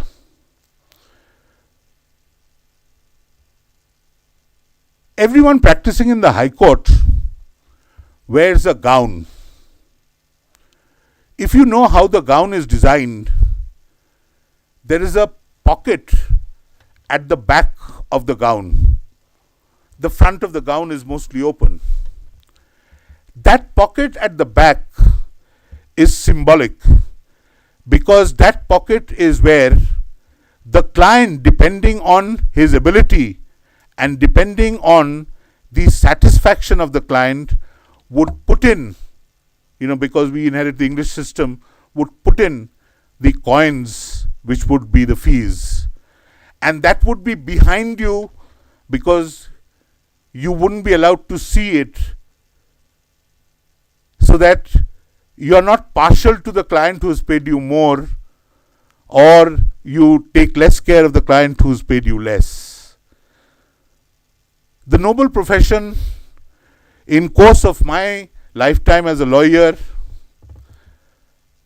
has degenerated now into something of a trade.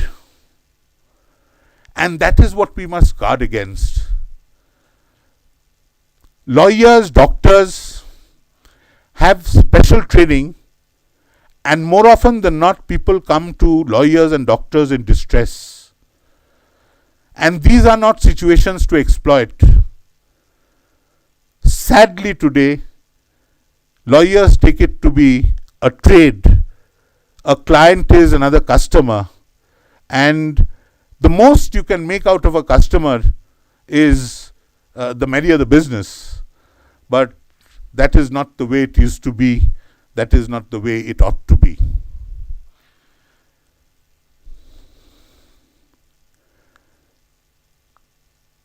As I was telling you yesterday, the biggest disruption in our lifetime, the pandemic, it brought in a whole lot of changes. And we today have virtual hearing. We today have a lot more in terms of technology used in courts. Various initiatives recently taken, particularly by the Supreme Court, the E-Committee of the Supreme Court, and the various high courts, have ensured that a lot of processes have been simplified. But at the end of it, when I was in Madras, there was a lawyer in Pudukkottai district, in the Pudukkottai court, senior person, there are no seniors designated in lower courts in the district judiciary, a senior person who had donated his entire very, very impressive library to the district court over there, and had requested me to, be present during the occasion. And after the work was done, he came and told me, "Sir, it is very difficult for someone like me to remain in practice anymore." So I said, "Why?" She said, "You people have introduced virtual hearing. I do not know how to use a smartphone. And there are many over here who may know how to use it, but do not have the means to access a smartphone. So while we, city bred, science fed, next gen, get into all this, we must realize that the system is for the benefit of everybody. And the more advanced, the more technologically savvy we get, the more we are excluding from the system, particularly those who do not yet have access to education or access to higher education or access to the kind of technology that we have at our disposal. I'm apprehensive that instead of making the system more inclusive, which should be our endeavor, some of the techniques that we are using make it more exclusive, in the sense that a lot of people may be left out.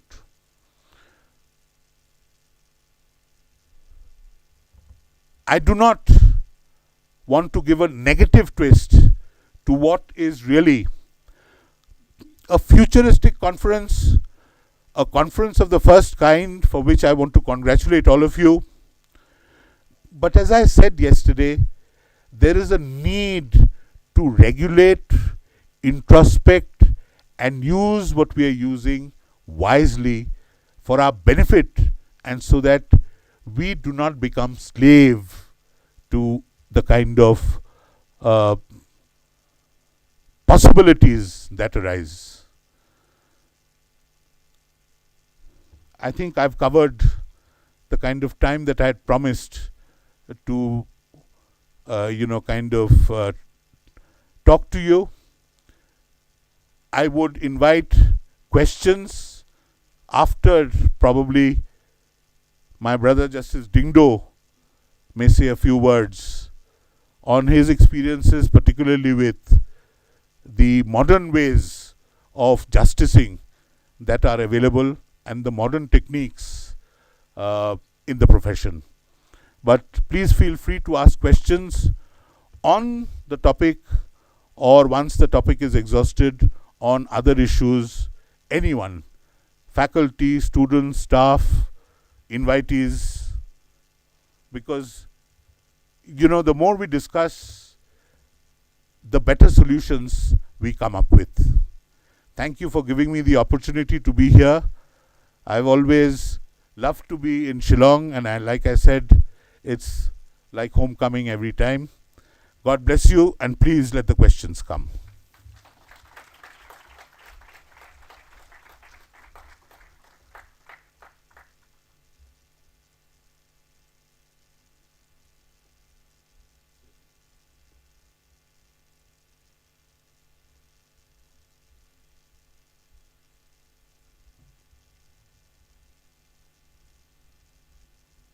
It is an honor for me to be in your presence.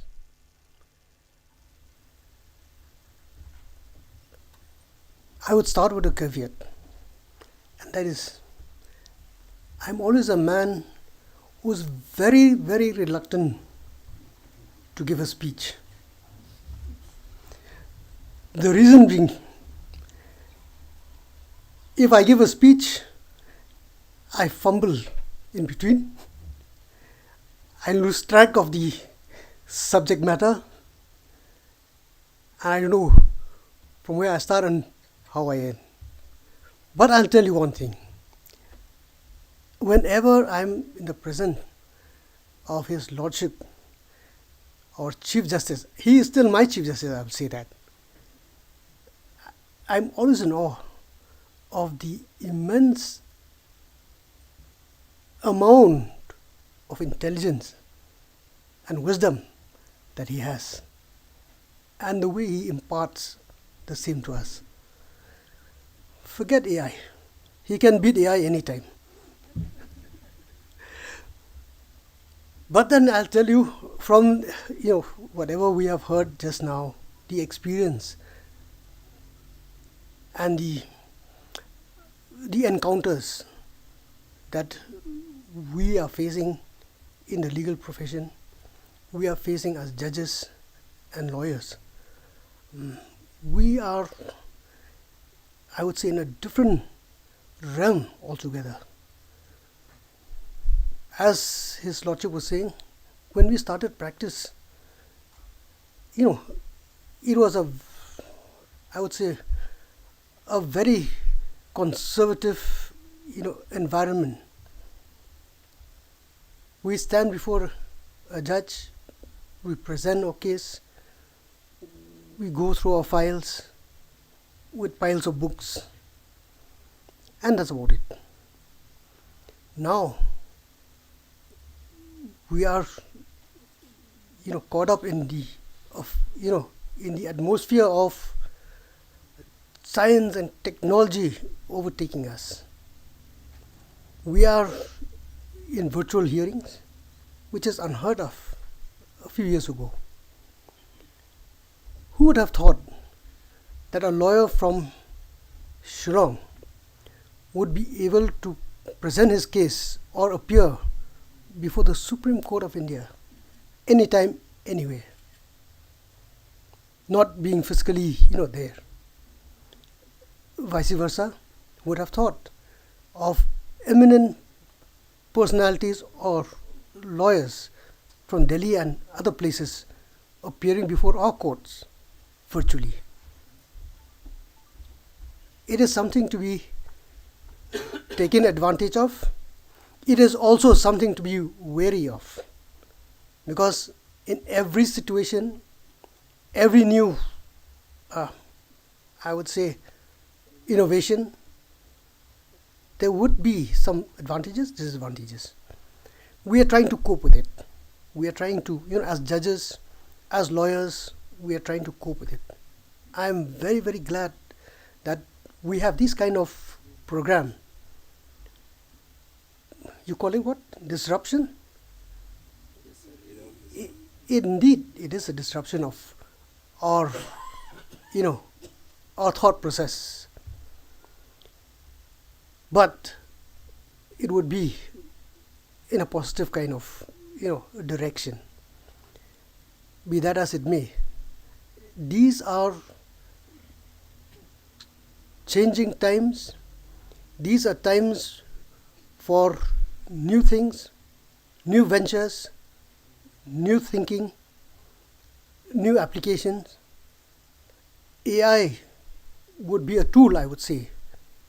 God forbid, let it not overtake our wisdom or knowledge or our understanding. Otherwise, we would be reduced to mere robots, for that matter. We must hold to our own. We must ensure that it remains a tool for us. But of course, looking at the wider horizon, it would be a source for enhancement of the judicial process, right from the bottom to the top. So I am, again, very thankful to be here in your midst, and I would say, as far as our students are concerned, you are blessed with being, born in this generation, being exposed to these new ideas, new, technologies and whatnot. And when you come to the field of either practice or judicial service, you will be much more equipped than your predecessors.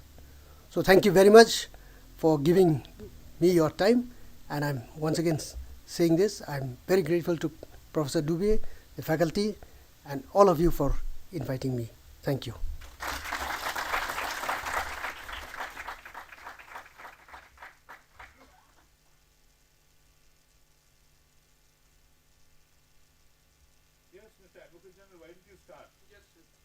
Come here. Come here, join us, please. The first question. Please come here and join us. The first question which comes to my mind is digital divide, which you have talked about.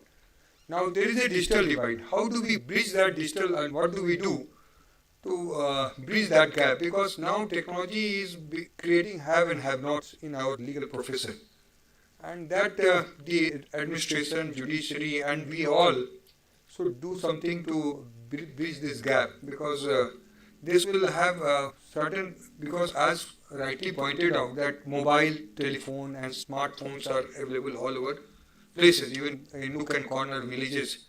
But when it comes to this legal digital divide, because this is one aspect which we need to address, and secondly, flooding of the data, because we have got those SCC online search engines, and we get lots and lots of judgment. So then the second aspect is that we are flooded with data, flooded with judgment. Those things were not there. One earlier, as rightly pointed out, the judges has to write the judgment. But now lawyers are getting the search engines, and in search engines they throw 20 judgments, and without going through those judgments, or they see the relevant paragraphs and they come to that point. So these their legal education can come into play in educating them, because the idea is what as a lawyer, as we felt that okay, this principle has been enunciated in judgment A, and it has been consistently followed for number of years. So when we cite 4-5 judgments, the idea is okay, this idea is reinforced, which is being followed. That's the second part of it, which is helped by search engines. So these are the two thoughts which came to my mind after hearing Justice Banerjee on this. Yeah. Come, please join us. Sir, can I Please, speak please. on this issue? Use the mic.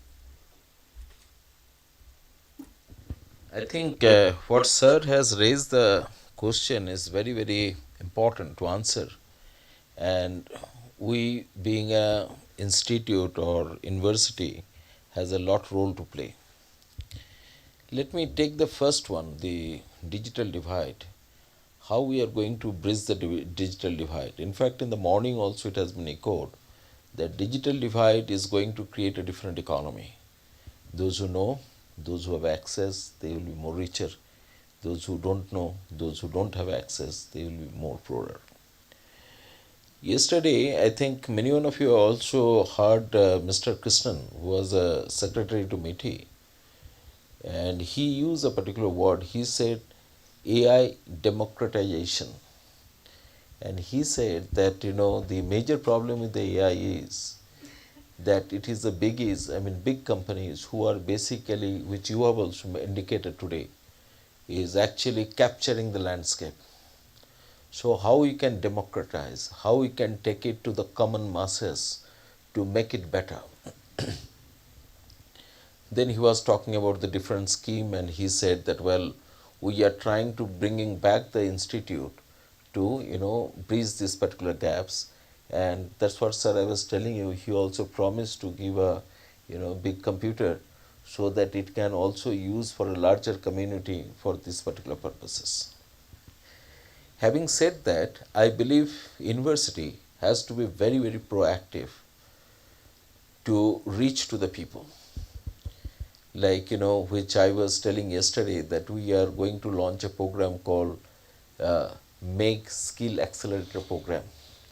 So within this Make Skill Accelerator Program, sir, in Azim Premji Foundation, they have come back again, another person, and they wanted to now institute a scholarship for bringing the non-law school advocate into the level, mostly those who have been educated into semi-rural background or where the infrastructure is not proper and all this.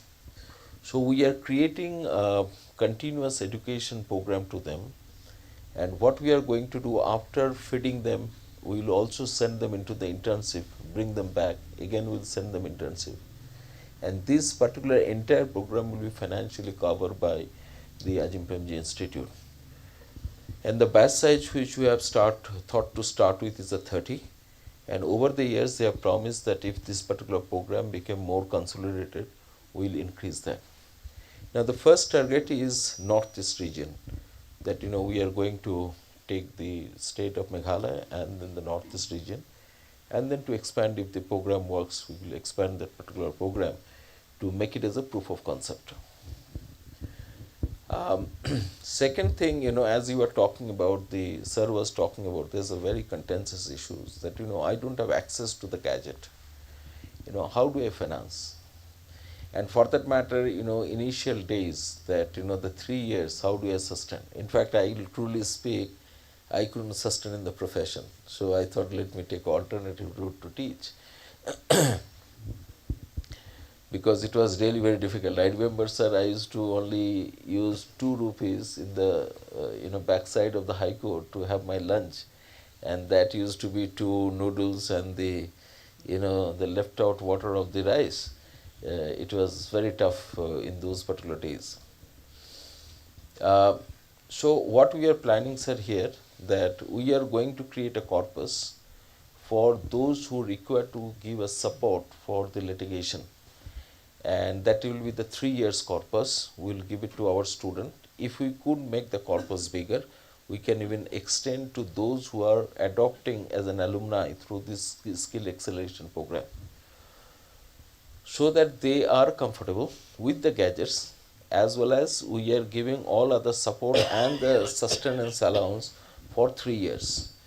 And if they do not able to sustain in those particular days, they can come back to the university. University will going to give a deferred placement. I'd like to say something about the digital divide. So we have Bharat and we have India, right? Right. So if I could just... so the digital divide is something we've been thinking a lot of. It's working. Yeah.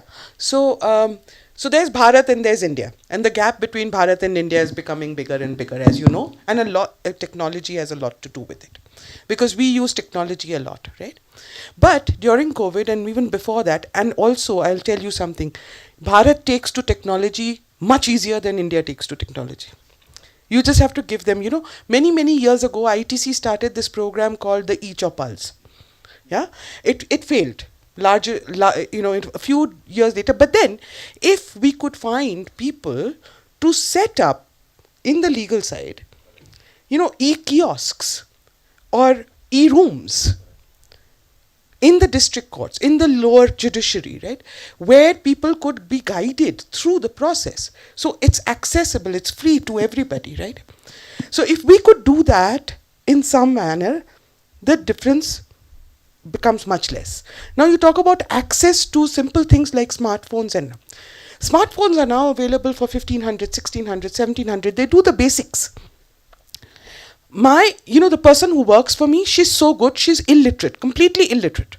But she can understand phone numbers, and now, she sends me voice notes. Yeah, every day she sends me five voice notes. Even every puchka wala, everybody has a QR code that you can scan and pay, right? People don't do money anymore, and they're very comfortable with it. I know illiterate farmers, groups and groups of farmers, all they need is outreach. Young people like you, go, reach out, make it easy for them, and they take to technology, very easily, very easily. They're much more open to technology than we are.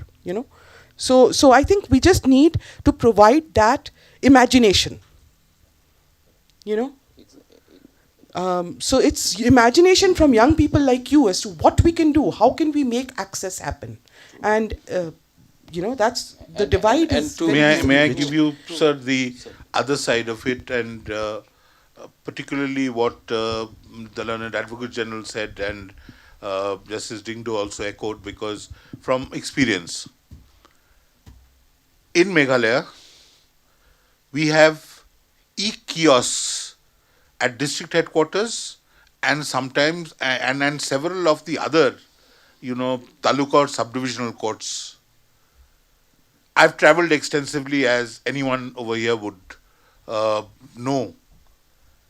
And sometimes I felt that those were kind of serviced and made ready when the Chief Justice paid a visit, and they were seldom used otherwise. And seldom used otherwise because people were not made aware of them, And even at places where people were genuinely made aware of them, I can talk of Mokorwat, people were wary of using it. They were afraid of coming in front of the machine and trying to, get information from that. The second thing that, the practical, there's a huge difference between technology in the high courts and technology in the district court, in the district judiciary, both in terms of availability to lawyers and the infrastructure available at both levels.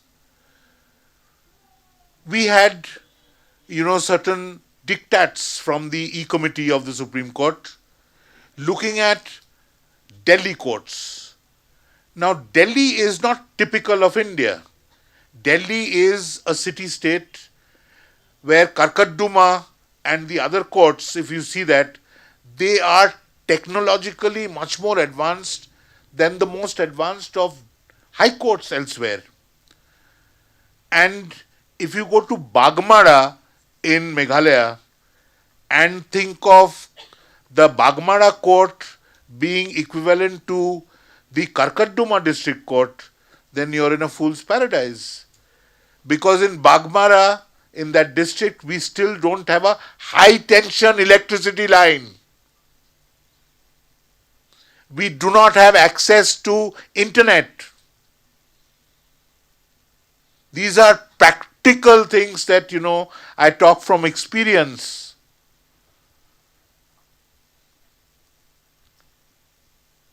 Lawyers in the district judiciary, not which are suburbs of cities, but which are interiors away from the metropolitan cities, are still very averse to technology.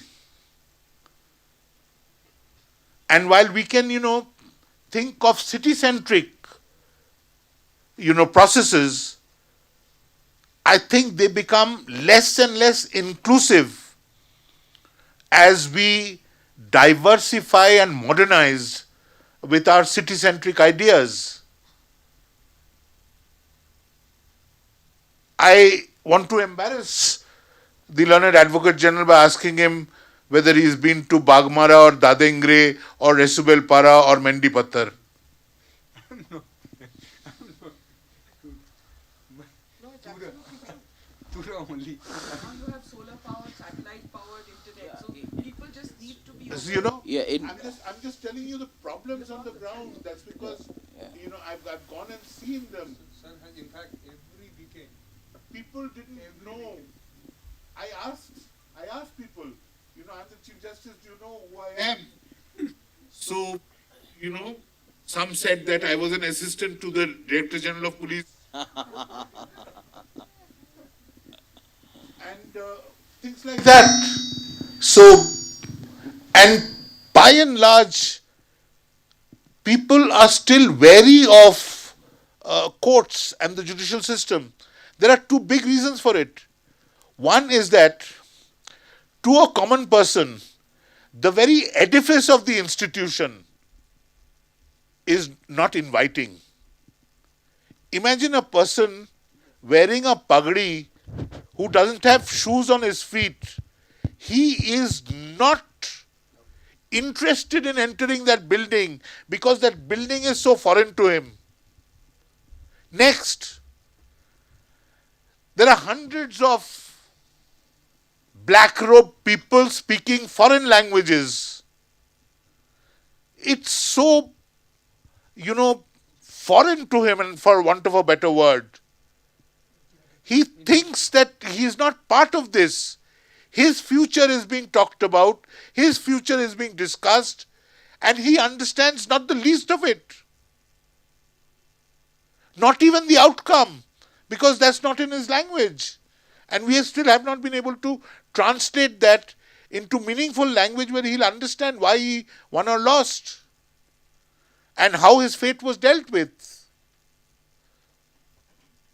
So these are things that we have to be alive to even as we, progress. I'm not saying that, don't have AI, don't have modernization or technology, but These are the things that we also have to include and keep in mind. I think, sir, what you are telling, it is not only the technology barrier, but it is the cumulative effect of all barrier. Yes. Like it's a language barrier, it's a cultural barrier.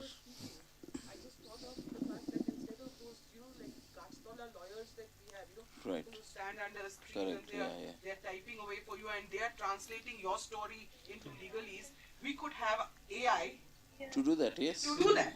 In And fact, AI would understand your story, was not interested in your fees, and would basically translate you into it's possible. In fact, madam, that's why the translation In comes fact, in. Google is doing that for us.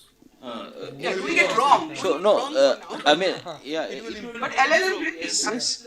No, in fact, what sir is telling, that is there, because yes, it is there, and we need to work too hard to get into there. We have to accept this particular thing, and even to getting into that particular place, what we require, we need to have a conscious design, which he was talking about. The design cannot be city-centric design. Design has to be according to the need based of those particular rural area, which is never been taken into the consideration while we are designing this, right? Yeah. Let's have some students participate. Yes. I want to know what the joke is over there. First narrate your joke and then let's participate. So, what is your opinion on this? I think you should have opinion. You are the future generation. Please speak up. What man was saying with regard to the use of technology by even the lowest denominator in our society. Like when we go to buy vegetable vendors are also using UPI. They are embracing those technologies without any difficulty. Yeah, that they are and now even in basic mobile videos. Even basic mobile also, even if you don't I was following on YouTube one potato seller from Chhattisgarh. He was selling potato and posting videos of his daily difficulties on life. social media. I mean, seriously, even the thing is to actually give them that play with. Very famous Shogo Tomitsu. He put the hole in the wall experiment. You all know about it. He just embedded this computer in a wall. Yes, and people started learning. And he left it for people to use, and people started using it. More children than anybody More else. children than it. So actually, people also He did find it in that. the middle of Rajasthan. He did it in the middle of Correct. anywhere. Actually, madam, people have to find a relevance. As we have said, in fact, the same thing happened with me in my village. So I asked one of my, this thing that you send me a WhatsApp. He said, I will do. Then I realized that he doesn't know how to read and all this thing. I said, I will do. He said, I will record it and send it to you.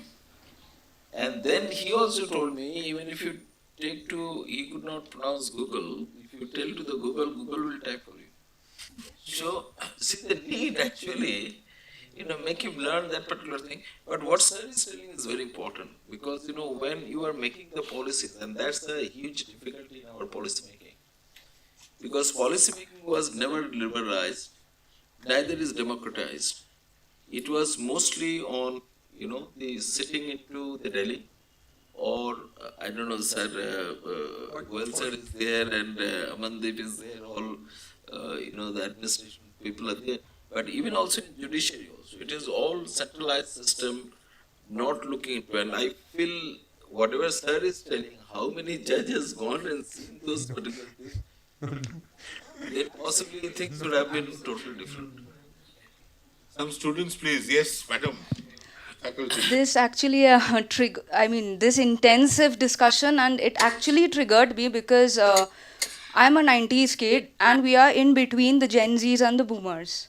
So what I face particularly in class is that all of them have a lot of information that too generated from AI, and as Justice Sanjeev Banerjee sir correctly pointed out, I also pointed out in the moot court that you are bringing 10-20 cases to me, only one-liners.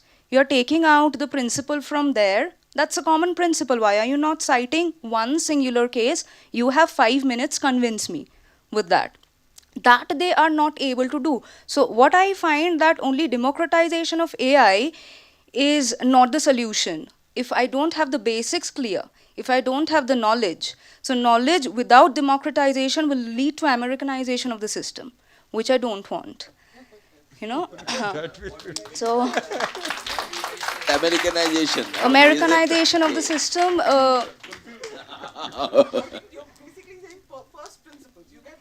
You get to know the first principle, the basics. So, Ankita, I think you have to think differently, even from the education perspective and how to bring this analysis. What Sir said, constant, make you more careful while you are doing thing, right? Either you are writing the judgment or you are citing the judgment. But when you have abundance, you have still a mindset of a constant, and then you are applying it into the abundance. And what you are thinking that, well, now we have many within the constraint, so let me show more so that I will get a better result. But how will our students pick out the relevant information, so constant give a constant mind in a abundant circumstances react differently. Now what you require to do, that in a abundance mindset, how you are going to make the thing very concise. Now imagine today you are telling that, well, I have thousands of cases which our Advocate General Sabha was telling. Now how you are going to analyze that? How you are going to make the most relevant out of this thing? Now if I say that, well, use a notebook is a very good tool to interact with and come to know this particular thing. Notebook LM, which come up by Google. Like that we can have a narrow AI if you think that, well, we are not going to read anymore. Now, what Sir was talking about, that technology, that Boolean technology, people now get used to it, which basically pulls a hell lot of judgment without any relevance. But that technology is outdated technology, right? So, what you need to do first, you have to change the mindset. You have to create in the abundant mindset how to work. Because I remember when I used to write my thesis, even Madam also felt the same thing. Getting few articles used to take several days because you have to go to the physical copies, reading, looking this particular thing, asking. It is so difficult. Today, the moment you are putting a search into any search engine, it is giving you a 2000 hit on this particular article. And that's the reason sophistication also come, like, paper connect, which in the abundance, how you are going to connect the relevant paper. So that means, what you require, first you change the, mindset. Second, you require how you are approaching the thing. Which databases you are going to? Right. How you are, yes, that means, Madam is basically talking about how you are approaching the thing. Then how you are processing that particular abundant information which is available. And then how you are presenting. So this system which we have been taught are no good today, because you are the next of us, you are the student of us. So we have taught you that particular thing. But if you want to tell the same thing to your student, it will not work, because they are in the abundant environment. And then you have to change your entire definition, how you are going to, deal with them. Right, sir. But I agree with you that you have to be very strong on your on your first, what I will take an example from what VC sir is saying, that I have to go through thousands of materials to get the relevant information which is not right now relevant for me. But while I am going through thousands of materials, I find information which might be relevant for me for tomorrow. But if I get a very packaged information, no, that's the reason I'm telling you have to first structure and then process, because you have to learn now that in abundant condition how you structure your information. Right. When you have a scarcity, you don't require a structuring, but when you have abundance, you need to structure how much you will process. That also you have to decide. If you remember, I used to tell in the class that take only the first 15 hits, don't go below that. Okay, so that means you have to be, that's what I'm telling you, your mindset has to change, how much you will take. But nowadays LLM is doing large language model. Exactly. They are. It's the question you ask. You learn, Google will give you the answer to the question you ask. If your question is even madam today, the LLM is guiding you the question. Even if you see this notebook LM, the moment you will punch number of the files to that, it will tell you what question do you want to ask. That is what generative AI now. That is what, sorry. Please.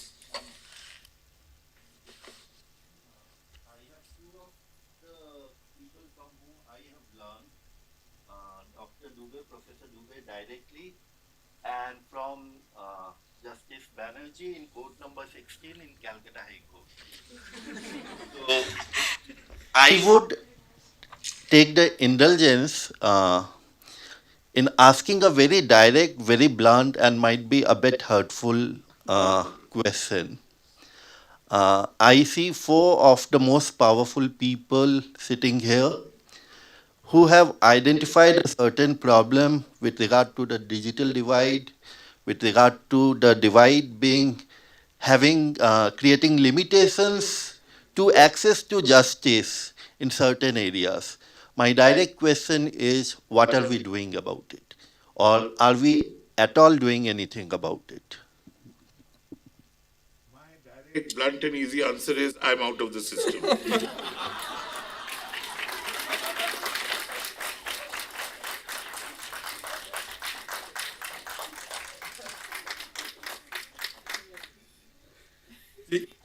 No, but seriously,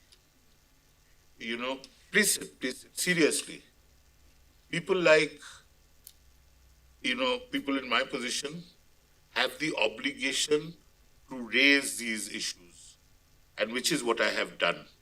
I may not have the power or the wherewithal now to do anything about it, but these are issues which need to be flagged for people like Professor Dubey and all of you under his guidance at this institution, or, the leading advocate of the state or a sitting judge to be able to address. And I'm sure that, when all of us retire after today, we'll have this in mind as to how do we address it. We have to take both sides, like we have to progress, and we have to address the digital divide, the lack of access at the same time.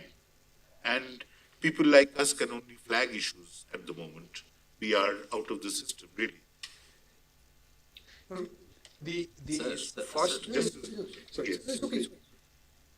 Actually, I will just use one word, and that word is developing.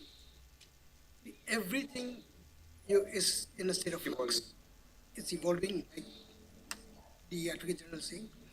And we are, I think there are very, what should I say, people, who have the spirit, I would say, to ensure that these are, anything that is perceived as a drawback or as a disadvantage, to rectify that. But it takes time.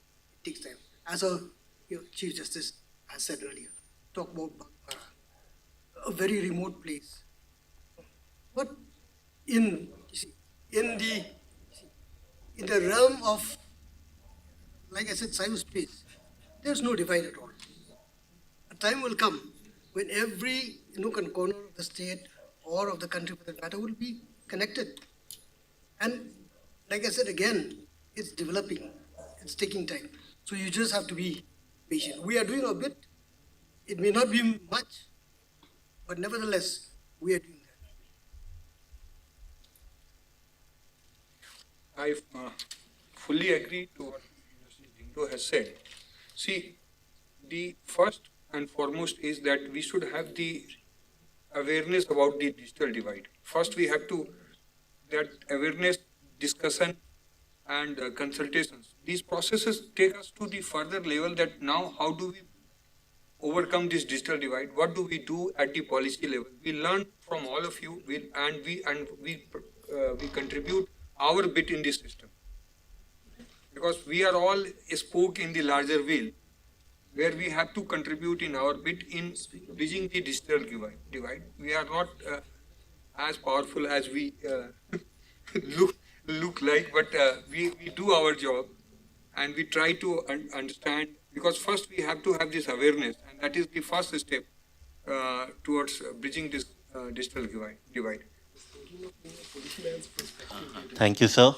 See, I'll just tell you, because after that we'll listen to Amandeep also, and we have to complete these sessions. See, this is not a one-day job. Actually, the baton has been passed. Sir has raised the question. It is who we are there who will take this particular thing. Next, it will be to you. Next, after you, you are my middle-aged, student. After that, my old-age student. It will go and baton will, pass to one after another, right? And the process, initially it was thought that we have to develop the policy with the scarcity. Which sir was talking about the 3 judges going in the same car. Today, everybody are having a 3 car at home. Right, so now you have to change the policy, even the abundance policy. You have to see that how you can penetrate down to that particular, last mile. How you are going to fulfill the aspiration. Our understanding is that roti kapra makan is the aspiration of that particular person. It might not be. It might be much more than that. So you have to look into what is the aspiration of the last mile person. How you can design or support to this particular aspiration. So it's actually not a very very easy questions to be answered. There is a large amount of variables which is invisible into this particular process. What sir also told, it has a large number of variables. He has pointed out many. So we have to look into that particular dynamics itself, And another thing which I will tell you in your perspective, many of the time the policy design are very lopsided. Why it is lopsided? Because the parameter we thought that will work, it actually hurt and destroyed the other parameter which ought to have been worked. Okay, so I keep telling to even the government also for a long period of time that we should have a decision support system where the moment you are going to take a kind of a decision, what is the impact it is going to in the places which is invisible, which you have not actually accounted. So it is a complex design, and I believe it require a kind of a lot of thought process into this thing. So sir, I will invite Dr. Amandeep Kapoor now to speak on this. Yeah.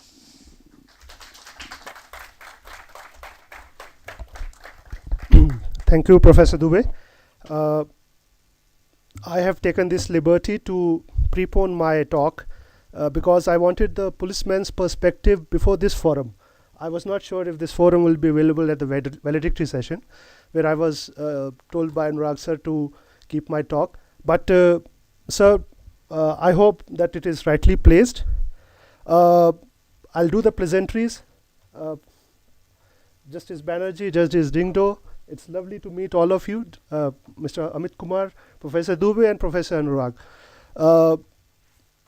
All the very pleasant students here, very bright students I must say, and all the dignitaries of the podium.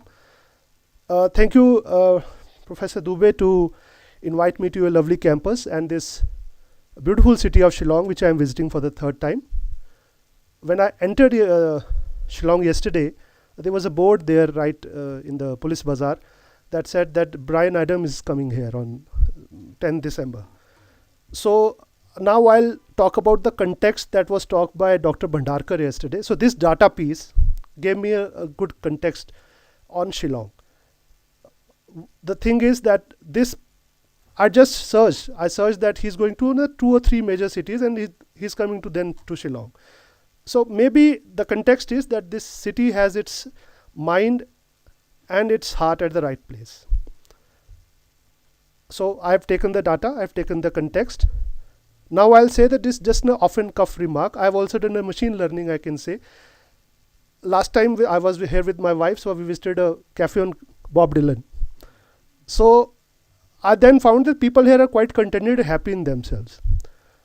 So the audience, what I've done now with this piece of information is, I've broken the ice with data I've broken the ice with context, I've broken the ice with machine learning. Idea basically is that you have to understand these concepts as big as AI, disruption, machine learnings, LLMs, generative transformers, from the chaos or the life you live in. And Indians are good at making bliss out of the chaos.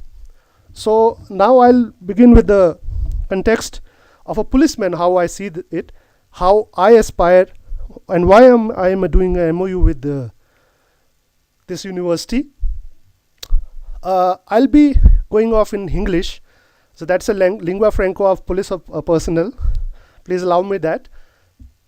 Unlike judiciary and legal system, it is totally English, but just I thought that isn't it the purpose of this conference is to understand communities, and I'll do the way I talk to my people, to my chaps, to my other police officers. So the first question is that why is a policeman here at the conference? Aren't the policemen or the police organization the most status quoist among all the organizations in the government? It is, the context is that if you have a scale on how you judge police, it's one of the least respected organizations also. This is I'm just taking the superficial view, not me true necessarily, and for me I don't completely disbelieve on that. मुझे पता है कि police वान का role society में क्या है, मैं आपसे शेयर करूंगा, उसके बाद मैं यही में जाऊंगा. आप सब रामायण से वाकिफ होंगे, जटायु आपने सुना होगा. तो जटायु पूरे रामायण में जिसके ऊपर सबसे प्रहार हुए हैं, जिसके पास सबसे कम ताकत है, वो एक छोटा सा रोल अपने आप इख्तियार करता है पूरे रामायण में. तो वैसा रोल पुलिस का है. उसके पास रिसोर्सेज बहुत कम है. It is a least resource endowed organisation. It has a certain territory to hold. It is not the supreme. It does a very important function. वो फंक्शन क्या है कि जब सीता को ले गए, और कल जस्टिस बनर्जी बता रहे थे कि हमारे सिस्टम, अगर हम गवर्नमेंट सिस्टम में एग्जिस्ट कर रहे हैं, तो हमें ये नहीं भूलना चाहिए all efforts are to a certain finality or a certain motive, and that motive is public service. तो रामायण हमें क्या सिखाता है कि हमारी अंदर की लाइफ का, स्पिरिचुअल लाइफ का, बिगर लाइफ का ध्येय राम को पाना है. पॉलिटिकल सिस्टम सिखाता है राम राज्य है. तो जब राम आएंगे उस पथ पे सीता को ढूंढते हुए, तो रास्ता कौन दिखाएगा? जटायु. तो जटायु कहेगा कि सीता को यहाँ लेके गए थे. तो रामायण, पूरी रामायण जटायु के बिना अधूरी है, क्योंकि आपका ध्येय भी उसके बिना अधूरा है. तो अगर आप राम राज्य पाना चाहते हैं तो जटायु के रोल को अच्छे से समझना होगा. And that is my understanding of a policeman's role in this country. तो पुलिसमैन का एक और तासीर है, there is a character. Police system doesn't operate in what you say confusion. मेरे कांस्टेबल को क्लियर चेन ऑफ कमांड चाहिए. I go with a platoon full of my police force and they are looking to me for a clear piece of command. अब मैं उसको चाहे बोलूं कि इनको लठ दो अच्छे से, तो लठ दे देंगे. उनको कहो कि लंबा डालो तो लंबा डाल देंगे. But they believe the man and I believe in my man. So this chaos, not chaos is another term. This misgiving should not be there. There should be a clear chain of command. And for the same purpose, I was in an AI conference last month. I was telling शरद जी को मैं बता रहा था, वहाँ पे I was told at the end, it was organized by Sir Mighty and NFSU and BPRND. I was given the toughest role of giving a road map, आगे क्या करना है. तो आई सेट कि मेरे पुलिस वालों से मैं ये अपेक्षा करता हूँ, और ये बैठ के यहाँ पे ऐसे उनका AI को सुन के, बड़े बड़े वर्ड्स को सुन के ऐसा लग रहा है कि कोई जिन आ गया इनके सामने. तो I have to clarify to them कि ये कोई जिन नहीं है, इन्हें अपने ही लाइफ से समझना है और अपनी लाइफ से इम्प्लीमेंट करना है. So I will give you a road map कि करना क्या है. So my policeman were quite relieved. तो in the same way we'll go ahead with how to legal system. आज मेरा रोल थोड़ा सा अलग है, मैं ये भी लिबर्टी ले रहा हूँ कि मैं लीगल डिग्निटरीज हैं, जुडिशियल डिग्निटरीज हैं, उनके सामने बैठ के ये गुस्ताखी कर रहा हूँ. बट द फैक्ट इज़ मैं एक पुलिस ट्रेनिंग इंस्टीट्यूट चलाता हूँ और it's one of the very rare institutes जहाँ पे जुडिशियल ऑफिसर्स भी ट्रेन होते हैं. And we conduct courses on cybercrime. We conduct courses. There's majorly a cybercrime course, and in that I do touch up these issues. उसी को मैं यहाँ पे पेश करूँगा. You will get a different understanding of how a policeman looks at all these things. So, my question is to the students as well and to the academia here. कि do you observe, how do you interpret disruption? हमें disruption आ गया है तो वो करना क्या है उसका? Do you observe a disruption? You just observe and let it go? Or do you participate in disruption? Or third, you yourself become a disruptive force. So there are three options. Society में disruptions idea और technology दोनों से आए हैं, याद रखिएगा. अगर हम ये सिर्फ खता करेंगे कि सिर्फ टेक्नोलॉजी ही डिस्रप्शन ला सकती है, तो हम अपनी हिस्ट्री, अपनी फिलॉसफी, अपनी पूरी चिंतन को हम अपने आप से दूर कर रहे हैं. चाहे वो ग्रीक फिलॉसफी हो, चाहे सनातन धर्म हो, बड़े बड़े डिस्ट्रप्शंस चिंतकों ने, विचारकों ने लाए हैं. नाम में जाने की जरूरत नहीं है. But now since we are in age where we rarely go into deep academic rigor or solitude, and technology is our way to go ahead. So let's focus on disruption by technology.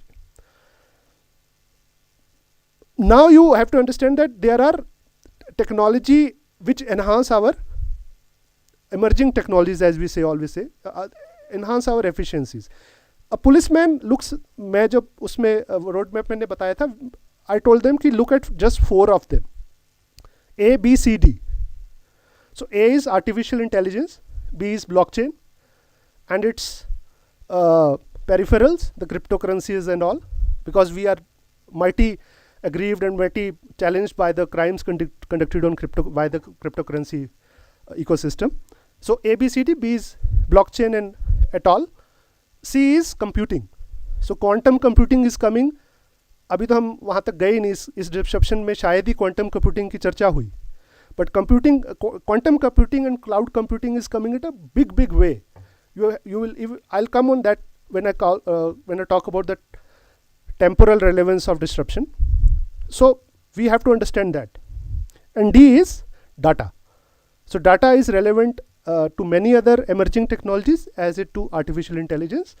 But A, B, C, D, D data I say because at present we are just maintaining the data workflows or database management systems.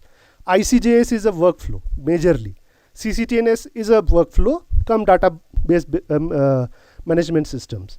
So these, if we say that our judiciary and our policing systems are still at the data phase of understanding of technology, we have to integrate into much larger way. जब artificial intelligence की भी बात करते हैं, I was hearing two very interesting facets given by Shri Amit in the morning. We have to understand, एक है LLMs, they are just glorified search engines, and one is generative AI को भी आप एक मोटा सा रूप लेके ना चलें कि हर किसी को हम लूजली AI बोल दें. हमने देखा कि इमर्जिंग टेक्नोलॉजीज में ही there is IoT and there is metaverse also, and lot of talks I heard not only in this conference, in many conferences we loosely ascribe the term AI to everything that is enhancing our efficiency, but that is not so. We should call it emerging technologies. AI maybe we'll be very careful that whether we are talking about LLMs as they are glorified or better search engines. They interpret and they convert, they transliterate, but real challenge is coming from the generative GPT part of the AI. That is where the problem will arise, but I'll not demotivate the students with challenges. I'll talk about opportunities more. मेरा question वापस आता है कि हम disruption को कैसे समझें. तो पहला हमने ये समझा कि इट इज़ टेक्नोलॉजी मेजरली, हम टेक्नोलॉजीज का एक अंडरस्टैंडिंग रखें. दूसरा स्पेशियल अवेयरनेस. स्पेशल अवेयरनेस कैसे होगा, इसके ऊपर मैं 2-3 वर्ड्स बोलना चाहूँगा. ये वैसा ही टर्म है जैसा कंटेक्स्ट कल डॉक्टर भंडारकर कह रहे थे, but it is a little widespread, a more wider horizon of understanding and awareness. So that spatial awareness will include, inter alia, कि we shouldn't be hypnotized by the term technology or AI. Firstly, I'll just give you an example. There was a slide, there was a news I heard कि Google ने अपना AI charter को पूरा करने के लिए उसको एनर्जी चाहिए. They have set up a nuclear plant. How many you have heard this news? Google अपना न्यूक्लियर प्लांट लगा रहा है. सो अगर मैं कहता हूं कि आप एआई का ये डिस्ट्रप्शन की कॉन्फ्रेंस है, व्हाट शुड बी, आपने सुना, अब आपको आगे क्या करना चाहिए? This will exactly answer my question कि how specially aware are you regarding AI. It talks about AI. Google को अपने एआई की नीड्स पूरी करनी है, वो एक न्यूक्लियर प्लांट लगा रहा है. Should we go about reading more about nuclear plants? Should we go more about reading Google? So this is news worth discarding. This is just कि डिस्ट्रप्शन को आप ऑब्जर्व करो. So answer will come slowly that all 3 components have to be done parallelly. You observe disruption at some point, you participate in disruption at some point, and you generate disruption at some point. So this spatial awareness is, इसको पूरा discard कर दो, हमारे काम का नहीं है, ना ये जुडिशरी लीगल सिस्टम के काम का है, ना पुलिसिंग के काम का. You will come across this tremendous news, but disregard those which don't directly hit you or concern with you.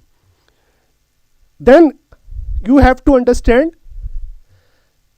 Specially awareness में आप पार्टिसिपेट कब कर पाओगे, जब आप उसको 2 हिस्सों में डिवाइड करोगे कि कोई टेक्नोलॉजी, इमर्जिंग टेक्नोलॉजी हो, चाहे वो एआई हो, वो आपको जनरली कितने काम की आ रही है या टोटली आपको कितना वो स्पेशलाइज्ड आउटकम देने वाली है. इसका मैं एग्जांपल दूंगा आपको. इलेक्ट्रिसिटी इन्वेंट हुई लगभग 1880 के आसपास. कल बात कर रहे थे, I think professor Vijay was mentioning about war. First war, technology war, was between Tesla and Benjamin Franklin, I suppose. Edison, yeah. So that time space is 1880s. Harvard Law School और Yale Law School उससे 60 साल पहले आ चुके थे. My conjecture is कि जैसे हम आज डिसरप्शन की कॉन्फ्रेंस यहाँ कर रहे हैं, हार्वर्ड के एक कॉन्फ्रेंस हॉल में जब इलेक्ट्रिसिटी आई थी तो ऐसा ही एक कॉन्फ्रेंस वहाँ भी हुआ होगा. My conjecture. उस समय भी ये बात हुई होगी कि ये इलेक्ट्रिसिटी बिल्कुल एक जिन है, इसको कैसे काबू किया जाए, या एक बहुत शानदार चीज़ आ गई या बहुत भयानक चीज़ आ गई. अब आप इसको लेके आइए पुलिसिंग में और इसको लेके आइए लीगल एस्पेक्ट में. इलेक्ट्रिसिटी यहाँ रोशन कर रही है सब कुछ, मेरा फ़ोन भी चार्ज होता है उससे, बहुत सारी चीज़ें और होती है. So that is the general component. So this is the job of scientists who will work on that general components. They will give you the best outputs. Nandan Nilekani just said few days I was sharing with Professor Dubey, let the mathematics and big research go to the Westerners who are very well endowed. We'll have the fun with the apps. We'll have the fun with the brightness. So आप general चीज़ जो हो रही है उसको होने दीजिए. Specific चीज़ क्या हो इलेक्ट्रिसिटी से? पूरे पुलिसिंग में एक इलेक्ट्रिसिटी एक्ट हमें लागू करना है. कुछ स्टेट्स में इलेक्ट्रिसिटी एक्ट के तहत कुछ थाने खुले, एक एनफोर्समेंट की फोर्स खुल गई, कहीं कहीं, सब स्टेट्स में भी नहीं है. And judiciary has only 1 electricity act to sub judice. So that's the whole role of the electricity. So can we extrapolate this to AI? या ऐसे ही आज से 150 साल बाद कुछ इस कॉन्फ्रेंस हॉल में बैठ के कह रहे होंगे कि जब वो बात हुई थी तो एआई की बड़ी बड़ी बातें होती थी. No, but here I agree with what Amit Kumar said in the morning, that GPT part of the AI will not let you sleep down. You have to, apart from spatial awareness, be temporally aware also. So that is a little thing. I'll come to it. So first I say about the spatial awareness. I talked about 3 things. Now what I'm saying is that temporal, just wait for a minute. I haven't just completed the spatial awareness part. Coming to this disruption conference and the role of this university. How then you, क्योंकि ये हमारे police वालों में भी बहुत inertia है कि because there are layers. Society में हमेशा 3 layers होती है. आप इकोनॉमिक्स में जाएंगे तो कहेंगे 3 भारत हैं and they divided by the dollar per capita income. The bottom of the pyramid, C.K. Prahlad की famous theory है. 2/3 of India is bottom of the pyramid. So similarly, every society or every community has a 3 aspect. In police, so is with the judiciary, so is with the legal system, so is with the academia and students here. There will be early adopters who will say we'll adopt and we'll let people see our prowess. There will be just middle ranks who will just want to see weight, and there will be just laggards, they are not interested at all. तो हमारे police वाले जब कहते हैं कि साहब क्या technology इतना हमारा काम ही नहीं है, because this term intersection of law and technology, this is a beautiful term that exists overall in all law colleges, all law academia, and this is a very sought after term, intersection between technology and law.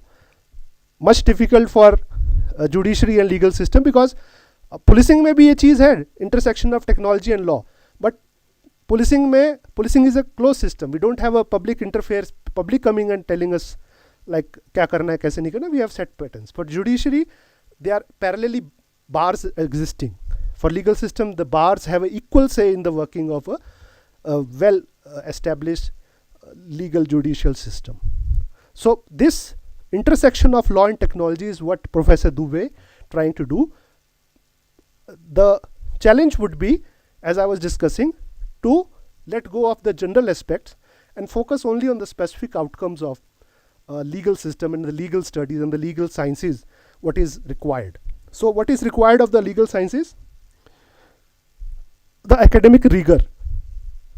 एक question ये रहेगा हमारे पास कि बहुत ज़्यादा technology लाने से, जो अलंकृता भी कह रही थी अभी, कि क्या हमारा एकेडमिक रिगर कम होता है.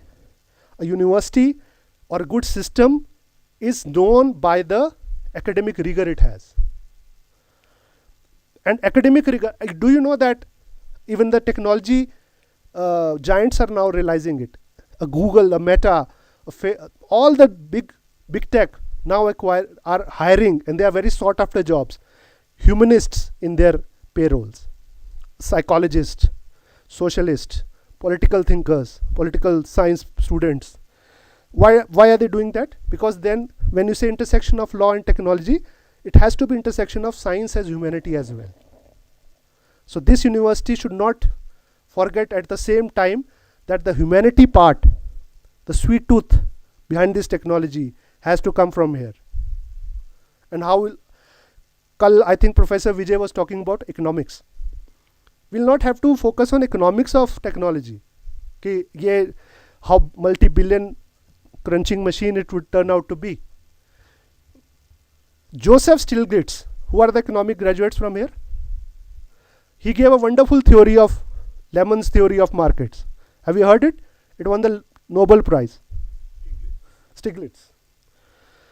So that information asymmetry is all prevalent, all pervasive. Our role as academics and a good technology, as a university or as my institute who is focused on technology, has to be bridge those gaps and be a good humanist with the technology part. So if I concentrate कि economics कहाँ तक नहीं पहुँची है, what Justice Banerjee was talking about, the equity, inclusiveness, this is what economics will have to teach us, not the other way around. Sociology, is it cover, is the sir के lecture में ही मैं देख रहा था, is it covering the indigenous people, is it covering the marginalized people, is it covering women equally, is technology, आप सबने 3-4 questions digital divide की आए. You focus on these things, the humanities of the technology will fix those things. So the part is that you have to be the humanist before a technologist. Because otherwise there are lot of IITs doing a lot of technology. But when it will be asked what is the USP of NLU, MEG, they will say we are humanist technologists.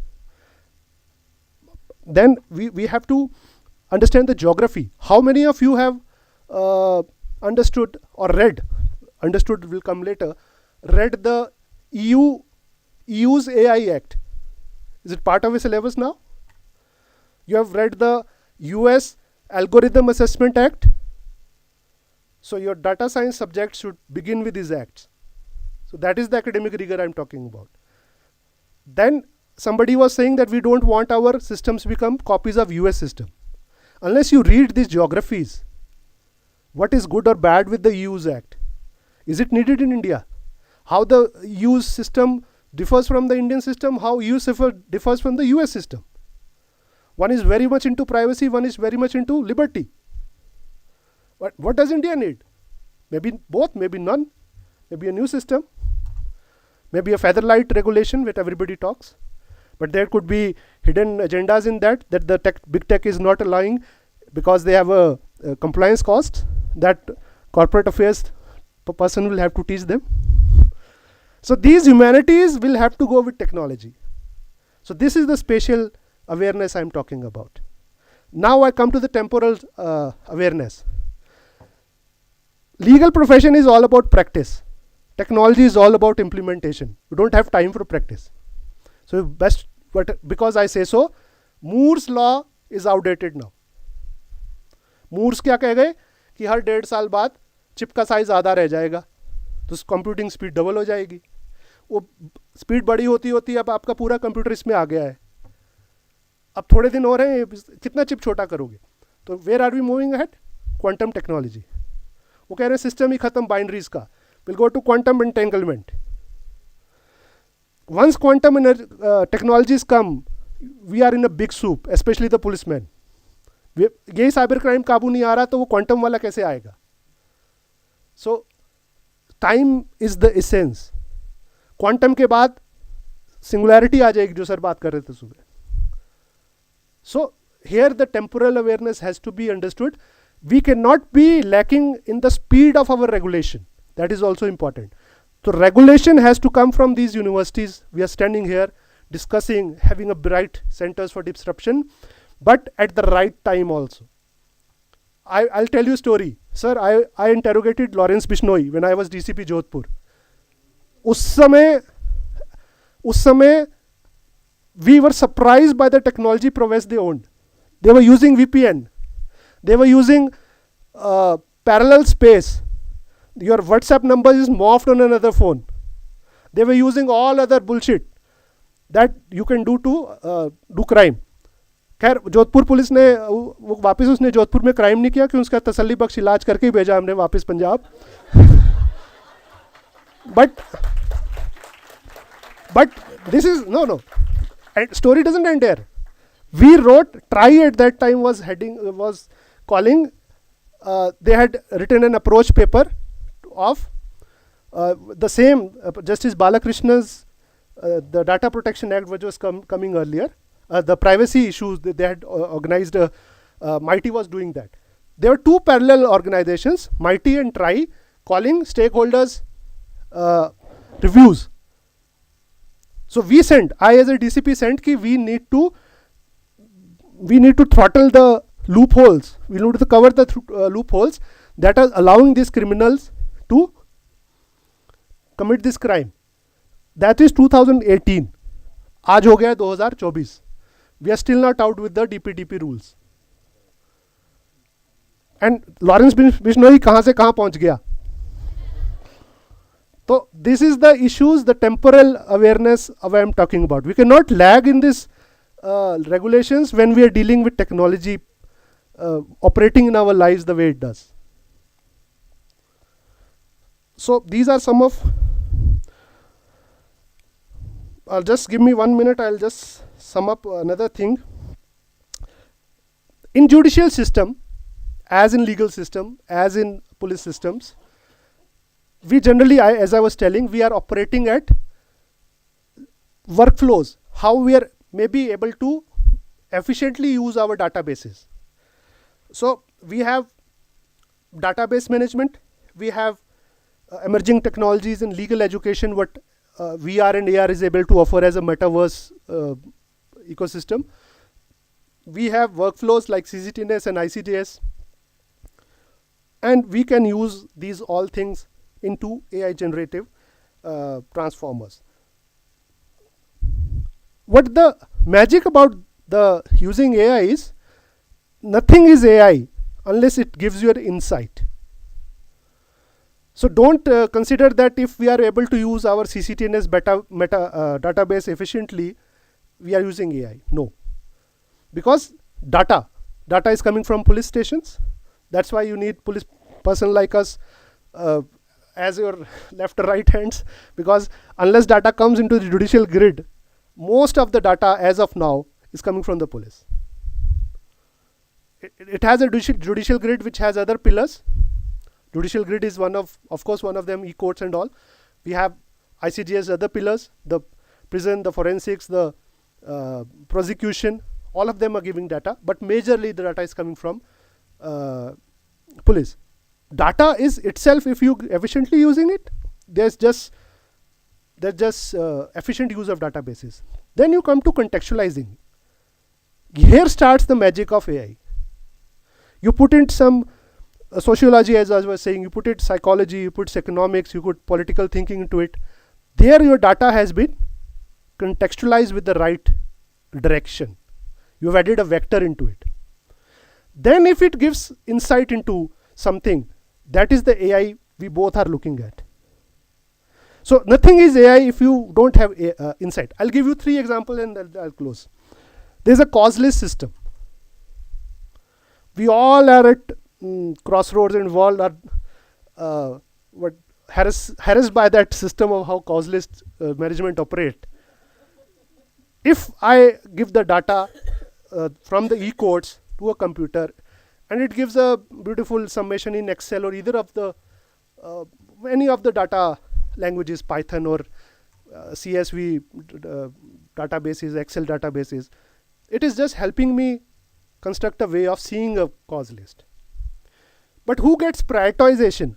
If it has contextualized with the data and gives the correct insight that this has to be taken today. It has so much years long of legacy. It is not fulfilling it comes from a marginalized section.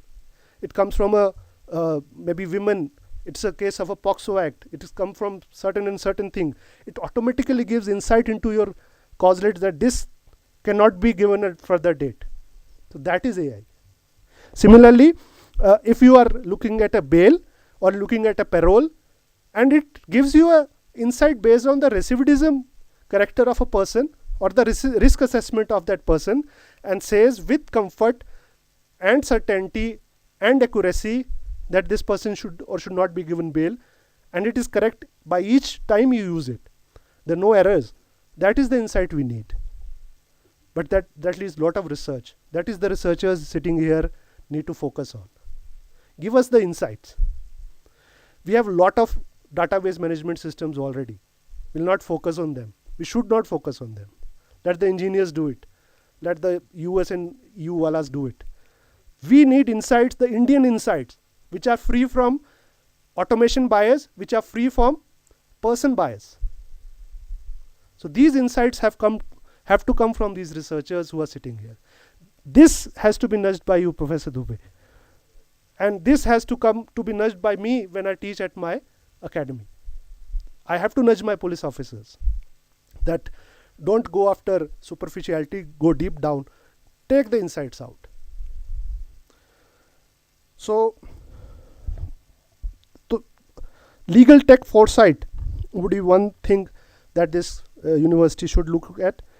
What Vidhi policy, you all must be heard about it, the Vidhi policy. What it is for generating insights into many judicial pain points.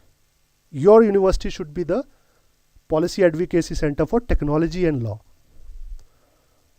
So that is what I really, when I heard there's another rock star here, because as I was impressed by the Shillong's love for rockstar, so you are at the right time, at the right place with the right leader, because he has his heart and mind at the right place, and that's why I'm doing a MOU with him.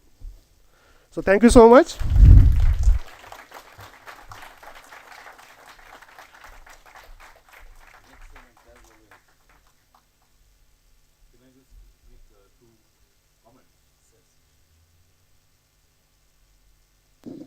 First is that something that he touched upon last, Vidhi.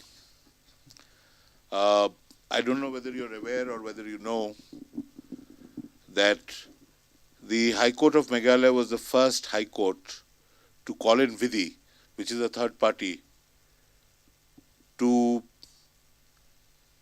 assess us and produce an accountability statement, and that study is complete, and most of the suggestions and whatever the observations are on the website, I hope. So, we were the first High Court to have a legal accountability audit done by Vidhi. Next, there are a whole lot of things common between the police and the judiciary. Amnesty International assessed that the police was the most corrupt organization in this country, about 81%, followed by the judiciary, about 67 or 68%. And when it talks about the judiciary, it does not talk about just the judges. It talks about all the stakeholders, including lawyers, law clerks, peons, everybody, officials, everybody involved. At the same time, I must draw your attention to a 1980 judgment of the Supreme Court which talked about the judge population ratio and the police population ratio. The police population ratio is about the worst in India among all kind of developing or developed countries. The judge population ratio is equally bad. If the recommendations of, and I don't know the figures of the police, but I'll tell you of something from experience. If the recommendations of the Supreme Court that were made in the year 1980 as to judicial officers were to have been implemented, we would have had 1,77,000 judicial officers, beginning the Chief Justice of India right to the newest Civil Judge Junior Division.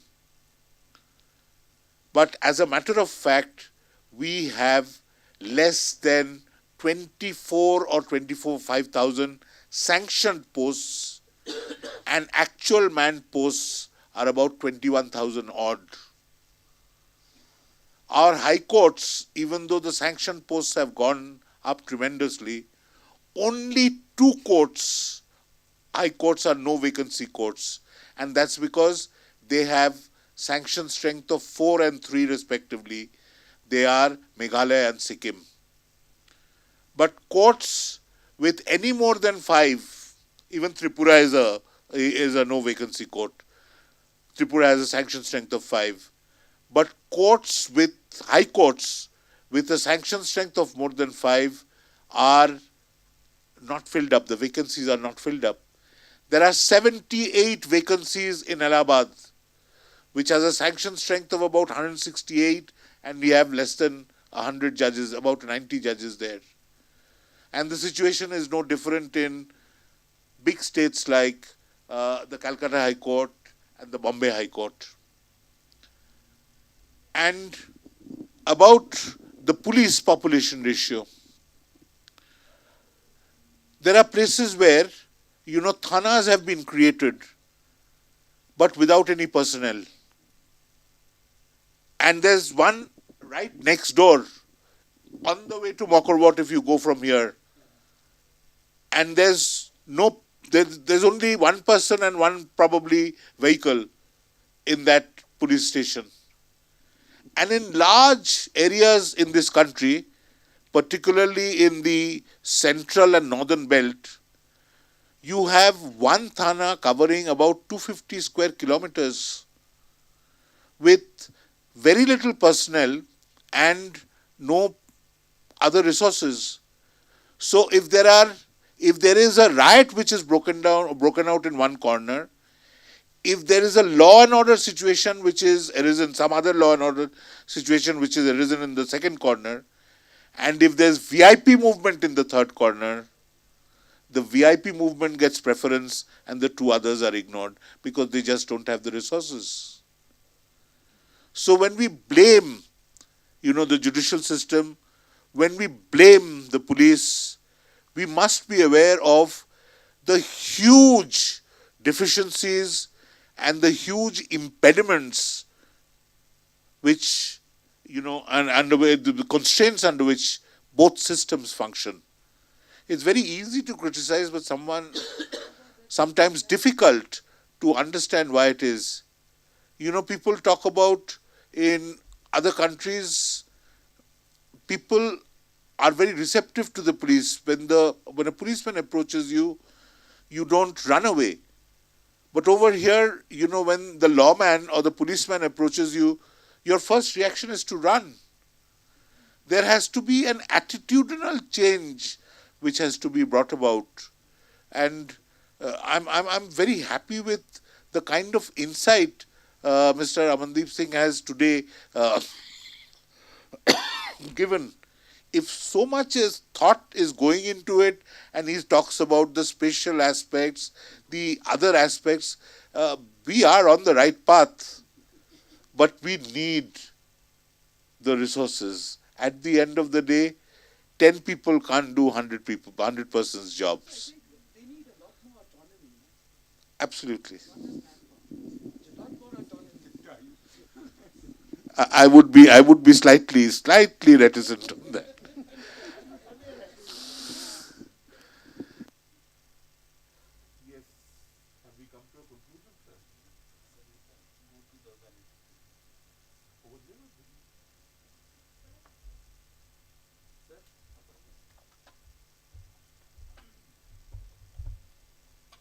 Thank you, Honorable Mr. Justice Banerjee, for being a staunch supporter and nurturer of this university. Thank you, Honorable Mr. Justice Dengdo, for extending grace and generosity to us. With this, we come to the end of this session, and we'll be starting with the valedictory session now. Distinguished dignitaries, esteemed guests, respected faculty members, dear students, and all of those present, a heartfelt welcome to the valedictory session of our two-day conference, Era of Disruption, Exploring the Future.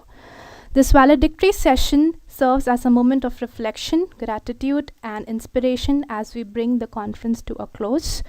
To begin the valedictory session, I would like to request VC Sir to please usher Dr. Rani Kaur Banerjee ma'am to the stage. And I would also like to request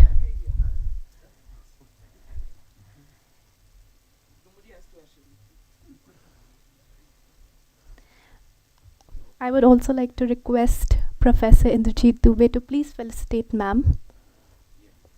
Dr. Rani Kaur Banerjee is Professor of Practice at NLU MIG, an esteemed writer and educator.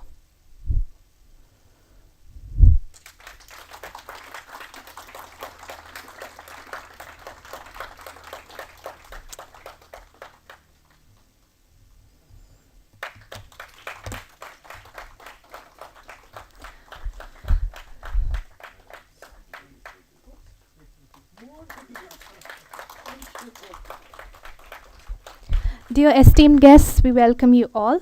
To set the tone of this important event, we invite you to turn your attention to the screen for a brief video presentation on partnerships.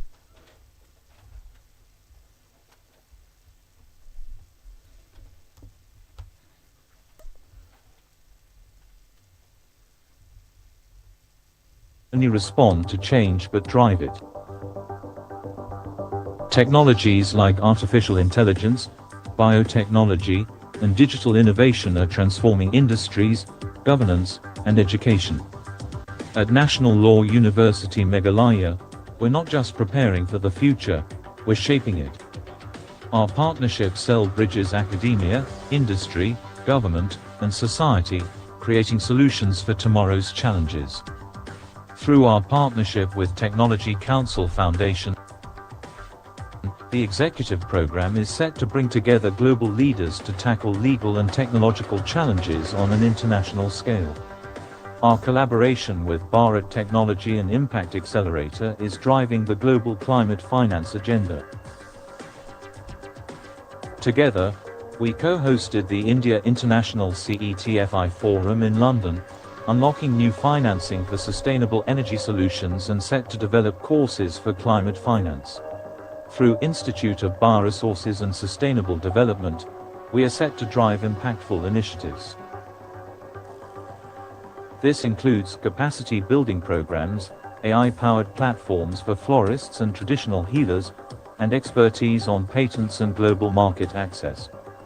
We're building the Future Legal Issue Database, a groundbreaking resource to navigate the legal landscapes of tomorrow. By rethinking governance, we're trying to balance human values with algorithmic systems.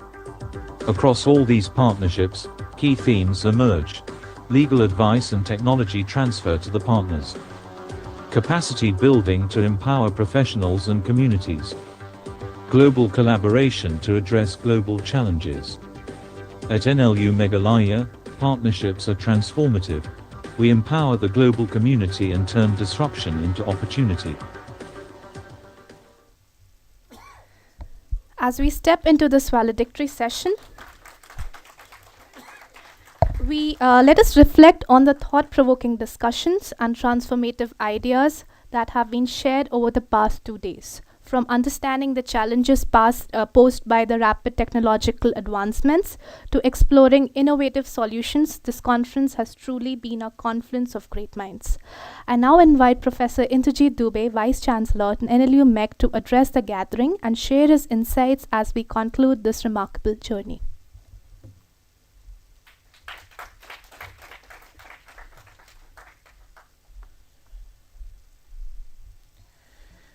Good evening, and possibly this is the time to take a long breath when we have conceptualized this particular conference, and until the starting of the conference we are also in a disruptive mode. Something works, something doesn't work, then we were refixing, and major difficulty was how to communicate the idea which we wanted to communicate in this particular conference,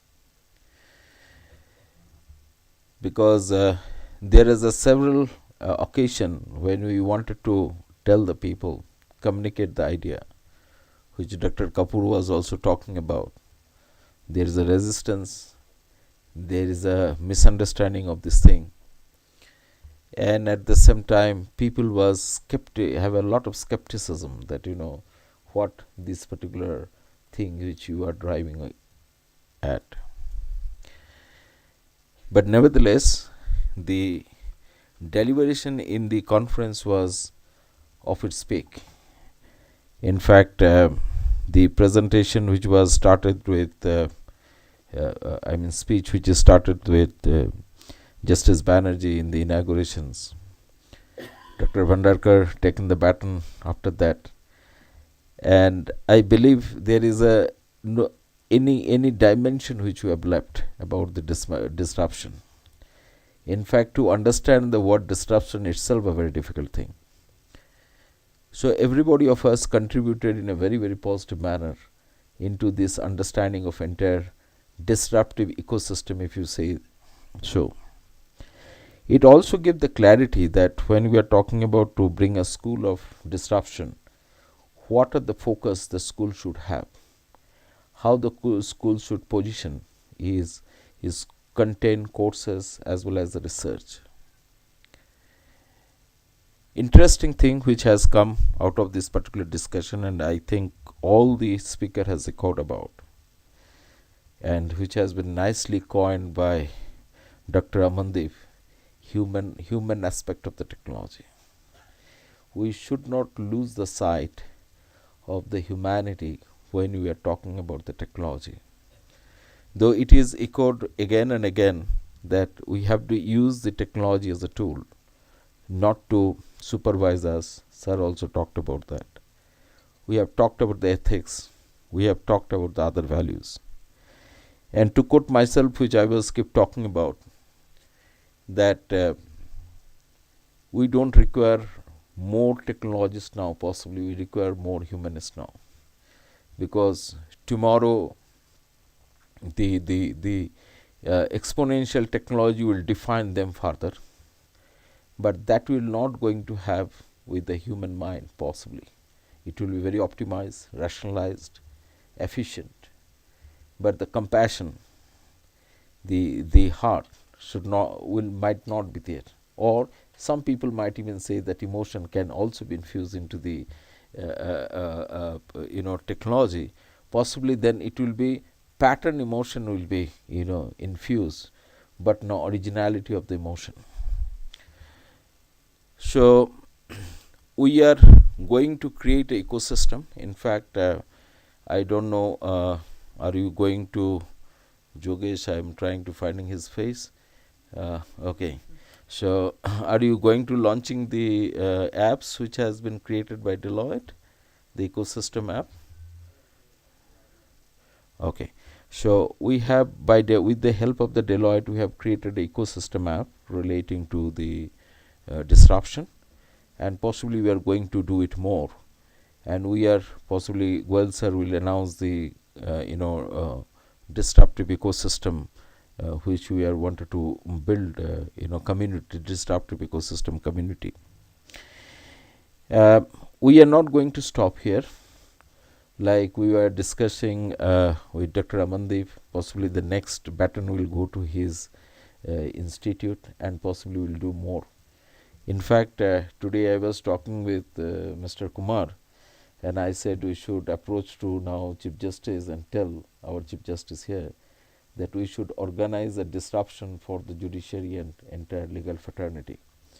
So we need to think a lot, because the pattern understanding has to come in, and possibly tomorrow, as you have said, that we are going to have electricity, but we will not be scared by electricity, by telling that, well, it was a technology, but it could not, bring down the humanity. Thank you so much for your all coming here, contributing to the knowledge. I believe, student must have been benefited a lot in this particular discussion, because they are the young mind. Many of them has joined into online, and I have been told there is a very senior people. Some of them are former governors and cabinet minister, chief secretaries was also in online to listening to us, whatever we are discussing. So I hope this start ripple to the entire country and entire society. Thank you so much.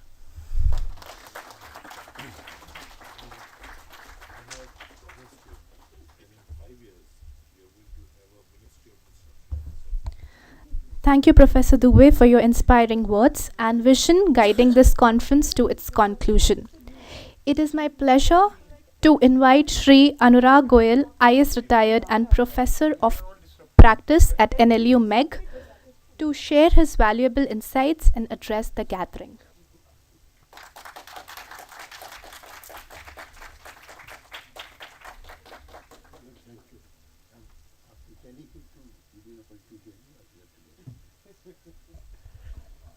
Good evening, dignitaries on the dais.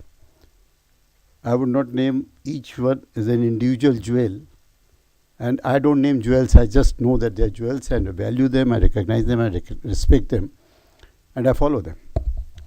And students, I will not tell you what I think of students, because I think they're very, very special to me, and as I have always felt, for 10 years now I have been with IITs, IIMs,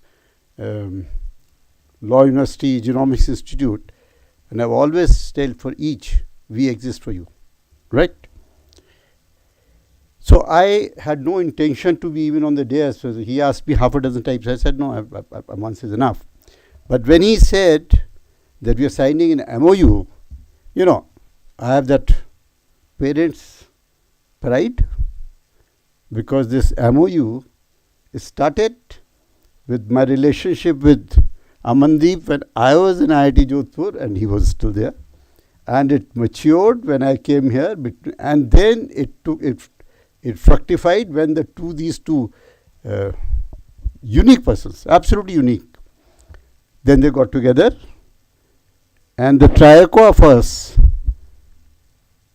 ultimately have come to this. The decision was taken in March. The signing is happening today. So once I came to know, then I said, no, I'll now then be on the dais. Now, after this, I'm not told that I'm supposed to say something in a valedictory sense. I'll tell only one thing, and maybe a second thing. The whole purpose of this thing is, I would like to say to the students, that is what I want to speak to the students. And I'll give you just 5 takeaways. No speech. Things you can remember very easily, provided, of course, I am able to remember what I wanted to say. Otherwise, I'll what shall I say, redesign what I was going to say. Well, I've misplaced what I was going to say, so let me say it nevertheless. And I have said it in the morning, I have said it yesterday, I'm not saying anything new, this is valedictory, so you don't say new things. Your passion, your purpose, and your mindset will decide your future. That's it. Second, read, reflect, reimagine, disrupt, recreate to shape the world you want to live in. So the first is your future, the second is the world of future that you create. Third, disruption is a given, it is inevitable. So be disruption ready. Always. It will hit you when you least expect. This conference, we gave the name of disruption. Every day has been disruption. Every moment has been disruption. And I must confess to you, when I spoke to you today, 80% of how my presentation was taken away by disruption. Let me tell you, I never intended to speak in the morning. What I wanted to do was to show some big people who are shaping Elon Musk. I wanted them to hear Elon Musk, Yuval Noah Harari, Sam Altman, our own ISRO chief, and the technology didn't allow it. It wasted half an hour, created a lot of negative energy, and at the end, I relied. They showed some slides which were a backup. I never intended to even, and I told these guys, you put them there, I'm not going to speak about them, I'll say something else. So I recovered a bit. But it was a very powerful message I wanted to give you. Maybe the Vice Chancellor will at least circulate to the students. Anybody else who is interested, Professor Dubey, I have 2 वेद जाना होने में नुकसान नहीं है. 2 से 4 तो 2 वेद आपके बढ़ गए, so don't mind it. So I never call. Actually, the reason is I never call him Professor Dubey. I always call him Indrajit. 17 years I have called him Indrajit.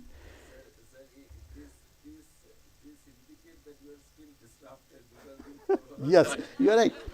I've from day one I called him Indrajit, and I tell you why. Message, madam, I still remember what you said. Messaging. What is what you are discussing? What we do, and what you said. We do this. I said none of it matters ultimately. It is the storytelling. And let me confess to you, students. For the first time in my life, 52 years I have been speaking. See, public speaking. The day you join IAS, you start public speaking. You like it or not, doesn't matter. And I started my public speaking in Assam in Assamese. I was in Assam cadre. As a STU, I went and I spoke in Assamese. And people said, you don't know. I said, doesn't matter. Half the words came from the audience, but they were so thrilled that I was trying. And I had no translator. Point I'm making is, after 52 years, I thought I'll give a story not a speech, not a presentation. I have presented to everybody on the world. Internationally, nationally, PMO, cabinet, chief minister, everybody. Never did I make a story and do it this morning, and technology disrupts. And sir, I was talking about technology only. You know the future I wanted to paint. Only 4 things. Artificial intelligence. If you allow me 5 minutes, I'll try to tell this story. Very simple. Forget about what you have heard on art. Artificial intelligence would mean you will have AI family. AI robots will be part of your family, emotionally, actually, practically. They will be in your family, they will be in your board, they will be deciding everything, they will be influencing your mind. You will have no independent choice. Positive, negative, that is your choice. That is so all the positive people say, we will collaborate, we will work together, and tell my expert, you won't even know that you will all be controlled from there. But anyway, that was the first part. Then I wanted to talk of singularity, which people, even you are all the experts, nobody realizes what is this big plans. In 2 years, 3 years, 4 years, maximum 2029, artificial intelligence will be more intelligent than any human being. It already is. It is. In parts, in parts. The hive mind. In some areas. But singularity, earliest, Elon Musk says 2029, Ray Kurzweil says 2029, this says 2025. After that, everybody says it's a black box, nobody knows. And it's irreversible. Nobody knows what's going to happen. Anything can happen. And some of the things which can happen. And who says this, what can happen? Elon Musk says it can happen. Sam Altman says it can happen. Chairperson of European Commission says it's happened. Any number, Techmark, I had those are what those videos were about. That there is a 10 to 25% chance the singularity will mean finish. No Homo sapiens. And then Noah Harari says, no, maybe it won't be so bad. The only thing is the culture will be something created by AI you wouldn't even know. Your 5,000 years of history, culture, everything will be lost. We're talking of time. That's going to that. And then there will be a next step. It will evolve by itself, and there will be super intelligence, 10,000 times more intelligent than you. What are we talking of the future? Which future are we talking of? 10 years later, the world is going to be so totally different. 5 years later, it's going to be so totally different. And we are talking all sorts of. So that is the story I was wanting to tell. Now, let's move from AI to a second world which is already there, metaverse. Virtual digital world, and we had a bit of, we will live in the metaverse, we will be educated in the metaverse, everything will be in the metaverse. And what they say is, you can do everything except eat, sleep, and bathroom breaks. And you will experience everything up to 5 years. And you won't need any gadgets. It will be brain-computer interface, BCI. And this will happen by 2030. Not later. Business will happen, governance will happen, all the things that he is talking of. And what will then quantum computer do? It will crunch the data. And as Yuval Noah Harari says, those who control the data will control the world. That is what China is doing. That is what Meta is doing. There is a big wars going on. Who control the world? That is what, I see all these things. Why? I know everybody how government is functioning. People are small things. They don't realize that the very basis on which they are thinking will not be there. It will not out. It may be. That comes later. Third, us, our bodies, our children. You will be horrified to see what in 10, 15, 20 years they will be. Of course, there is a positive side. May not apply to me, certainly not to me. Death will be optional by 2045. Book death for death. So these people can all live to any age that they want, whether they want or not is something different. But that is what the story I wanted to tell. I wanted, of course, to take them to space.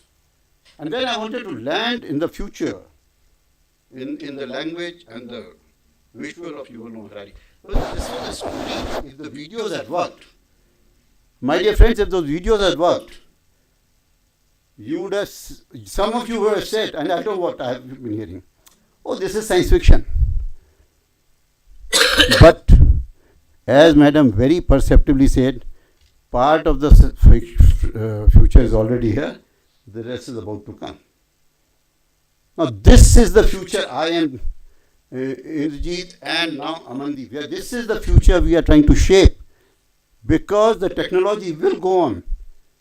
Which future will happen, dystopian, utopian, does not depend on your perceptions, feelings. It depends on what you do. Your actions of today, there's no time. We don't have the luxury of time. Anyways, I'll come back. Sorry. I didn't intend to at all say anything. So this is, so you read, reflect, reimagine, recreate and all those things. And then I don't know what other messages, but one thing is very clear. Which? Two messages very clear. Forget technology. The most important thing, and this I did say, it was not in any slide, remain human.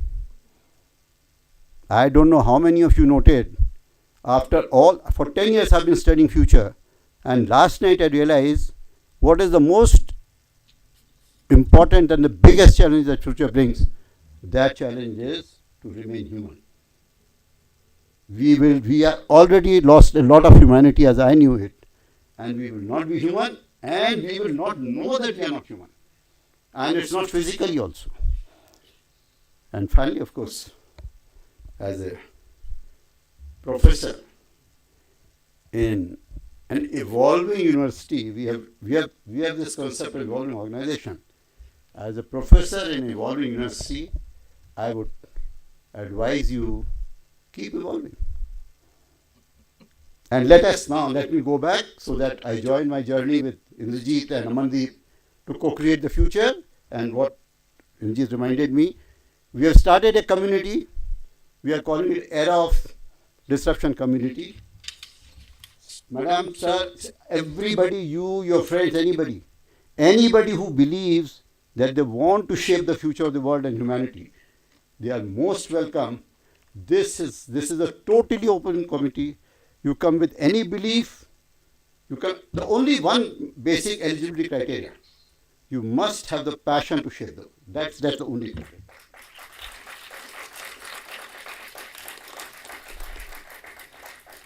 Thank you. And the reality of what I am was so well said by Honorable Chief Justice. Neither he has any power left, nor I have any power left. So we do what we can. Thank you.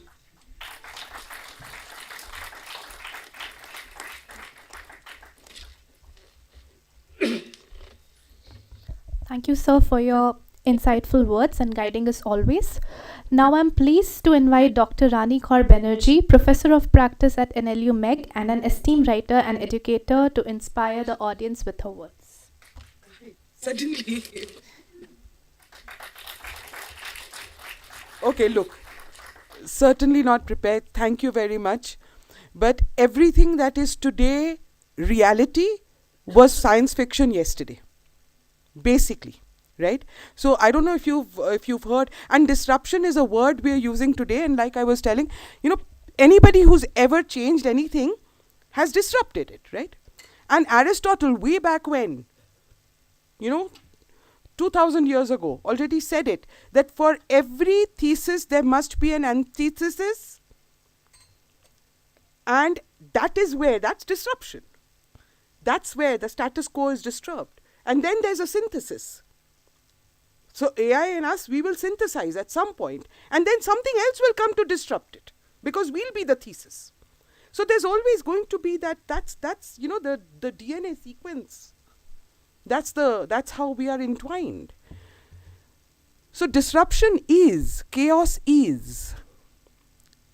And everybody who's passionate has always done it. Because status quo otherwise wouldn't change. There would be no evolution. Evolution needs it, So, when we were in college, we used to read 1984, George Orwell's book. If you haven't read it, go back and read it. It'll be like history for you. Because we used to think then, oh my God, this machine and Big Brother is watching. It's right here, right now, I can see it, And so all of the things that we are talking about right now, in a few years, because now everything's accelerating. So in a few years, all of these things you imagine are going to be true. There's what it is. You imagine, you make it true. somebody imagined time travel. Well, it hasn't happened yet, but it will. Because somebody's imagined it. That's all I want to say. Keep your imaginations going. People have been talking about humanity. I think humanity itself is becoming disrupted and will be, and this is something that we embrace. And humanity itself will integrate with technology at some point. And it's going to happen because status quo never remains. And the faster we get with that plan, the better it is. Okay, lovely to be here. It's like being home. Thank you very much.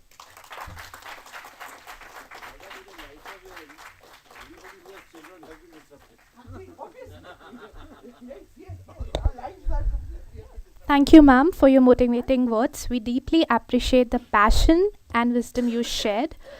It is my pleasure to invite Advocate General Amit Kumar, Advocate General at Meghalaya High Court, to share his insightful words with us.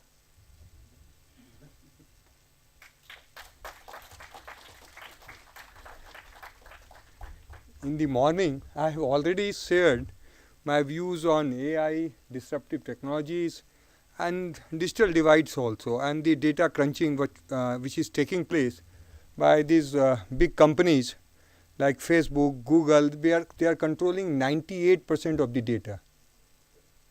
And at the end of the day, the companies which control data, they will control our thinking, our approach, and we have to fight it, we have to regulate it, and we have to see it that we should survive this data crunching by these big companies, because every one of us now using AI and generative AI in a smartphone.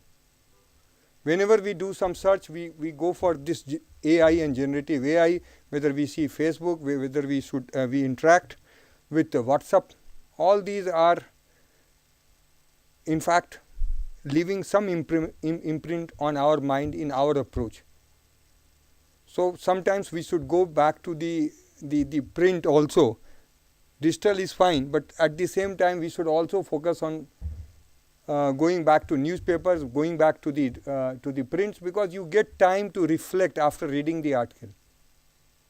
But when you go through all these materials digitally, at times it is moving so fast in YouTube that you can't absorb and can't digest. Therefore, what I would request my friends here, that keep in mind newspaper, keep in mind your SSC, all those, because you read slowly, you read at your pace, and then you reflect and you absorb. So that will help you, and with these words I will conclude, because now time is going up.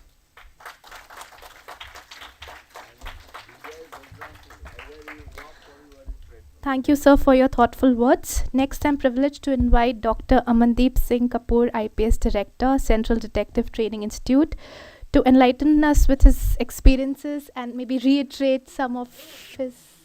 Okay. All right. Now I would like to invite Honorable Justice Dingdo to...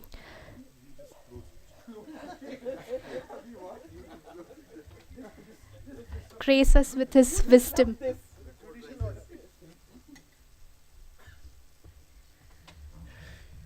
This disruption is becoming literal.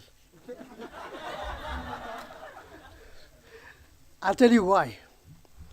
I'm not supposed to speak. Time and again I've said that. Nobody listens to me. So it's a disruption in any case. But I just want one small thought as I was sitting here, listening to great minds, airing the views. I just thought of one thing. It's a paradox. We are talking about disruption. Disruption literally means an aberration in the system or otherwise. But the goal would be harmony. See, that's the paradox. Striving towards harmony, stability, and the like. How do we infuse these two, concepts through ideas, actions, whatever? I leave that to the audience. I leave that to every one of us, to start the next debate. Thank you.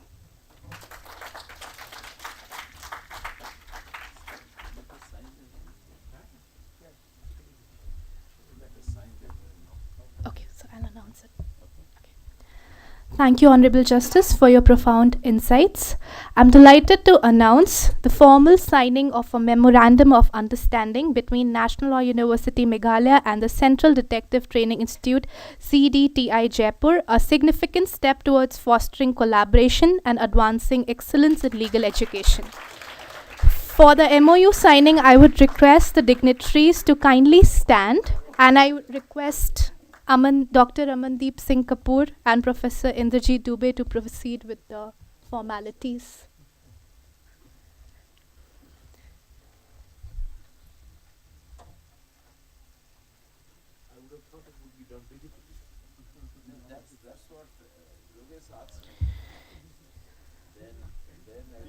Yes.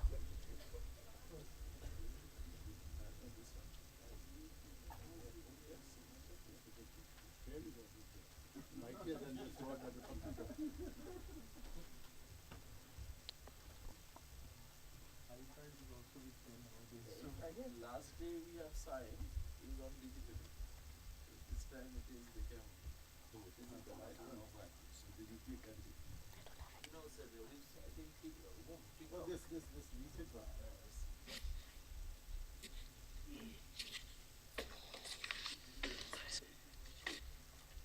Sign and retain.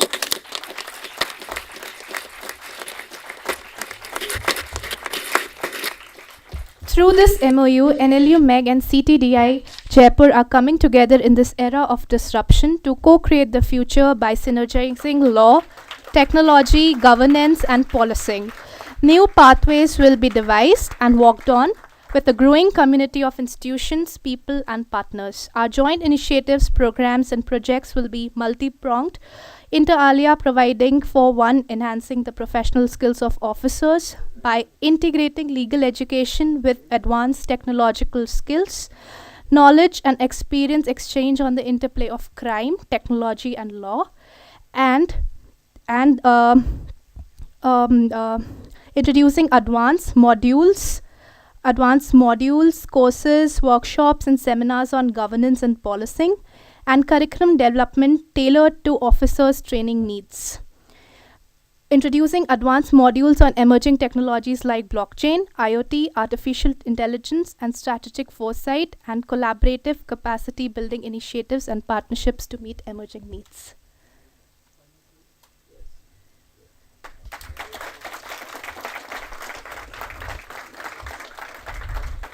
Key contributions from NLU MEG include the development of training modules focusing on modern challenges in policing, integration of technology like AR, VR, and customized programs on AI and cybersecurity. Moving ahead, I would like to bring this session to a close. It is my honor to invite Dr. Ankita, Assistant Professor, NLU MEG, to deliver the vote of thanks.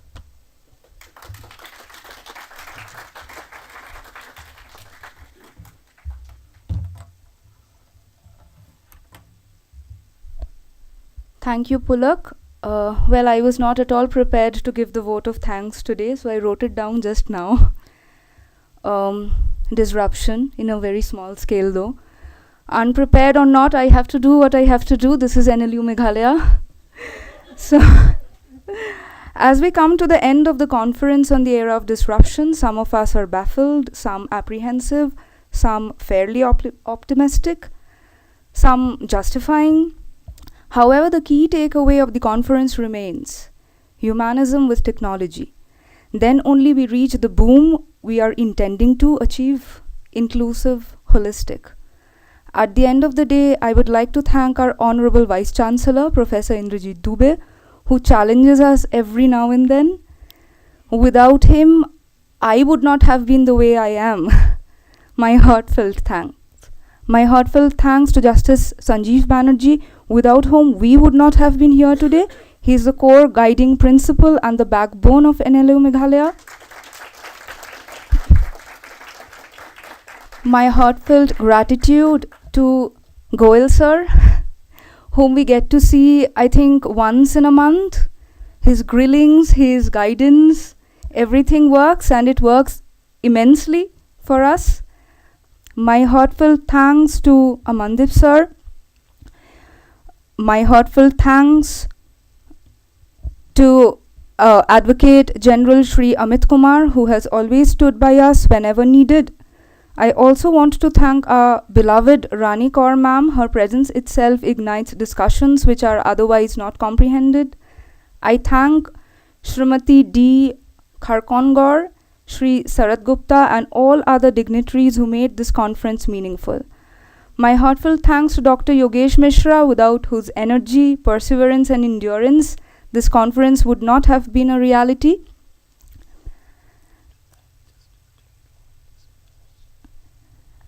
I also thank Justice Diengdo. My heartfelt thanks to Dr. Umeshwari, Dr. Elika, Dr. Basil, Dr. Dipankar, Dr. Isha, Rama, Darren, Rushika, Trishna, Rishan, our office staff, our MTS, Registrar ma'am, our IT. A special mention to our beloved students. And this I have to speak out loud and clear. The way we pull off events, it's because of the students, because they are with us. It's commendable.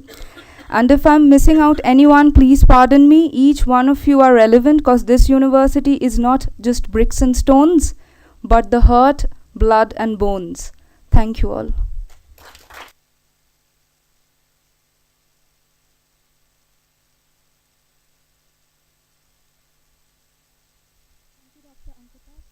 Your heartfelt and gracious words of appreciation. As we bid farewell today, let us carry forward the knowledge and inspiration gained here to shape a resilient, inclusive, and sustainable future. Thank you all for your presence and participation. I now request the dignitaries, guests, press members, university faculty, and administrative staff to proceed to the canteen near auditorium for high tea, which has been arranged for you all. Students and other esteemed guests are kindly requested to proceed to the dining area located in the badminton court. But before we disperse, let's please gather for a group photo. Students and all the dignitaries, please let's assemble for a group photo. Yes, sir. We can.